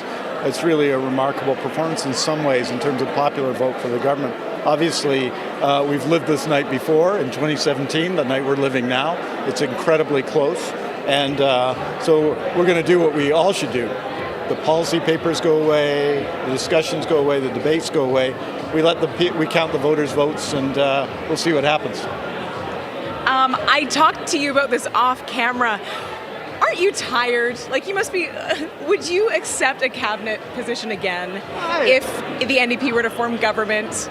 You have been such a long-serving healthcare minister for this province. How do you feel going forward if the NDP is to form government again? Would you accept a position in cabinet again? More energetic than ever before. The decisions about cabinet get chosen by the Premier, and tonight we still don't know the result of the election. So I think we'll put all that aside. But I feel more energetic, more enthused, a more active advocate for people and public health care than I've ever felt before. And I think we're really breaking through in some areas, particularly in primary care. We've added 835 doctors since the new agreement with doctors was put into place. And we're going to have this coming year a record year in attaching patients to doctors in BC. So we've got to keep driving public health care. It's a real difference, of course, between ourselves and the Conservatives. But we're gonna fight for that in the next legislature, you bet. On that note, before we go, I wanted to ask you, I mean, if we do see the Conservatives form government tonight, I know you have a lot of strong feelings about how John Rustad feels about privatization. You clearly feel very differently in terms of a two-tier system. What would happen? What would we see in this province if we were to see the Conservatives form government tonight? Well, the last time that group took office, they laid off 10,000, mostly women, healthcare workers, and damaged our system for a generation. So obviously, we hope the result turns out well for us tonight. And regardless, I'll be fighting for public health care, fighting for healthcare workers, fighting for patients in the legislature. Adrian Dix, longtime NDP MLA, re-elected this time for another term, another mandate in the Vancouver Renfrew riding this time around. Adrian Dix, thank you for your time tonight. We appreciate it. Great to be on. Back to you guys. Knows how to rattle off those statistics. Boy, thank you, sir. That's actually a short interview with Adrian. Yeah, it is. If you want to start talking healthcare, that can go on for 20 minutes or so. Passionate about the portfolio, though, but you know, it remains to be seen whether he stays on as Health Minister. Richard is ready to weigh in. No. Go to break. Okay. No, Okay. Sorry. After the break. Yes, we'll take a break. We'll be right back with more coverage of Decision BC. Stay with us. I thought I saw you.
Welcome back, and thanks for joining us on Decision BC. We know you've probably already decided to call it Indecision BC because we are unable to call this thing yet. The NDP leading and elected in 46 ridings, the Conservatives 45. The Greens may hold the balance of power in 2. And we heard from Green Party leader Sonia Furstenau, who did not win re-election back to the legislature, Richard. But we still haven't heard from John Rustad. We still haven't heard from David Eby.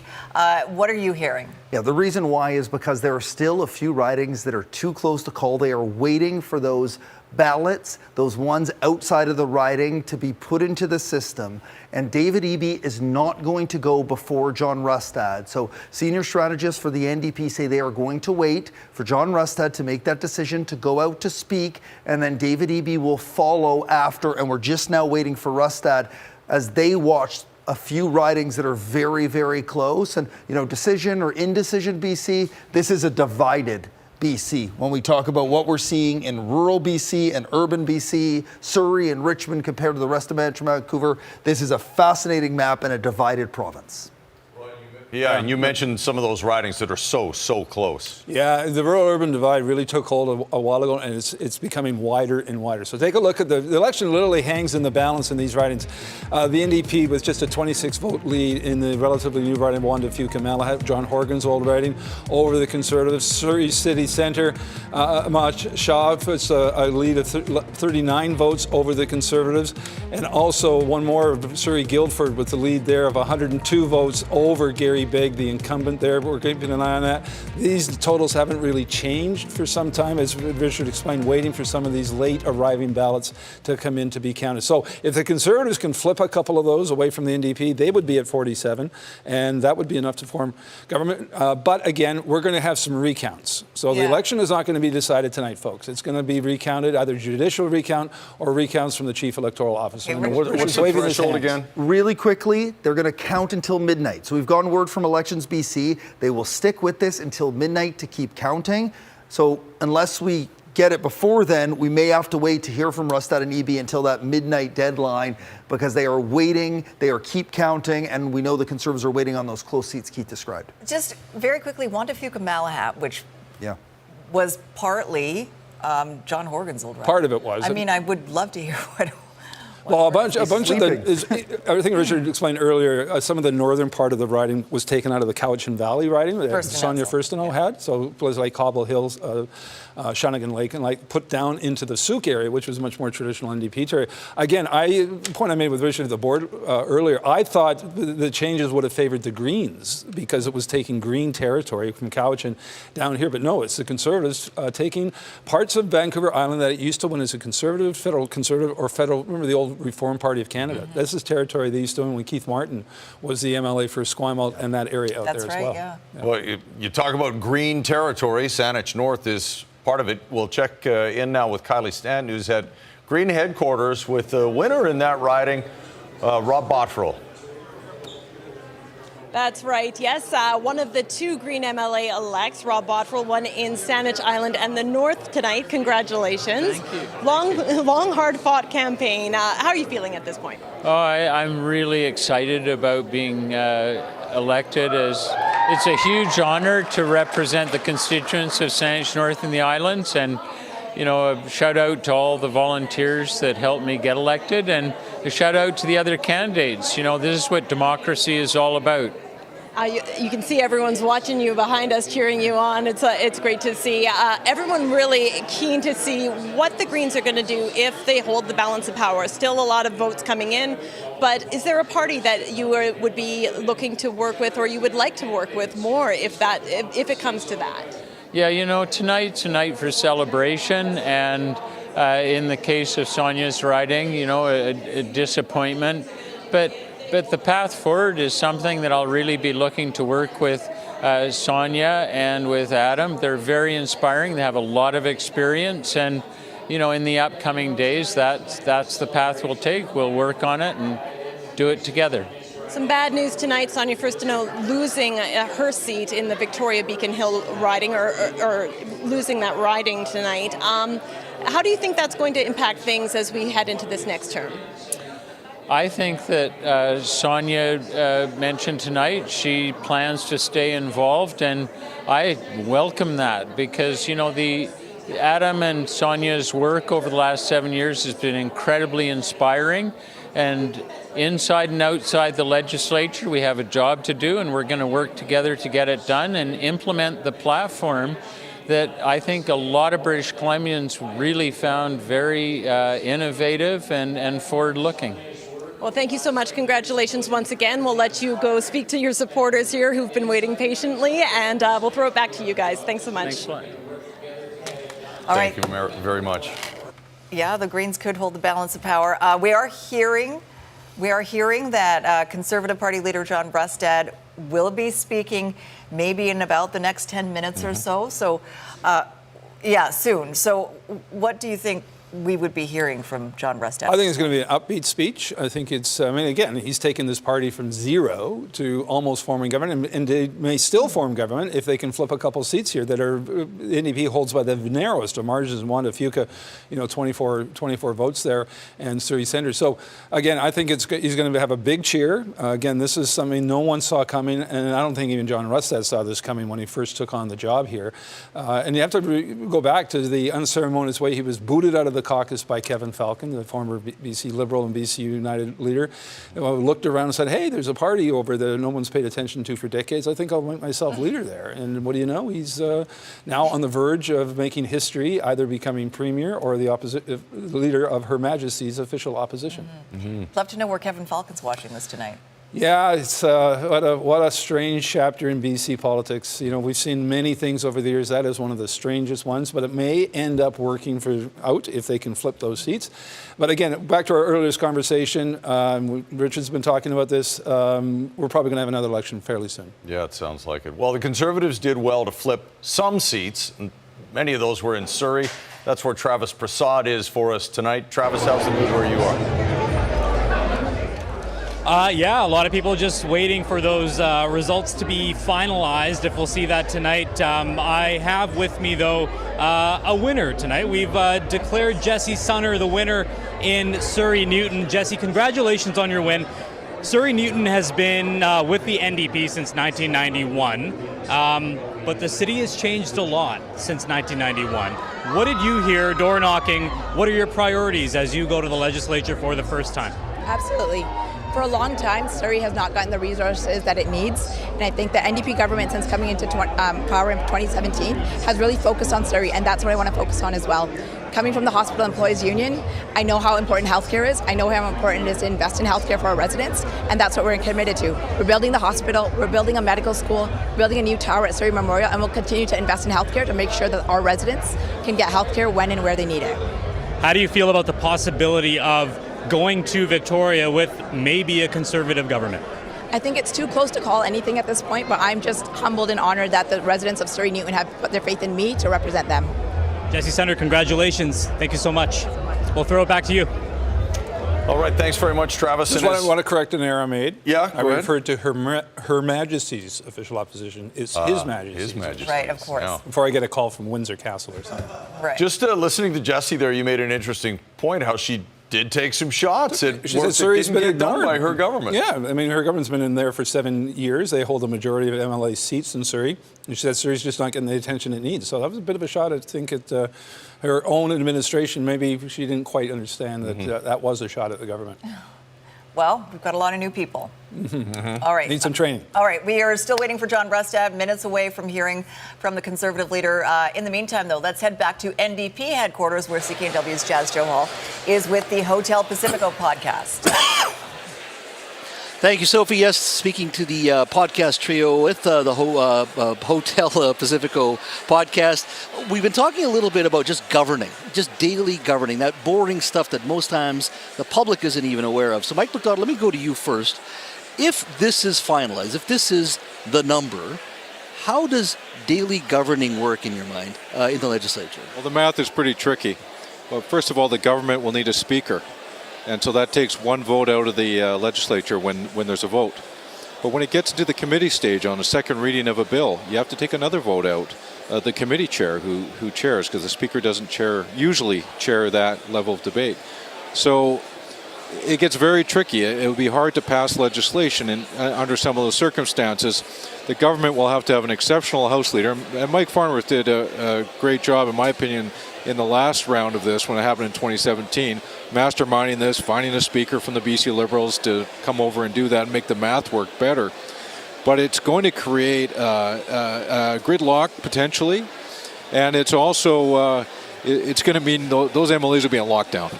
Like, every vote's going to matter. They won't, they'll be on short leashes from their whips and the caucus, and that's hard to sustain over 4 years.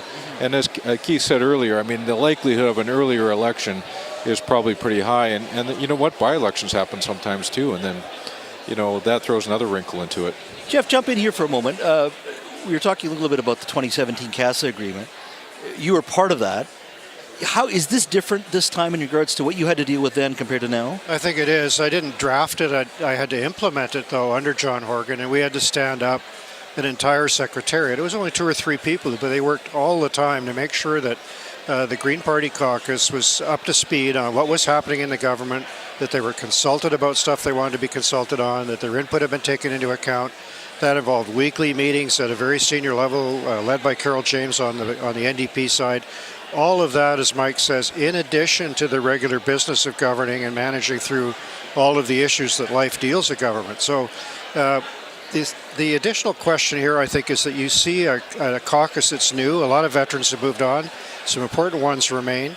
A couple were defeated, but a lot of new blood coming in, which will need to be supported as MLAs, who are new to the entire process of governing, especially on the Green Party side, where you have two completely new people, perhaps to each other, I don't know, coming into the legislature and having to participate at such a senior level with such critical issues. Yeah.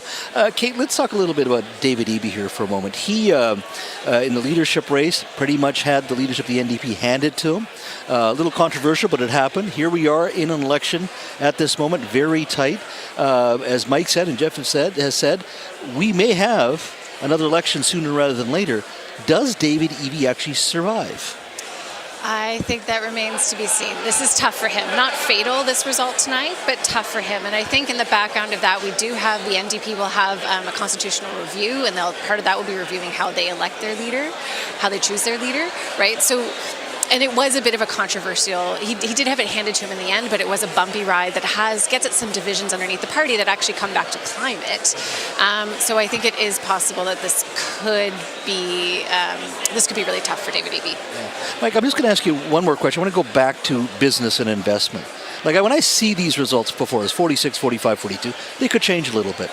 But man, if you're going to invest $1 billion, $2 billion in LNG project, or open up a mine, or talk about forestry, or natural gas, I would argue if you're looking at this, you're going to park your money somewhere else, or just wait until we elect a majority of some sort for clarity. This is not very good for our economy at the moment. Well, there's another key difference, too, is that when Jeff took over my office at the Premier's office, as Chief of Staff in 2017, you inherited a $3 billion surplus from the stingy Minister Mike DeYoung. And this time, David Eby's going to inherit his own $9 billion deficit. So the challenges he's going to face governing on top of this are going to be fairly profound. And, I think the business community will be sitting there saying, well, do you want us to grow the economy with you or don't you? And what he says, the words that come out of his mouth tonight and in the days ahead and how he'll tackle those things are going to matter. Jeff, I'll jump in here for a moment. Is this a moment for humility? Maybe humility is not the word, but at least a different tack from David Eby in regards to an extended hand out to the business community, perhaps other groups that he hasn't talked to as much. He is a guy I know that gets into the nitty-gritty of things, but is this the point where he's going to have to reach out to the business community and some of these other groups at this point? Well, I think that's always a good idea, and I think the history of the party, and David was there for all of this, is one of collaboration when you wind up in a situation like this, and the success of the CAS agreement was there for everybody to see. It didn't last forever, but it was never intended to, and its to-do list was completed. But that engagement with all these different stakeholder groups has got to come, I think, with a tighter focus on what's critical to voters and what is it that they really want to see executed as opposed to promised in the weeks ahead. I want to get back to Chris and Sophie. I know we're waiting for John Rustad to speak back to you. All right, thanks for that. Thanks, Jess. Thanks for that, Jazz. You can see at the bottom of your screen, we do have the Conservative Party headquarters up there because we're keeping an eye on that podium. John Rustad will be speaking in just moments from now. He's going to face some tough questions, and Richard's going to get into this a little later with the maps, but he basically blocked 3 candidates in 3 critical ridings. They ended up running. Oh, here we go. We'll get into that in a second, but here's John Rustad taking the floor.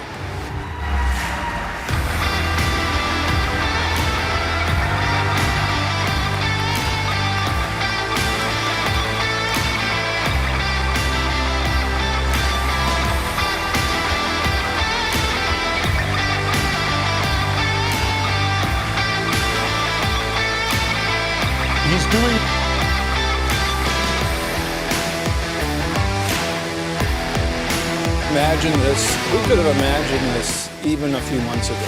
No. This is just extraordinary.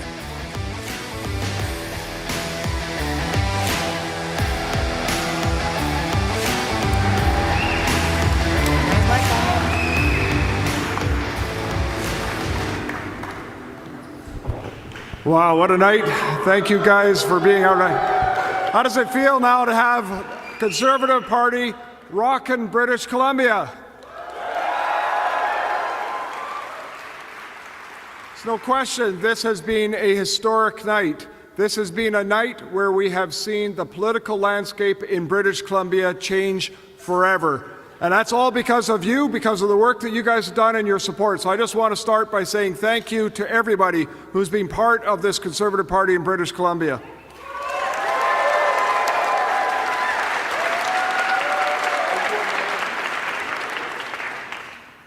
When I was first asked to consider taking on the leadership of the Conservative Party, I did question. I said, wait a second here. This party is at 2% in the polls. It hasn't elected anybody in almost 50 years. It hasn't formed a government in almost 100 years. But I looked at it, and in particular, I started going around the province, just jumping in my car, driving around with my chief of staff, and we would go and start meeting with a few people. And we'd have a couple of people in here, and maybe 4 people over there, maybe a dozen people in another community. And everywhere we went, we heard the same thing. People were hungry for common sense change in British Columbia.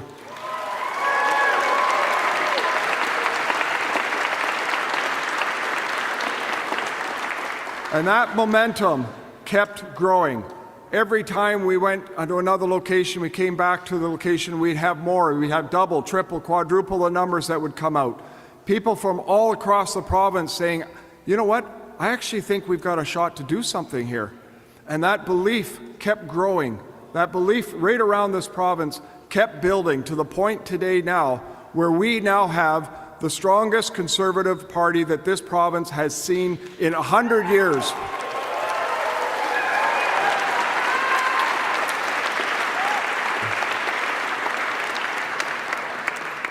And the beauty of this is a grassroots movement. This is just people, that the salt of the earth, the hard-working, everyday people in this province that have stepped up to the plate and said, yes, we can do things different. We can envision a province that can bring hope and prosperity for people across the province. That is what we've been trying to do as a party. That's what we have brought forward. And that, quite frankly, is why we're seeing us still neck and neck with the NDP. And we have not given up this fight yet. We are going to keep pushing hard.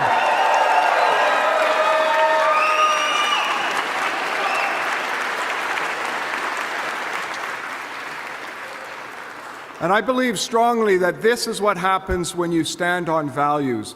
This is what happens when you stand on principles. You put it out there, you say, this is their vision. This is what we can do for a province. This is where we can see our youth being able to build a future. And that is where I think we have gotten our strength. And I tell you something, we are so close right now. There is just a couple of seats that are just within 20, 30 votes that could very easily flip for us. There's still votes yet to be counted. And I am optimistic that the people in this province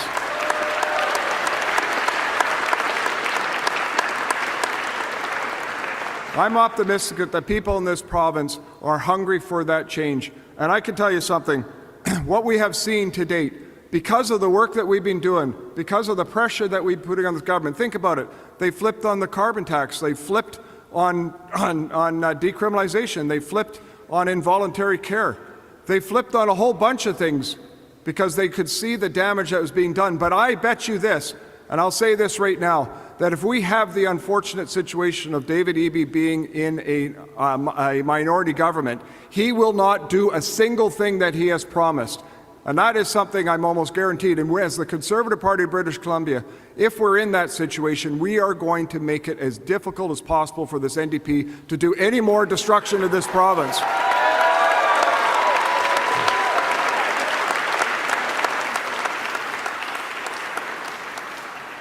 We are going to continue this fight We are going to continue this fight over the next days, over the next weeks, over the next months. If we have that honor of forming government, I can tell you something, we still are not going to give up. We're going to fight every single day to try to make sure that we do everything we can to improve the lives of people in this province. People are counting on us. People are counting on the hope, on the opportunity, on the vision of what can be a British Columbia, a prosperous British Columbia, not one, quite frankly, that is in a welfare state that it is today. That is what we are going to continue to fight on as the Conservative Party of British Columbia, certainly now and over the years to come. And I can tell you something else. If we're in that situation of the NDP forming a minority government, we will look at every single opportunity from day one to bring them down at the very first opportunity and get back to the polls.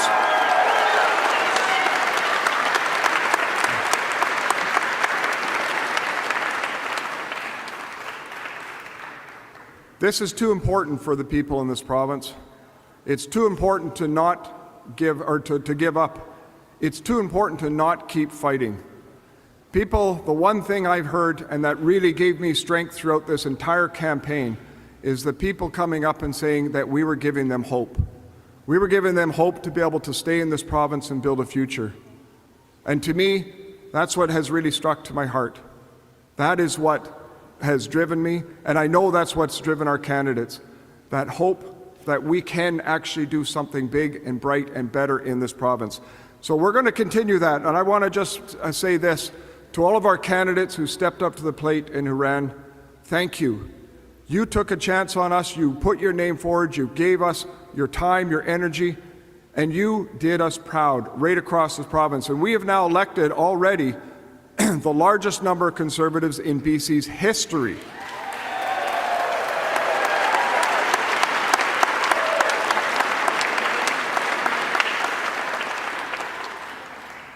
But I tell you something, the candidates didn't do it alone. It was the volunteers that helped to make it work. And everywhere I went around the province connecting with the campaigns, the volunteers came out, they were part of it, they just did an incredible job. And I can't thank the volunteers enough that took part in this campaign.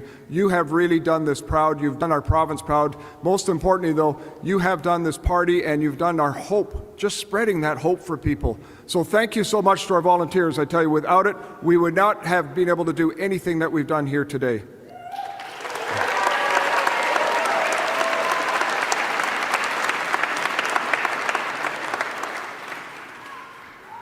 You know, from day one, when I was kicked out of my former party, for daring to stand up for my riding and the values that I believe should be that we should fight for in this province, there's a person who really stood with me and helped me all the way along, and that was my Chief of Staff, Azim Jawani.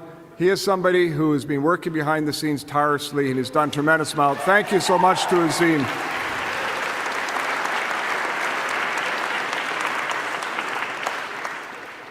And I have to laugh because in August of 2022, after I found myself as an independent, I sat down and Azim said, hey, we've got to meet with Angelo.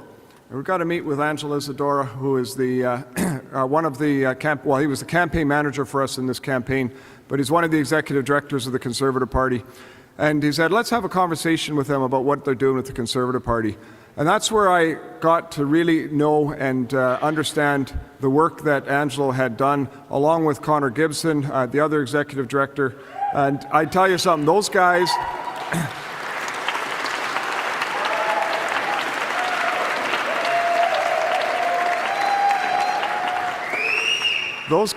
along with the team that was part of the Conservative Party, all the volunteers at the time, because we had no money, we had nothing at the time, and so they just did an incredible job building up something that could actually be used in this province. So, you know, taking a party from absolutely nothing with no money and putting us in this situation today has been a remarkable job. And it's the people that were behind it, that working at the party, that just, you know, a huge thank you to them. They have done such a remarkable job to bring life into the Conservative Party of British Columbia.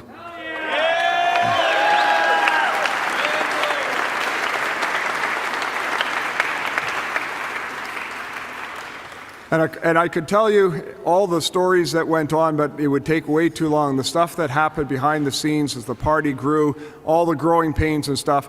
And it took a very strong president to make sure that to hold the ship going in the right direction, to keep things happening. So, Asia, thank you so much for the work that you did. Tremendous amount of work by a young lady.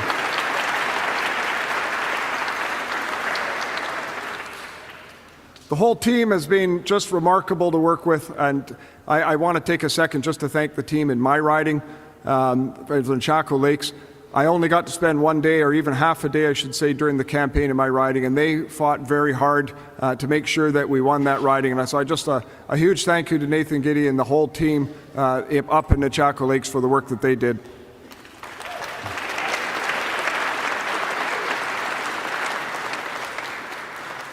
And last, I want to call my wife up here. Kim, come up and join me on the stage.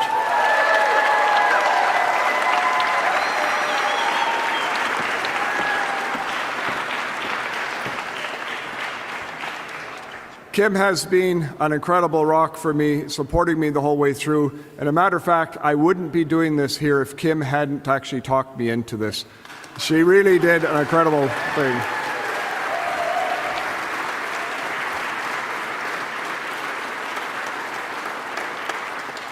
She pushed hard. She said, you know what? If you're not going to stand up and do this, who will?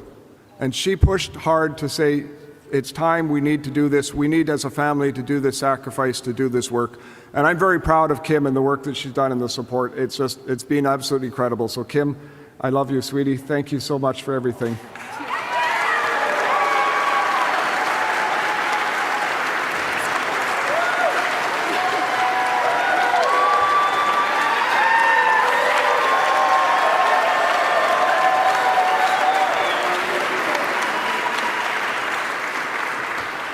So all I can say is this: we are going to carry on this fight. We are going to fight every single day here. This election is not over. We have an opportunity still to form government in the province of British Columbia and bring common sense change to British Columbia.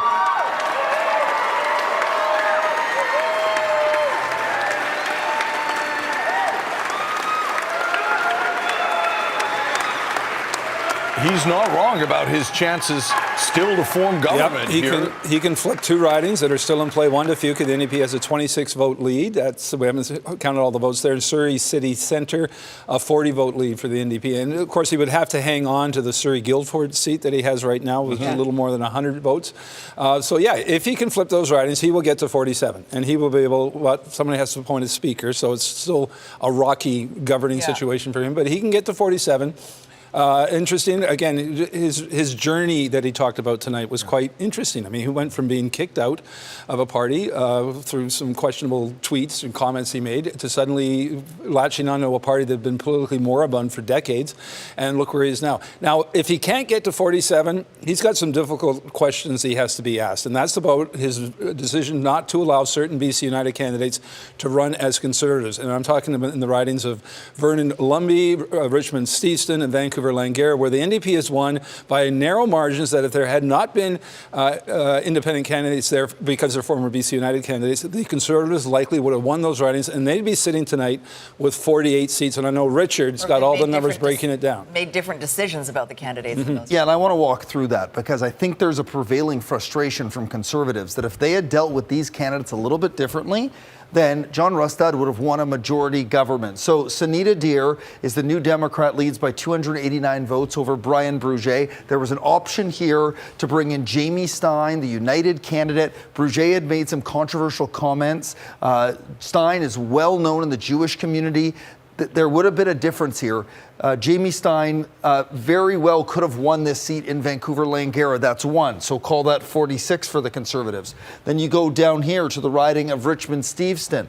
If they had allowed Jackie Lee to be the Conservative, all those votes go there. That's simple math. That means the Conservative, Jackie Lee, would have won the riding of Richmond Steveston. And I understand this was one that was seriously considered, but ultimately a decision was made. There was concerns around the number of women that the Conservatives had swapped out and they stood by Michelle Molyneux. There could be some regrets there. You don't know if all the votes would have come, but it's very, very possible. The other one, and this is one Keith and I had reported on when BC United collapsed, was that there was a lot of interest in Vernon Lumby and with Kevin Acton. And this was a riding where the Conservatives liked the idea of Kevin Acton, but they needed to find a place for Dennis Giesbrecht. And instead of saying, well, Dennis, there isn't an opportunity here. If we form government, maybe we can find something for you. They moved him to Vernon Lumby. Kevin Acton ran again. You add these two things together, all of a sudden the Conservative wins. We're talking about 48 seats for the Conservatives, and we're talking about a majority government for John Rustad. That's what it comes down to. It is an incredible night for them. 45 seats, a massive breakthrough. But there's a lot of questions of what could have been if John Rustad as leader had dealt with the situation a little bit differently when BC United collapsed. And John Rustad, while not conceding tonight, is sounding very much like he's in fighting form, and talked repeatedly about taking down the government. About taking down the government if the results stand as they currently are. Yeah, our strategy panel laid out in quite detail, Mike McDonald and Jeff and Kate, about the difficulty the NDP is going to have if this vote holds of actually governing in the legislature. It's just going to be so hard to do that. They're not going to be able to pass a lot of legislation. I think we're going to have an election sooner than later.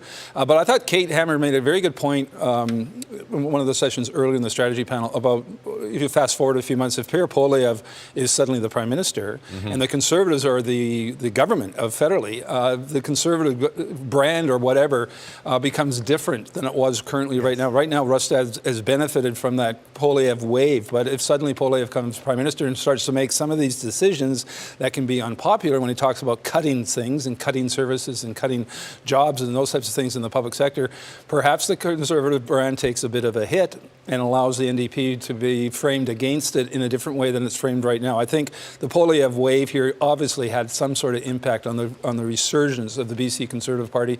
They rode that wave almost to government, although they may still get there if they can flip those two ridings. And one of the things we obviously have to wait for is what David Eby is going to say. He should be on the stage soon, but could he be the one that leads this party into another election? You know, Keith and I discussed this in the break. Getting rid of a leader who doesn't want to go is very, very difficult. But there obviously was a message sent here that people are unhappy with the way that he is leading the party. So that is something they are going to have to grapple with. If somehow they're able to cobble this together and govern, it's unclear how long they can govern for. And do they get prepared to find a new leader that would lead them into another election? Because the Conservatives know where their mistakes were, right? They can figure out these issues with candidates. They won't let that happen again. The problem is the NDP's solution is not as simple. It is harder to say, oh, let's just try again, and you maybe really like us at that point. The one factor may be what Keith brought up, which is what Kate brought up around Poilievre. But again, there needs to be a sign from the NDP something will shift, and that I have a hard time seeing at this point, unless it's David Eby deciding that he is going to step aside for someone else if we do have this situation where there's an election. But again, I'll let him speak for himself. We'll get a sense from what we hear from David Eby here, but the NDP clearly needs to send some sort of new message to British Columbia. Yeah, and David Eby, you know, at the end of the day, he lost a lot of seats here. I mean, he lost 14 seats. He did pick up 5 seats, some of them new, some of them pickups, like Vancouver Langara, but he lost a lot of seats here on his watch. And a number of these ridings were what were considered to be safe ridings, Surrey North. These weren't just the Langleys and Abbotsfords, which was sort of, and Chilliwack, which is kind of a challenge for the NDP to hang on in those areas. But they lost some ground in areas they hoped they made some historic breakthroughs in, such as in Richmond. But losing those seats in Surrey, they're losing Panorama, Guildford, Surrey North. They may lose Surrey Centre, but when all is said and done, that is where a lot of people suggest the election won or lost. So he lost some traditional NDP territory, and he's going to, I think, have some questions of his own to answer as well, of why the performance was so bad and why they're right now probably in an ungovernable situation. Okay. All right, we are hearing that David Eby is making his way to the podium at headquarters right now. He's doing the hero's walk, although he can't feel much like a hero after, well, for all the reasons you just described, Keith. They lost seats and they are going to have a very difficult time. And John Rustad made that very obvious. He is, as you said, in a fighting mood, and his intention is to bring the government down. Yeah, and the procedural hoops he's going to have to jump through as government. Someone has to become the speaker. Can he get both Greens on side? Does he make one of the Greens offer them to be the speaker? But Mike McDonald and Jeff walked us through some of the procedural games he's going to have to deal with in the legislature, where you get into things like committee of the whole and someone else is chairing the meeting, chairing the legislature, not the speaker. It's going to become very difficult for him to govern with any effectiveness with just that type of seat count, which again could still change. The Conservatives can still, if they flip 2 ridings, they can still form government. And Richard's waving his hand. I just did the math. 58 new people have been elected to the legislature. I've never seen anything quite like that before, Keith. There's going to be a lot of people trying to figure out their way around that building. We don't know for how long, but 58 new MLAs a lot of is people quite where the stunning to me. bathrooms are. Yeah, big learning curve. Well, you're good at doing tours of the legislature. Yes. The best, number one. All right, David Eby is up on stage and coming to the podium. Let's hear what he has to say.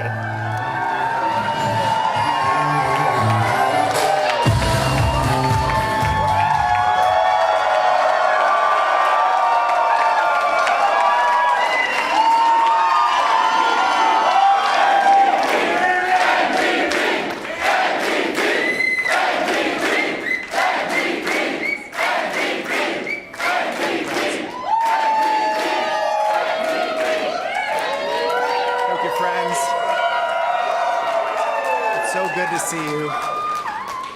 It's been a night, hey? It's been a night. It's so good to be with you here on the territory of the Musqueam, Squamish, and Tsleil-Waututh people. This has been a very, very hard-fought campaign, and we knew that every vote would matter, and that has certainly been the case.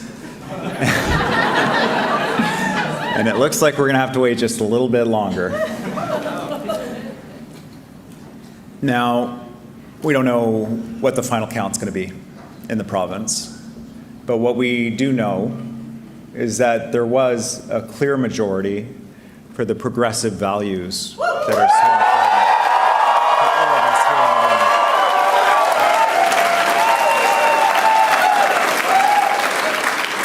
And I take a lot of comfort from that. I take a lot of comfort from that. There was also another message in this narrowest of margins. That's we got to do better. And that was our commitment to British Columbians. We got to do better, and we will do better. We will do better. We'll support people at the cost of daily life. We'll support them with affordable housing and better health care and a strong and prosperous economy and safe communities. We're going to do that work. Let me tell you, I know that you deserve, that British Columbians deserve, that our whole province deserves a premier that's going to bring us together, not drive us apart.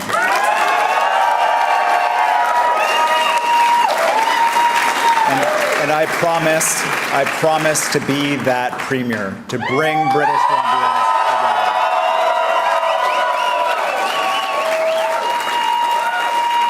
Because despite all of our differences in this amazing place we call home, we have so many shared values. We love this amazing place, British Columbia.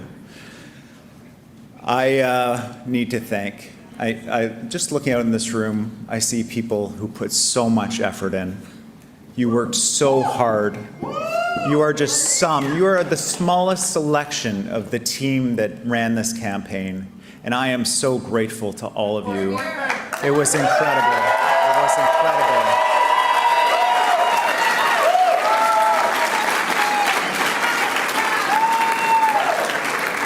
The campaign team led by Marie Delamattia, thank you. Thank you. You were awesome.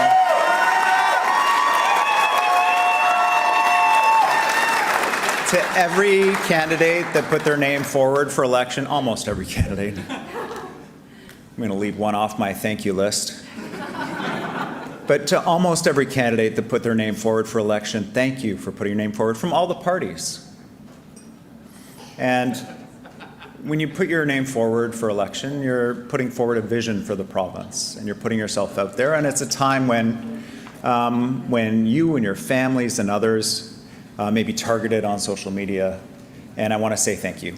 for putting your name forward to make our province a better place, even if you ran with another party.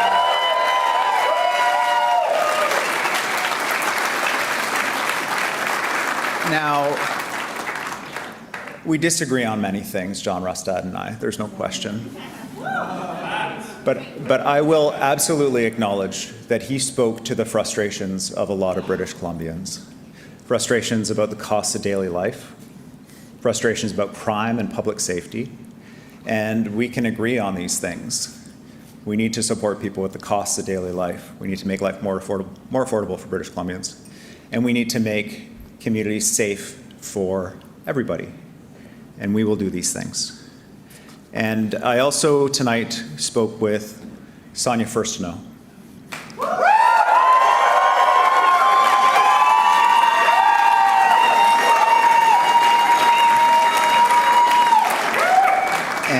And I congratulated her on running a strong campaign, on her contributions to this province in the 2017 Parliament.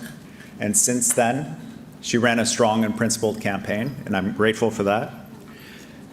And there are many values that we share in common with the Green Party, and I am committed to working with them on our common and shared values.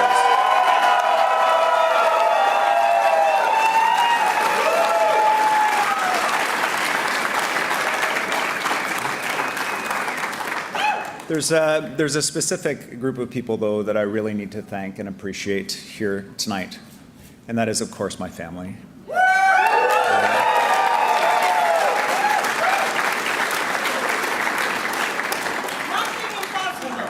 Nothing's impossible, absolutely. Only can get better.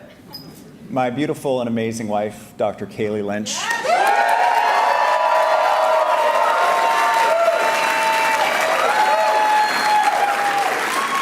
I'll tell you, I wouldn't be up here without Kaylee.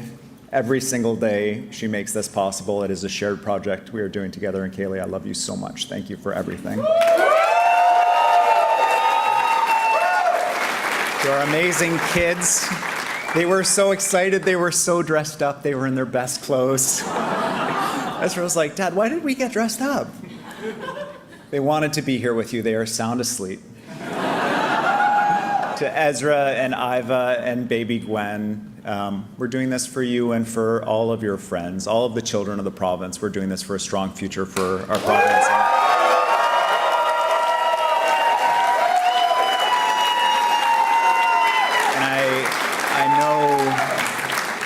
I know that a lot of British Columbians, they work away from their kids and they have to be away from home.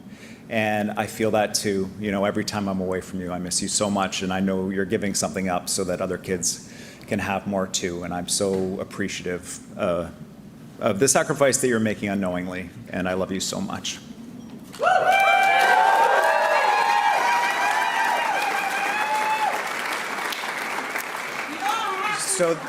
Oh, thanks. So the campaign is over, but the work has just begun, hasn't it?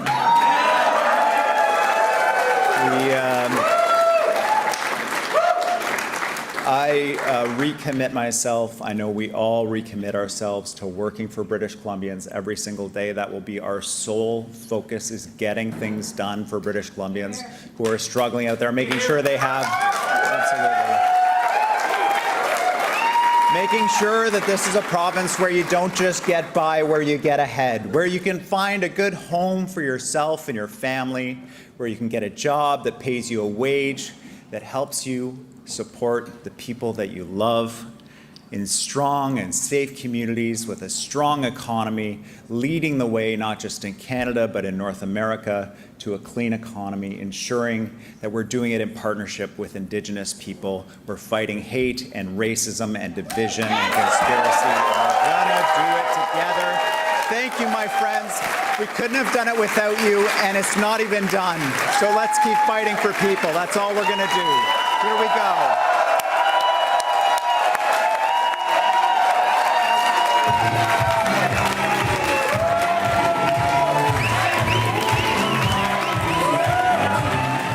Boy, talk about flat and low key. Exhausted and deflated. Yeah, He very seemed deflated. like a guy who came through a slog of a campaign and now knows he's got an even bigger slog ahead of him trying to. Yeah, and interesting, he went out of his way to praise Sonia Furstenau. Yeah. Didn't even mention John Rustad. Yeah, he's got his work cut out for him, for sure. 46 and 2 is 48, but again, my earlier point, it's not over yet. And he made the point, everything's counted. Conservatives can still flip a couple ridings that the NDP hold by the narrowest of margins, and they can actually get to 47, but boy, a lot of disappointment in that run. He said off the top that this was a clear majority for progressive values. So not a clear majority for the NDP, but I guess he's folding in the Greens. He's folding the Green popular vote in with his, and sure, it's more than 50%, but that's not the way the Parliament works. No. I mean, it's not, that's our version of the Electoral College here. Doesn't get it done. So again, it's a fascinating situation, historic situation. Richard and I are going to have a lot of fun at the BC Legislature because I don't think there's going to be a lot of legislation, but it's going to be a lot of nerve-wracking attention paid to what's going to be a very, very minimal number of votes in the House because they really are almost in a paralyzed state there. Yeah, there's not much that's going to get done for voters who were hoping that things would change, or if you were an NDP supporter, that the things that they promised. Yeah. And there were a lot of promises that those would get done, but it doesn't look like anything's going to get done. Richard? Yeah. And it's two types of paralysis, right? It's this early stage of paralysis where we're still waiting on the vote. So we don't even have the final results in two key ridings. And that paralysis will remain at least through tonight. So we're being told by Elections BC that they are going to count tonight. They will have the votes that were cast as part of the advance votes and today done tonight. We will still wait for a few of those early votes that were cast before the advance polls began. And in a riding like Juan to Fuca-Malahat, you then have 25 votes. So the slog will be through this and then the recount. And then if this is how it ends up after recounts, after all the votes were counted, then there's another stage of paralysis, which is how do they govern? How quickly do they negotiate? How do they get back to the legislature? And all of that paralysis is just something that it's going to be challenging to navigate. So many questions, so many different scenarios. What is the strategy behind what happens going forward? How does David Eby govern if things stand as they are right now? What does John Rustad do with the Conservative Party? We've been focusing on the Conservatives potentially flipping a couple NDP ridings, but if the NDP can get Surrey Guildford, which right now they're trailing by a little more than 100 votes, if they can get that one back, that puts them at 47. And that's a world of difference potentially. I mean, that really, one seat could really change things when it comes to actually governing in BC, because right now that's a real tough situation. Well, to help us understand what might happen going forward, our strategy panel is at NDP headquarters. They just listened to David Eby speaking, and they're with our Jazz Johal. Jazz? Thank you, Sophie. Well, gang, I'm not sure if we have all the answers tonight because we haven't seen something like this in a long time. Mike, let me come to you first and foremost. What did you take from David Eby's speech at this point? Well, I think he's a couple key messages there. He's reaching out to the Greens, talking about the shared progressive values, because guess what? He really needs them right now. The second thing was a little dose of humility and say he's got to do better. But I think the one question that'll be on the minds of maybe some people here in the hall tonight is the one thing he could have got better is when he called the election. And he had a chance to call it early. He had a chance in the first year when they were riding a 25-point lead in the polls, and he waited to the fixed election day, which was a principled position on his part, but let the Conservatives come all the way to where we are today. And that's got to weigh heavily on the NDP's shoulders, is that they may have seen victory slip through their fingers because of that. Jeff, jump in here. We talked a little bit about LNG and attracting investment and the inability to make a decision here. But I also look at major housing policies that Ravi Kahlon introduced. Still a lot of pushback from municipalities as well. Bill 44 specifically, the 4 units on one lot. What happens with all of that now? Well, I think that's a good question. And Michael, remember as well as I do, or most of our listeners will, that when we had a very tight outcome in 2017, there's weeks of uncertainty. And ultimately votes in the House was recalled, the confidence of the House was tested. All of those steps may be necessary again to clarify where things go, how quickly David Eby can implement his commitment to do that work on behalf of British Columbians. I agree with Mike's assessment of the key messages there. The other one was that he focused very hard on crime, on affordability, and getting implementation happening. I think those are takeaways he's trying to indicate that he got from the election. But it's very, very difficult to make good on those renewed commitments in the current situation. They're really going to have to look at places like Surrey and Richmond and go, what did we miss? It's all well and good to say we're going to give you a hospital. The policing issue has been put away, put to bed, but something underneath, and we've talked about Soji, we've talked about even concerns over federal policies like immigration playing a role. I mean, they're going to have to look at all of that. Let's go to John Rustad for a second. I want to talk a little bit about that too, Kate. You mentioned earlier about some of the strategic mistakes they may have made in regards to some of their candidates. Mr. Rustad, hearing him today at the end of the evening, still very aggressive. He said he's going to challenge on every vote, and they want to get back to an election as soon as possible. Is that tactic the way to go, especially, as you mentioned earlier, Mr. Poilievre may be in power next year. He's going to have some policies they're going to introduce, and all governments, have to deal with some pushback there as well. Is that the right tactic and the right way to go for Mr. Rustad? To move quickly to an election, I think that's a really good question. I mean, certainly one of the things I just want to point out, that was such a study in contrast, the way those two men showed up in front of these rooms. So, David Eby coming out and really speaking to the room, a bit humble, extending an olive branch over to Sonia Furstenau and the Greens. And then really John Rustad came out and sounded like he was really trying to convince the crowd, like, nah, this was great. This was great. This is historic. Like, let's all get really excited about this. And so there's a lot to be seen about how that party interprets this result. I think in general they're going to be positively disposed towards John Rustad, but certainly you could look at John Rustad and say, the way you forged that deal with BC United, the candidates you didn't bring over, that cost us this election. So there could be some resentment there. And I think, okay, next question then, do they move into an election quickly from here? I mean, I'm sure they'd love to get out before the federal election happens so they continue to harness the distaste for Prime Minister Justin Trudeau, but that's not a fixed date. We don't know when that's going to happen. Can it happen that quickly? Probably not. So I don't know if that's a viable strategy. Now, one other thing I want to bring up with you, Mike, is of course the Free Enterprise Coalition. Federal Liberals, federal Conservatives get together, you keep the socialist hordes out. That's the basic math of BC politics. Prior to 2017, you do that, 60% of the time the Free Enterprise Coalition works. I've talked to a lot of federal Liberals, they couldn't vote Conservative this time. Even some progressive Conservatives couldn't either. What's this mean to the traditional coalition? With this result for the Conservatives, is that dead? Like the question of another party rising?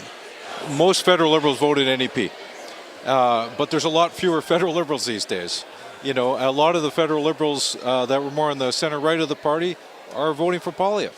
So we're seeing this polarization, and most of the provincial Conservative votes are within Pierre Poilievre's world, his umbrella. So for the immediate short term, I think we're going to see more of that type of polarization and built around a certain type of populism. And, I think one reflection on tonight is that where do working people go? Like a lot of these working people ridings went Conservative.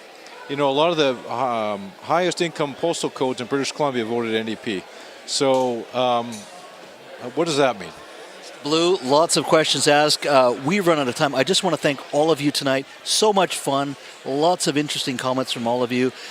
We're probably going to be doing this again sooner or later, but Kate, Jeff, Mike, thank you so much today. Thanks. All right. Back to you, Sophie and Chris. Oh, and definitely thanks, you guys, and our thanks to the panel as well. That Hotel Pacifico podcast, they were podcasting every day of this election campaign. Did a great job. I know they're great looking job tonight. they'd like a little rest now, but I can't wait to hear their assessment on their podcast. Well, it's interesting. We keep talking about an election sooner than later. I don't think the NDP can risk having an election anytime soon. I mean, they really got hammered tonight in terms of losing seats.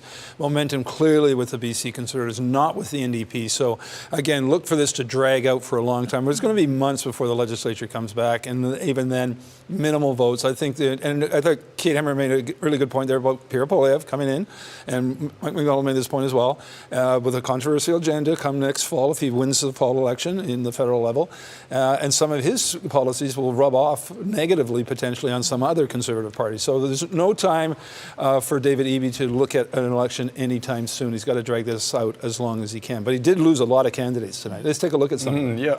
I was going to say an historic night for the Conservatives in gaining seats, but NDP lost a lot. Let's run through them quick. Yeah, no surprise there. I mean, that's not as strong. This isn't strong NDP territory either. The 2020 win was sort of an anomaly in some of these these Fraser River seats, particularly in Chilliwack. Dan Coulter, great guy, nice guy, but unfortunately for him, he's not elected there. Heather Moss is. Again, Megan Dykeman won for the first time in 2020, losing tonight, as with the other Langley Willowbrook seat with Andrew Mercier. Yeah, and Richmond, another incumbent going down, NDP incumbent going down, Henry Yao losing to the Conservative there. Aman Singh in Richmond, Queensborough, losing to Steve Cooner of the Conservatives. Mike Starchuk lost to Eleanor Sturko by about 670 votes. And this one's not over yet, just a lead of 102 over Gary Begg, the incumbent. And Surrey North also, again, I don't think a lot of people saw this come out. The Conservatives were hinting they were going to do strong there. And in Panorama, which the BC Liberals have won that riding in the past, so it's not really a super safe NDP seat. And the NDP had been bracing themselves to lose this seat. The Green candidate there may have cost Rolly Russell his win there. Nathan Cullen going down too. You know, we keep talking about the independents taking votes away from the Conservatives. The Green Party, haven't gone through all the ridings yet.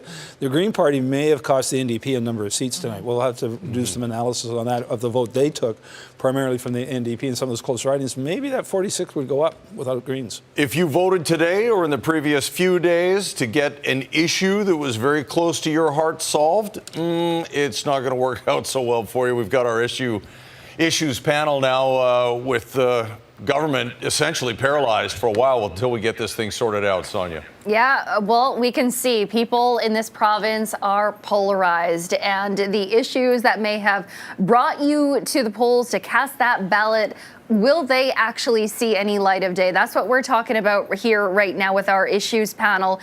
So what are the issues that actually survive? Well, there's no doubt. I mean, you look at these results and it shows that the province is very divided. And I think part of the reason is because the political parties have spent so much oxygen focusing on some of those divisive culture war issues. I hope that government gets refocused on the things that make a material difference in people's lives, the things that actually make a difference. Get government focused on its primary responsibilities, the things that people look to government to actually deliver, whether that's healthcare, education, jobs, infrastructure. We got to put those divisive culture issues to the side. We got to try and build some consensus in this province. We got to start to move things forward and actually deliver for people, because these things that we're talking about, I mean, it never ends. You know, we're going to talk about them this election and next election and next election. We need to get to a point where people are seeing and feeling a difference in their lives, and government is focused on delivering its key core responsibilities to the public. But if we can't agree on which issue is the most pressing, how do we solve anything? So on majority governments have a tough time moving issues, given what they do in a 4-year mandate and 20 ministers, and they have one or three issues that they want to move forward. And then you got global factors that come in. You know, we just went through a COVID pandemic, you got inflation, we've had pine beetle. So that sucks a lot of resources, forest fires. So government's they got to reach out, you got to work together, you know, as Brad said, but there's going to be a lot of concern. Healthcare, you saw physicians coming in, you saw mayors talking about healthcare, and that is something that has to be a focus for this legislature, to come together and deliver. People want to see tangible results right now. But you know what this does also show us is that it does dissipate some of that, you know, centrist talk and potential future leaders of a centrist movement. Wink, wink. Absolutely. The polarization doesn't necessarily exist in healthcare. People need doctors. People need to be able to be seen in hospitals. We need whoever forms government and whoever is the opposition. They need to work together to get healthcare solved, to get it fixed before, God forbid, the next pandemic hits.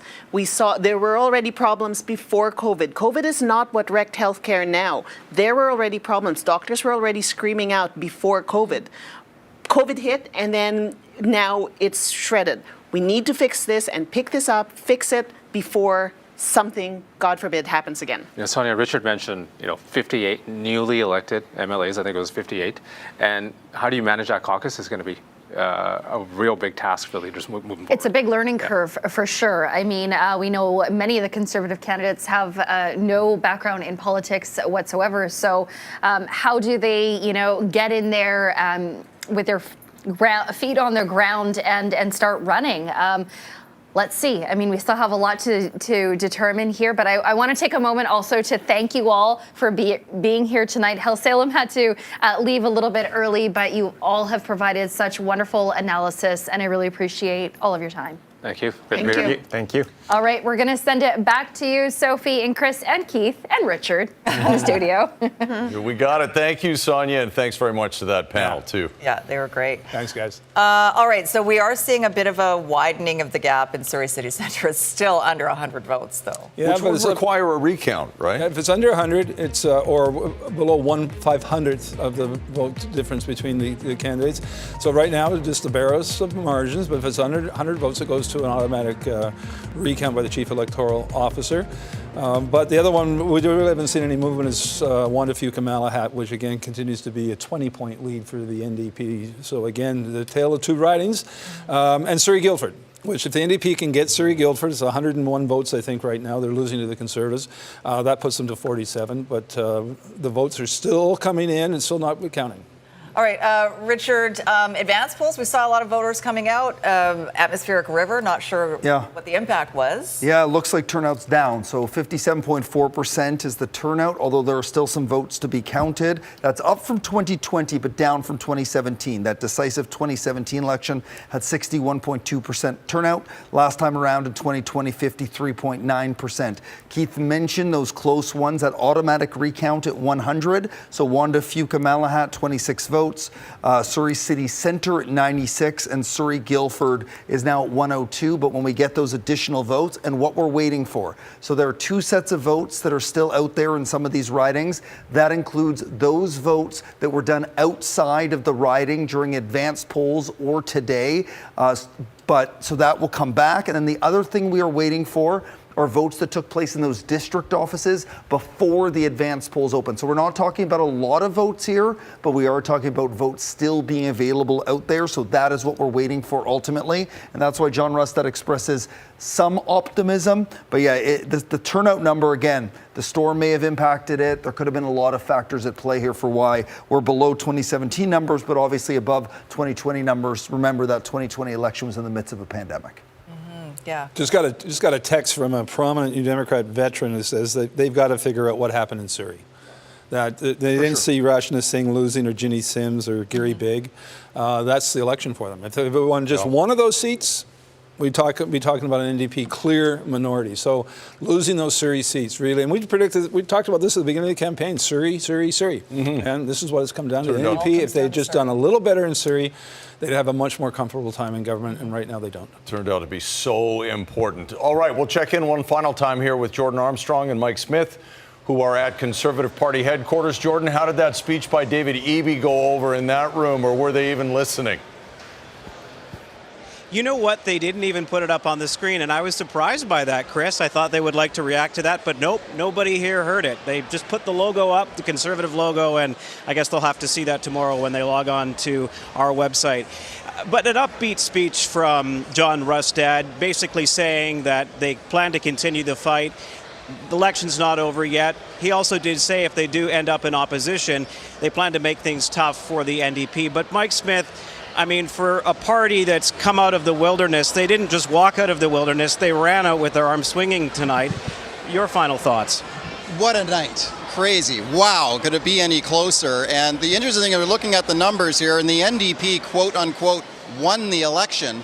But it doesn't feel like that, does it? I mean, I thought David Eby's speech was quite somber, whereas John Rustad's speech, even though he quote-unquote lost the election, he sounded more like the winner, very, very defiant, and as you said, determined to bring the government down at the earliest opportunity, as he said.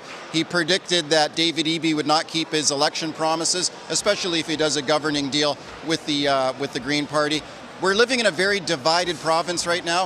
It's going to be a very divided legislature, too. BC always keeping things interesting. Thanks, yeah. Mike. Great to work with you tonight. Let's do it again. It was so nice to do it just twice. might. I'm going to have to do it again. Well, they just announced last call from the bar, but as you can see, people are still hanging around, so they might have to kick people out. Back to you guys. All right, go get in line then, you two. Thanks, you. I'll be on with Smitty on Monday morning. Yeah. Baldry's Beat. I've got a lot to talk about. Maybe we'll go for a full hour. I'm going to pitch that. I was going to say it's the best half hour on radio, but yeah. Thank you very much for that. Okay, so that was Conservative Party headquarters. Let's go over to NDP headquarters, where, yes, the tone was very different from David Eby, Sarah.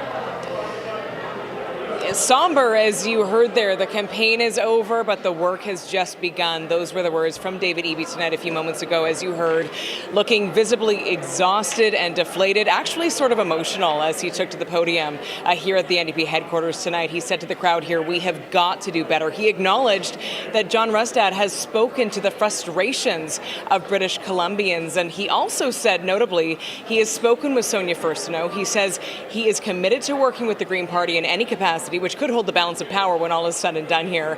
This is obviously not the outcome that David Eby and the NDP were hoping for tonight. It's clear the electorate has voted for change in some capacity with this historic showing from the BC Conservatives tonight. As of just a couple months ago, nobody would have seen this coming. Nobody would have expected to see all that blue that we are seeing on our screen tonight. That includes David Eby and the NDP. So what was set up here for a party at the NDP headquarters tonight is not overly celebratory. You can see they're packing up behind me. They're folding up the chairs. David Eby has left the building. He had hoped to become the 5th leader of the NDP party to lead the party to victory in this province. That does not appear to be the case tonight, at least. That could still change. It will not have come easily if he does secure victory and if the NDP does end up forming government when all is said and done. He has now run in 4 provincial elections. This was his first time running as leader, and with a campaign of this magnitude, no doubt Eby and his party are doing some soul searching tonight. They were given a clear message from voters. It was not the one they were hoping for. Soul searching indeed. All right. Thank you very much, Sarah. Good job down there. Okay, a couple of things Richard wanted to weigh in on here. What exactly, what are we looking at now with NDP at 46, Conservatives at 45, and the key close ridings that we're still watching to see if we can, in fact, get an answer to this thing by midnight? Yeah, we're not going to have an answer by midnight. I think that's definitive at this point, Chris. We have now gotten to the point here where we just have that one poll left.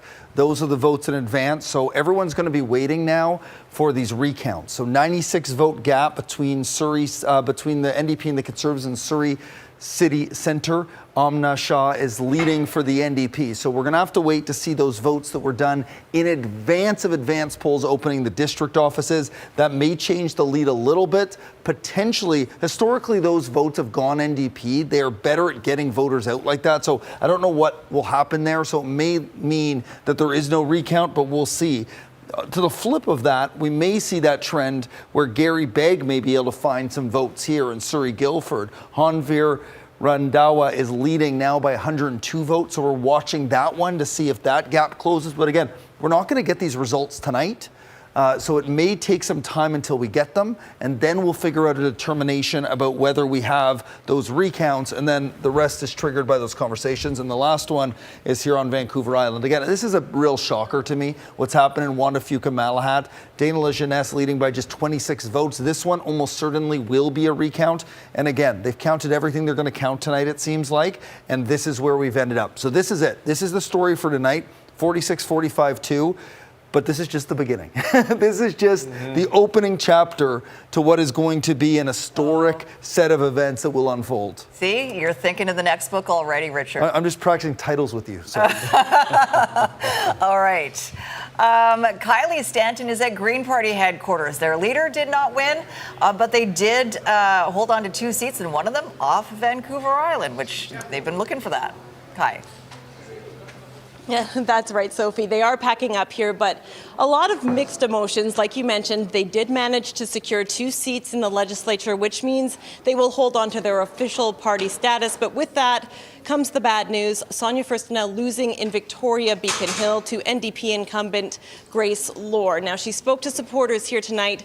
A lot of emotion and a lot of unknowns. Now come the questions. What's this going to mean for the leadership of the BC Greens? And maybe more pressing and more importantly, likely they're going to be holding the balance of power. What is that going to look like? Now, I'm told that this will all be answered in due time, but tonight they really just want to celebrate the wins that they did have while honoring the leader that got them to this point in the first place. Back to you guys. All right, thanks for that, Kylie.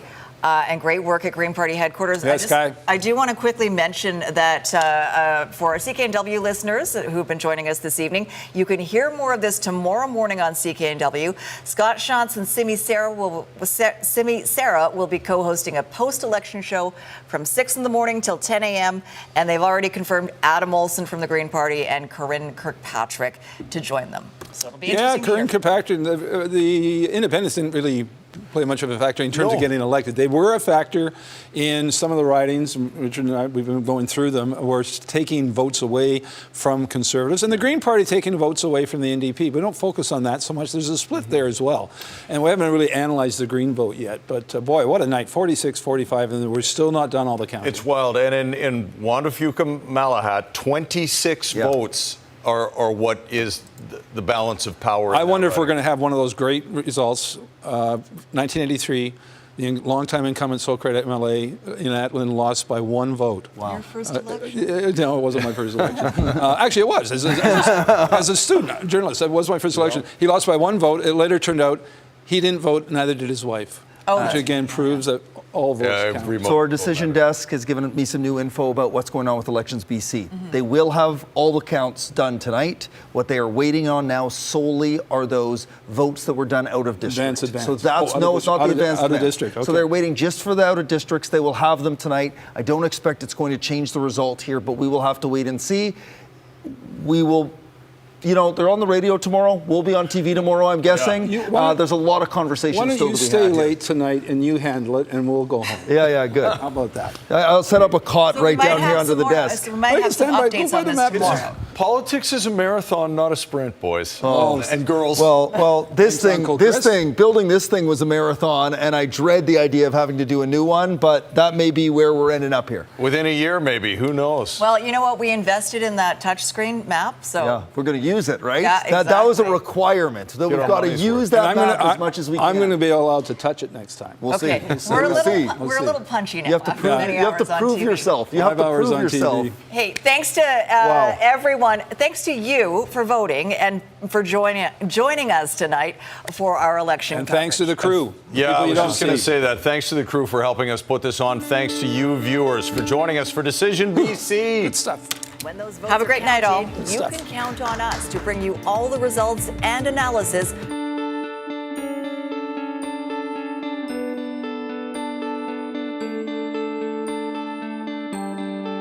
Of course, we have teams in some key ridings across this province to bring you the latest reaction. Welcome back to the News Hour and our coverage of... And then I think if you get a sense there that things are orange, it's... Elections BC promised the results would be coming fast and furious, and they are coming fast and furious.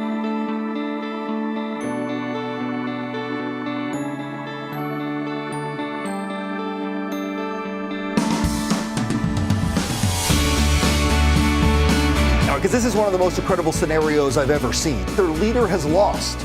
It's not the outcome that we'd hoped for in Victoria Beacon Hill tonight, but I'm so proud of the campaign that we ran.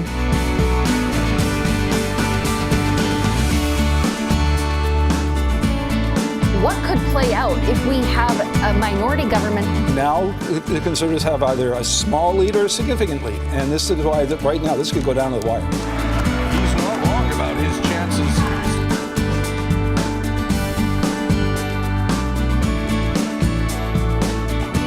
But now they're flirting with the prospect of actually pulling this off. Very exciting in here for the supporters, Mike. Oh, this is unbelievable. I mean, this is an incredibly historic night in British Columbia. This is a swing riding. It swings like a jazz band. Incumbents who have been re-elected tonight, Adrian. Tonight, congratulations. And I believe strongly that this is what happens when you stand on values. That's we got to do better. And that was our commitment to British Columbians. We got to do better.